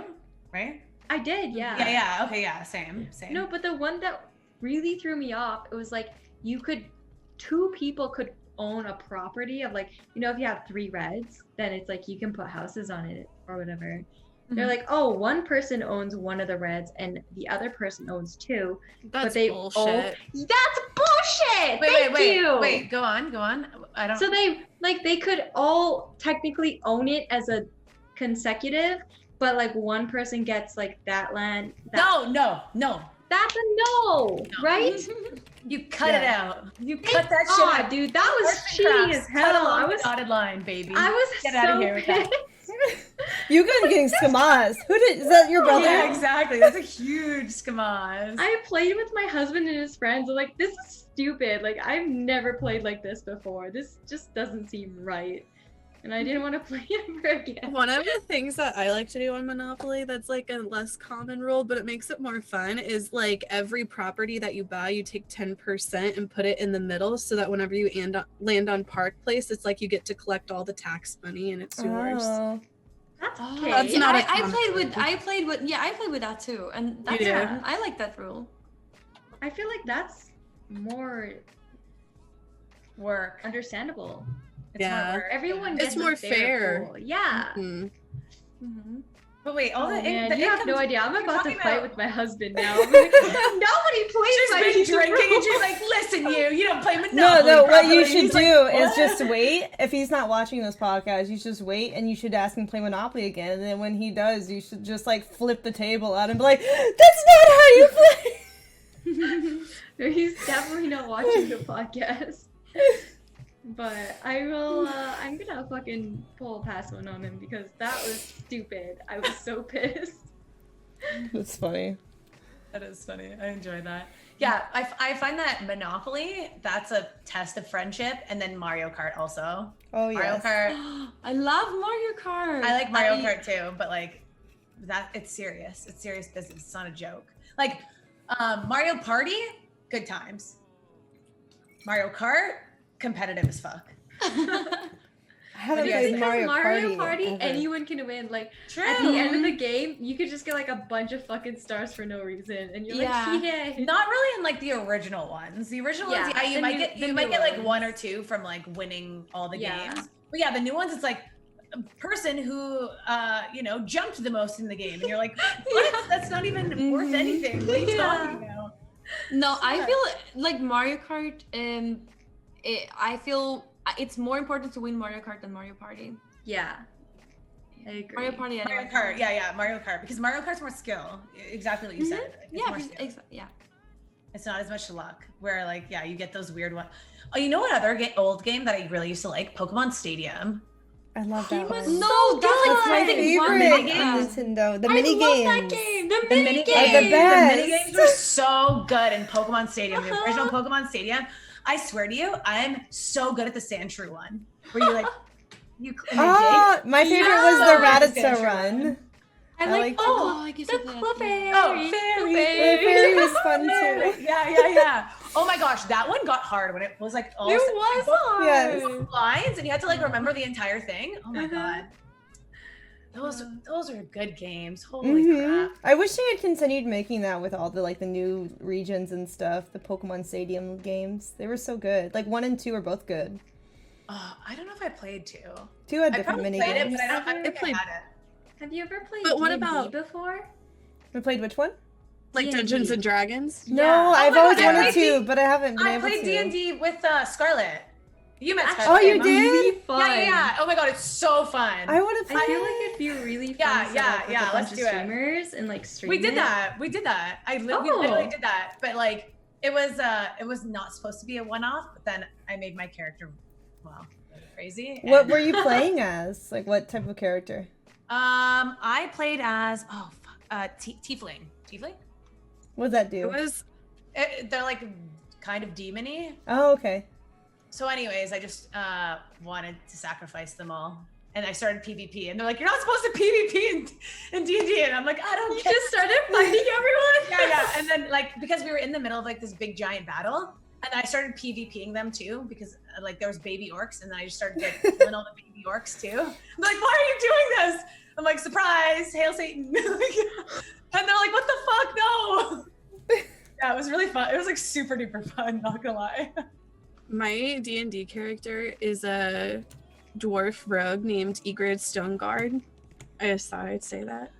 That's I like an to awesome steal name. stuff. That's all I do the whole time. Is I You just just like like to to- try to steal. I That's try to cool. pickpocket from my teammates. Oh, true. That's awesome. Mine is like a child elf because I felt like I wanted to be able to like do a little bit of a role play voice, but it's so weird to like a role play voice. But I already have a really high voice, so I just like Yeah. turn it a little bit higher, and I'm like a kid. So yeah, I'm like a You little know, elf. that is good too, because like I was doing some weird voice as well. But then if you go for a long time, it's actually taxing. Like it's kind of hard Oh, yeah. to do like weird voices for a really long time. Yeah, I know. It's hard to talk normally for a long time, let alone with like a different voice. True. Yeah, but you stream like 12 hours every single day. I know, that's why I'm like, it's hard to talk a lot. Yeah, exactly. I need more water. I'll be back. Stay I was hydrated. just trying to think of like what games we could play together. I think Monopoly is good. We could play Uno. We could play Sorry if they have an online version, or Clue or something. That would be fun. I'm down. D&D. D&D would be fun. Someone have to teach me. I've never played. It's actually easier than you would think. Because you think that you have to do a lot of thinking behind it, but my favorite part is just like, you know, when you were a kid, you just pretended to be like different characters. You're like, I'm gonna be this age and this whatever. Mm-hmm. It's like that, but you're an adult and it's really fun. Yeah, I used to do a lot of roleplay, so it would Yeah. be similar. Like I used to roleplay on like forums and stuff, and make Okay, characters yeah, and it settings. would be easy for you then. So yeah, it would be really fun. I think I would. I don't know. I don't know all the different class types. Oh, we could do Jackbox as well. Oh yeah, it'd be fun. I do that sometimes with chat, but I've only played the rap game. I have a question for you guys. That's the best one. Has anyone LARPed? No. My cousin what's does that? LARPing, and it's so cool. He has like, honestly, it's so nerdy, but it's so cool. It's Exactly. live I was action gonna role say, play. This is a hot take, but I think it's really cool, and I really want to try it. He has like a real fucking They sword. even care. He's been doing it for years. Wait, He has what like a is large it? sword and chainmail and shit. It's like you go out into like a field with all these other fucking nerds, and it's like live action role Oh. play. You're like role playing. I would do it. Yeah. Yeah. That would be so fun for a stream. Like, could Oh, you yeah. imagine? That would be like, amazing. One person who's like, or maybe like multiple people who like have their streams on, but they're like not in the LARPing event, and then the streamers are all LARPing. That would be a wicked stream. Damn, I've been so jealous of all the people who do that. I always wanted to be. I love like theater and stuff, but I never had friends like that. That would like that. So what is when you're envisioning LARPing? What does it look like to you? Because I feel like I've seen different versions of it at conventions. But I feel like it's like a little theater in like a basement. Yeah, I'm like picturing like literally like a Game of Thrones, but like in real life. Oh. I Well, only seen it on movies, like TV and stuff. Like I've never seen it in person. Like, okay, literally this is what I'm picturing. Like everyone has costumes on, okay? Everyone like actual costumes, not like hee hee, I'm a cat, like little cat ears. Like literally like actual costumes on. And then there's a bunch of people who have their streams on, but they have like cameramen who are not involved in the stream. And they all have like some sort of like the sound, like the stereo, and they're playing like some old timey like medieval music or something. So it's like or like violins or some shit. And then there's like a bunch of different like conversations happening, and then they have like one like main quest or something, and then everyone else has like different character quests. Like, have you ever done the mystery games where it's a real Like the life murder party? mystery Yeah, murder parties. mystery. Ooh, Yeah, murder mysteries are fun. I don't think I've done that. Yeah, like I thought of doing that on stream before too, which I think would be really fun, but there's no way to not let everyone else hear the conversations, because you're supposed to have like secret conversations with certain characters, and like you just can't do it, right? So, but yeah, that's what it looks like to me. Cool. Yeah, I want to try stuff like that too on stream. It's always I have these good ideas for programs, but like it's hard to do alone. I had this really stupid idea for stream, and I'm gonna do it. I'm gonna get like a helmet and some elbow pads and knee pads and shit, and I'm just gonna go and practice parkour. Yeah. Like I'm just like I could just go to a park and just run around and be like, watch this. Yes, do it. I've always Yeah, wanted to yeah, do yeah. that too, but the It'll problem just is look like so you have to dumb. carry a tripod around with you, and that's Yeah. annoying. That's why I'm like I want to just like a full-time camera person, like all the time. When IRL streams, because I think the IRL streams have like so much potential, but it's do. so hard to like record stuff on your own, like get Right. footage and angles and True. not have Yeah. it ruin the flow of the stream. That would be crazy to have a cameraman. But, I want to watch Casey Tron parkour Me streams too. so bad. Yes, me Going too. to eventually. I'm like, it'll be so dumb. Amazing. I would do it with you. Maybe I'll eventually get good enough where I could like at least like jump from like one place to another. I believe. It would be a lot of fails at first and a lot of great clips. I'll need like full on like protective gear. Yeah. That would be so funny. We should try that if we're ever like at a convention. We'll just like take turns filming each other for parkour. And then streams. and then we're just parkouring at the convention, and it's like people see us on their live streams as they're streaming. They're like, "What the fuck was that?" I feel like who did this? Someone did like a parody parkour video. It was me. Was it you? It might have been. It depends when you watch. Was it a guy or a girl? It was a guy. Oh, okay. It was a different one then, because I also did one. Yeah, but I feel like it was a very famous like Will. What's his name again? Will. What's that one that was in Step Brothers? Will Ferrell. Arnett. Yeah, no, like I feel like it was Will Ferrell and someone, and they're just like, and they yell parkour, and then they just jump. No, it's from The Office. Oh, it's from The Office. That's what it is. Yeah. The Office. Yeah. The Office. Parkour. Yeah. That's what I did.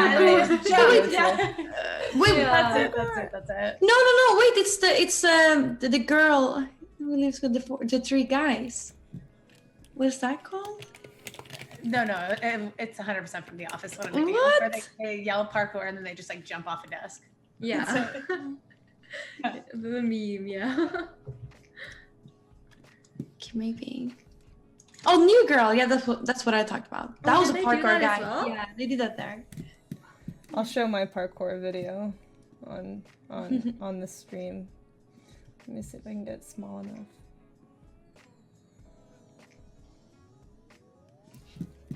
Move this. Mine was really lame.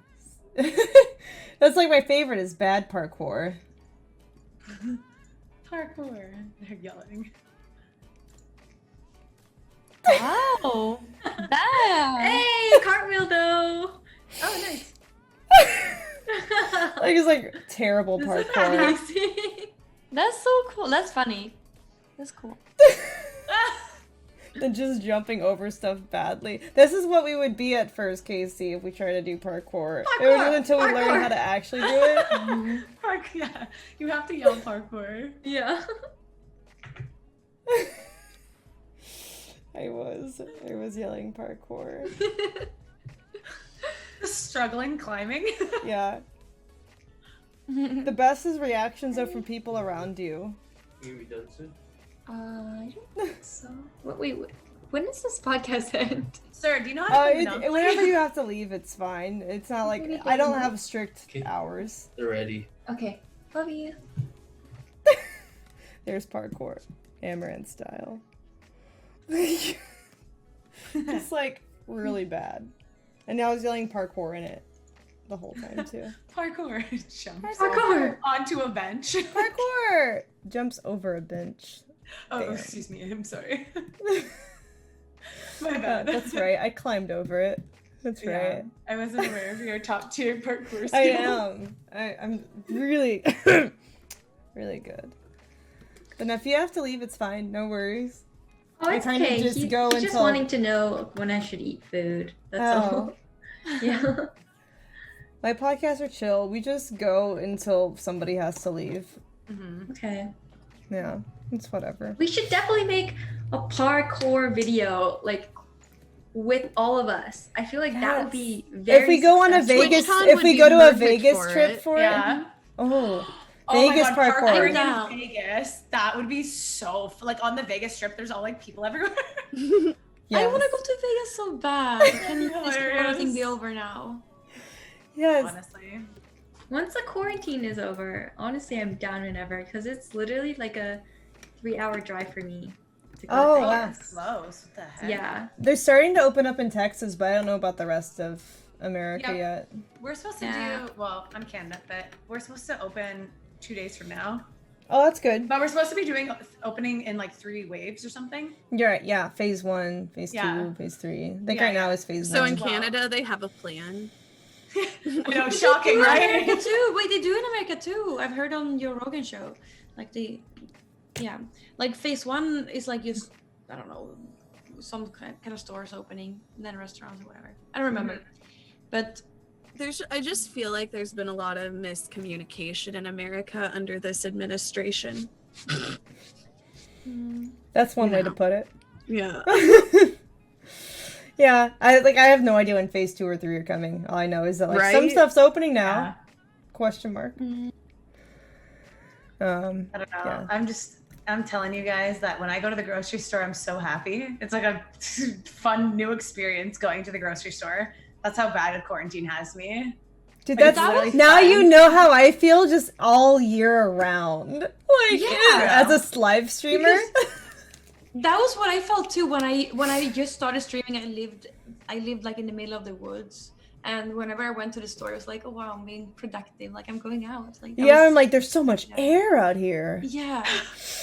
So I understand people are going through what I went through when I first started becoming a streamer now, and I'm like right now I'm trying to like learn how to live with like having this as my full-time job.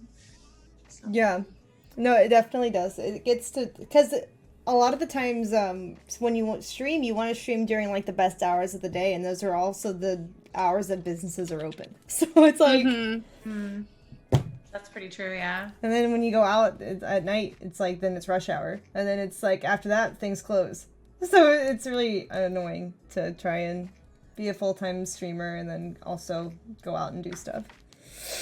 It's just difficult. But yeah. I think another question that I had for you ladies was, what's the most spontaneous decision that you've made that actually turned out well?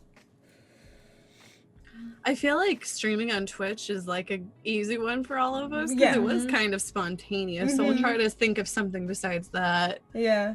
I feel like going to the first TwitchCon, I am from a super, if you think about it, like Kekona town from North Sweden, I never even thought I would ever go to America. So going to the first TwitchCon it felt pretty spontaneous because I booked it like maybe 2 months before. And I booked a trip so I could go through Norway to meet Knut first because I didn't want to go alone. Yeah. Yeah, all of that. It felt very spontaneous for me. But if you compare it to other people, maybe it isn't. But for me, it really was. Yeah, I think it is when you go to a new country. It's spontaneous. Yeah. Yeah, same kind of situation. But my friends bought me a trip to New York one year for my birthday, and then we left the next day. Oh, damn. Idea. Yeah, I literally had no idea. And You have good friends. Get ready. And I'm like, Yeah, and I was actually really, it was, I think, the most anxious time in my entire life. Like, I was literally, like, ridden with anxiety. But it actually turned out to be really fun. And this is super weird, but these 2 people that we met in Cuba, like, I had gone to Cuba with a bunch of my friends, and we met these guys from the Netherlands. And they were randomly, like, in New York that same weekend that we went. Like, they were just randomly there, and they're like, hey, we saw a picture of you guys at like the Natural Museum of History. Are you guys here? And then we just met up with them again too, which was super fun. Awesome. So, yeah. That's weird how that works. Yeah. Turned out great. Yay. Damn. I think the same with me going to TwitchCon was one of the biggest, like, random best experiences of my life too. The first year, because I got to meet my husband, but I also got to meet a lot of really cool streamers. So I agree with Candy. That was my favorite, like, spontaneous moment. I guess mine would have to be, me and my sister had a bar for 3 years. Cool. We opened up a bar, and it was, I mean, I'm glad that it's over, but it was definitely, like, it had its moments where it was really fun, and it was a good experience, I think. Like, I learned a lot from it, and it was fun, but I'm glad it's over. It was a headache. Yeah. I used to remember a super spontaneous thing I did. Me and my sister, we were, like, planning to spend a weekend together. It was like, okay, let's go, because we played Pokemon Go. So it was like, yeah, let's just go. Yeah, we were like, let's just go to one of the, like, the more populated neighborhoods, because where I live, there's like no posters, like one, so we go to like the town, but instead we went to my friends in like South Sweden, so we drove for like 8 hours and visited them instead and like hang out there for a week. So that was fun. That was very spontaneous and very good. I wish I had a sister. Me too. That would be so much fun. Yeah, I love my really sister. Jealous. All I have is she's my brothers. best friend. Yeah, That's me and my really sister cool. are really close too. I have no siblings. Yeah. Sad face. I have 2 older brothers. Me but too. Mine are older also. My oldest brother is 10 years, and my middle brother is 6 years. That's really close to me. That's weird. Oh, really? Yes.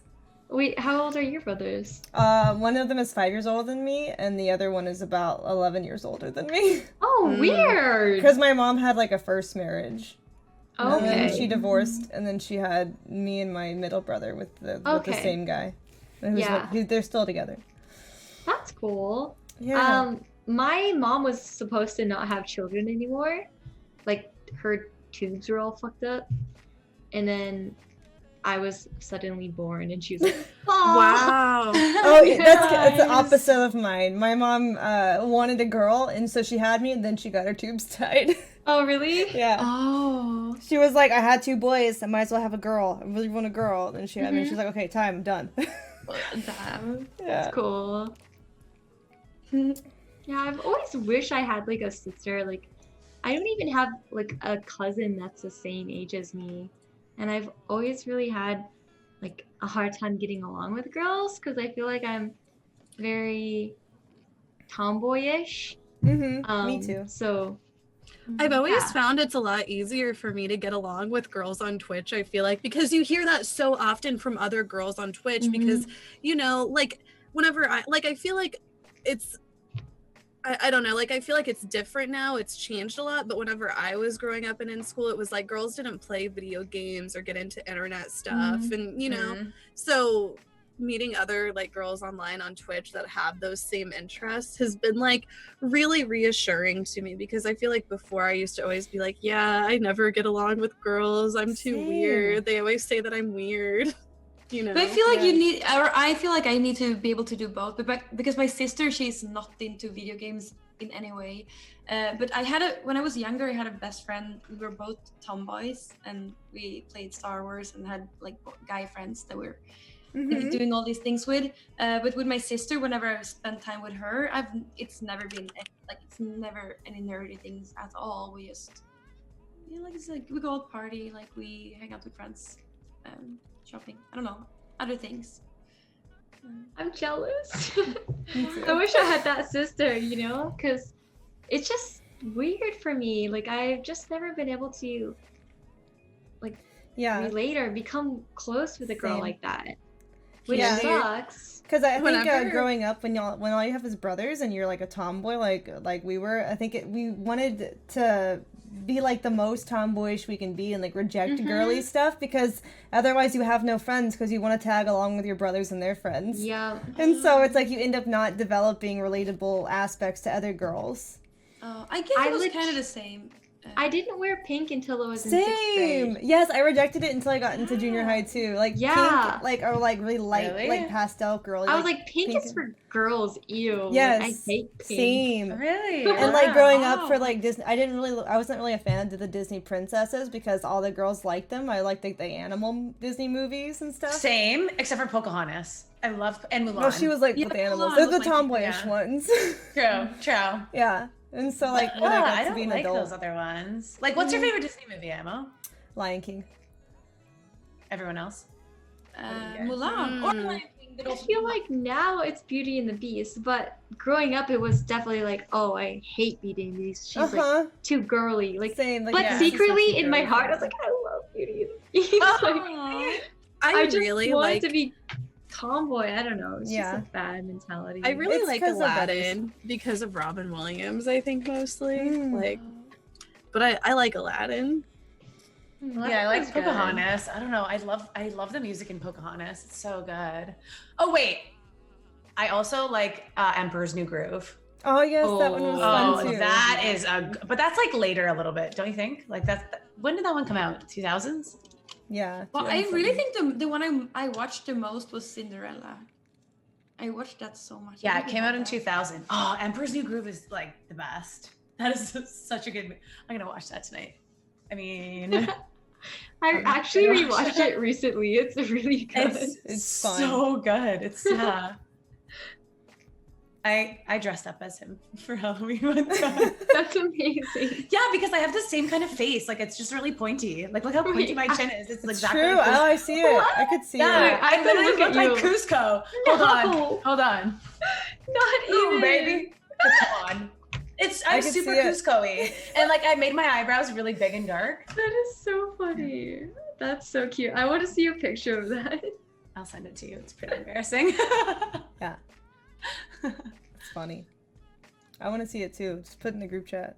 No, because then you'll show everyone, and it's No, not I won't. for I won't everyone's show eyes. them. I won't show that on stream. It's not for everyone's eyes. Only for you guys. I'm not gonna show it on stream. I like the Discord group chat. I think It's not because of on that, I've always had a really hard time making friends with girls. stream. And like even when I went to junior high, or I don't know what like 7th grade is for Americans, but it's called junior high in Canada. Yeah, it's junior high Yeah. still. It's called junior high. where you Yeah. said? Yeah. Oh my Okay. God, I almost sent it in a different chat. Yeah, in junior high, like I had a bunch of girls start a rumor about me saying that I was a slut because I hung out with the guy friends. And like it made me so discouraged to try to make friends with girls because it wasn't the fact that I would love to make friends with them, but I was just too shy to. And Come on, I had same. it was just too easy. It was just a lot easier to make friends with the guys because we talked about the same things. I you was the know? same way. Yeah. Yeah. So that's why I'm like, I hear you had a sister. I'm like, I really fucking wish I had a sister. That'd be Yeah. really nice. Whenever me and my sister fight, though, Candy, is it like the worst ever? Whenever me and my sister are fighting, it's like, stay the fuck out of our way. It's like Yes. unbearable to be around us. Yeah, it's like it's not Really? only like it's physical too. Like me and my sister, Oh. we're really like, we're wrestling like.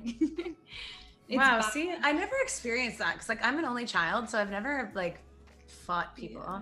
One time in high school, I punched someone, but that's it. Ooh. I did fight someone in 5th grade. Ooh. Gave her a concussion. Oh no. Whoa, okay, Oh, well, shit. In But it was 5th an grade? accident in 5th Oh. grade, yeah.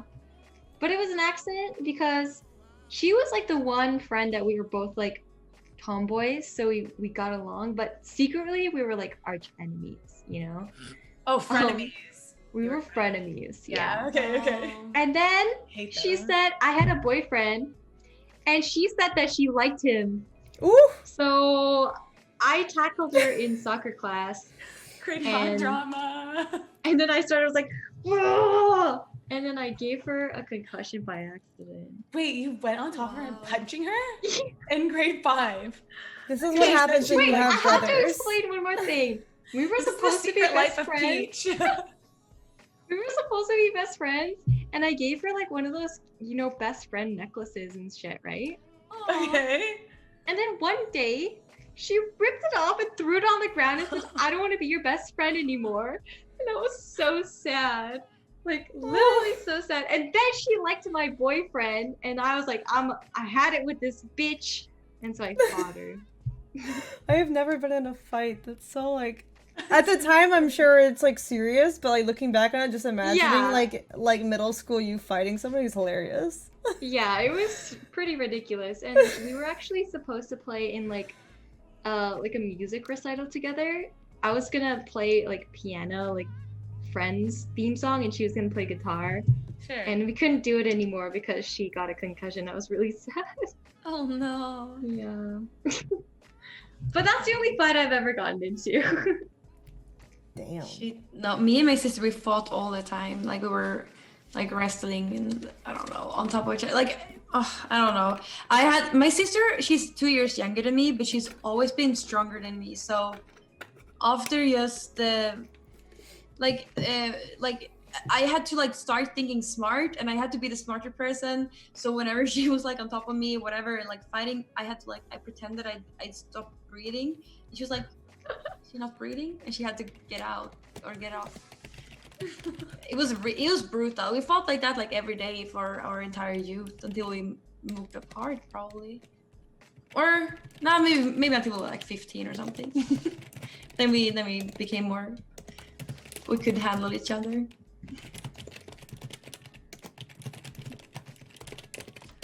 Typing in the group chat. Hold on. Oh. I deleted that Continue image. on. Continue. Oh no, it's fine. It's Oh, not continue. bad. That It was a looks bad good. picture. I thought it was really funny, okay? At the time, I really thought it was really funny. Now looking back, it's a tiny bit embarrassing. No, it's really funny. I love Yeah, it. I thought it was really funny too.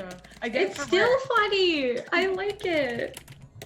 I know, but it's not for Twitch's eyes. That's my secret life. Okay, that's guys. fair. That's fair. Okay, but I'm hungry, so I'm gonna go soon. I was just about As to in say now. the same thing. Yeah, I'm like I hungry. got. I'm like, I hungry. have to. Yeah. I've had a lot of fun though. I Me enjoy too, coming on the yeah. Amouranth podcast. Yeah. So Yeah. yeah. It's very late for me. Now it's 3 at night for me, so Oh, I yeah. Oh my gosh. get to bed. Yeah. Yeah, Thank you so for much for coming. inviting me, and I just really appreciate everyone being honest and understanding about my feelings. So thank you. Yeah, Of it was course. nice talking with you. It really was. Yeah, Mhm. thank Yeah, you. it's a It good was nice change of talking pace with you for sure. guys. Yeah. I'd love to just chat with you guys, like off stream, or even play games together. So just Yeah, let definitely. me know. We can definitely sure. do that. Like the game night stream where it's chill and we don't even Yeah. need topics. We just play games and have fun. Yeah, definitely. I really want to do like the Monopoly or whatever game streams with you guys. So too. I think it'd Yeah. be super duper fun. And it gives us like a night where we don't have to plan our content too. Oh my it gosh, can be yeah. like we don't have to think of what do I stream today? Where it's like game night with the girls. Yeah, even like in a podcast, you still have to have some sort of like loose, you Yeah. know, like not even script, but like points to like Direction. talk about. Yeah, direction exactly. But when you're playing the game, like there's something else as the focus. Yeah, you just where, react to like, that and yeah, chat exactly. casually. React That's more fun. indies, let's go. Yeah. Yes. All Okay. right, have a great night, guys. Yeah. Follow them all on social media, guys. There are links in the chat going right now for Candyland, ST Peach, Cat Like Meow, and Casey Tron. Follow them on Twitch, on Twitter, on Instagram. If they have YouTube, follow them there too. Go find it. Yeah. Yeah. Thanks for having us, Ammo. Yeah, thanks for coming. Yeah, I really thank appreciate you. it. I think Bye everyone. Ciao. Bye, guys. Bye. Thank you for coming to the podcast. That was a lot of fun. Oh, and also during it, I just got a notification from my account manager that I am going under a 24-hour suspension tomorrow for the dick pic that someone changed their profile to. So I won't be here most of tomorrow. I hopefully will be back tomorrow night for ASMR, but unfortunately, yeah, I didn't get to delete it in time. So apparently the rule is if you delete the stuff, it has to be before somebody reports it, and the person who had the dick pic, it was a targeted attack. They had it normal to be approved by mods and then changed it immediately after the incident. And so I think it was them. They had a report ready and they reported it before I had the chance to delete it all. So that sucks, but my account manager said I did the most that I could, and it's just something that I couldn't avoid, unfortunately. So now in the future I will be cutting off all profile pictures whenever we review ban appeals. So that sucks, but yep, great, right? Great. I know, that's unfortunate. But I will be back hopefully tomorrow night for ASMR. It's just gonna be a 24-hour suspension.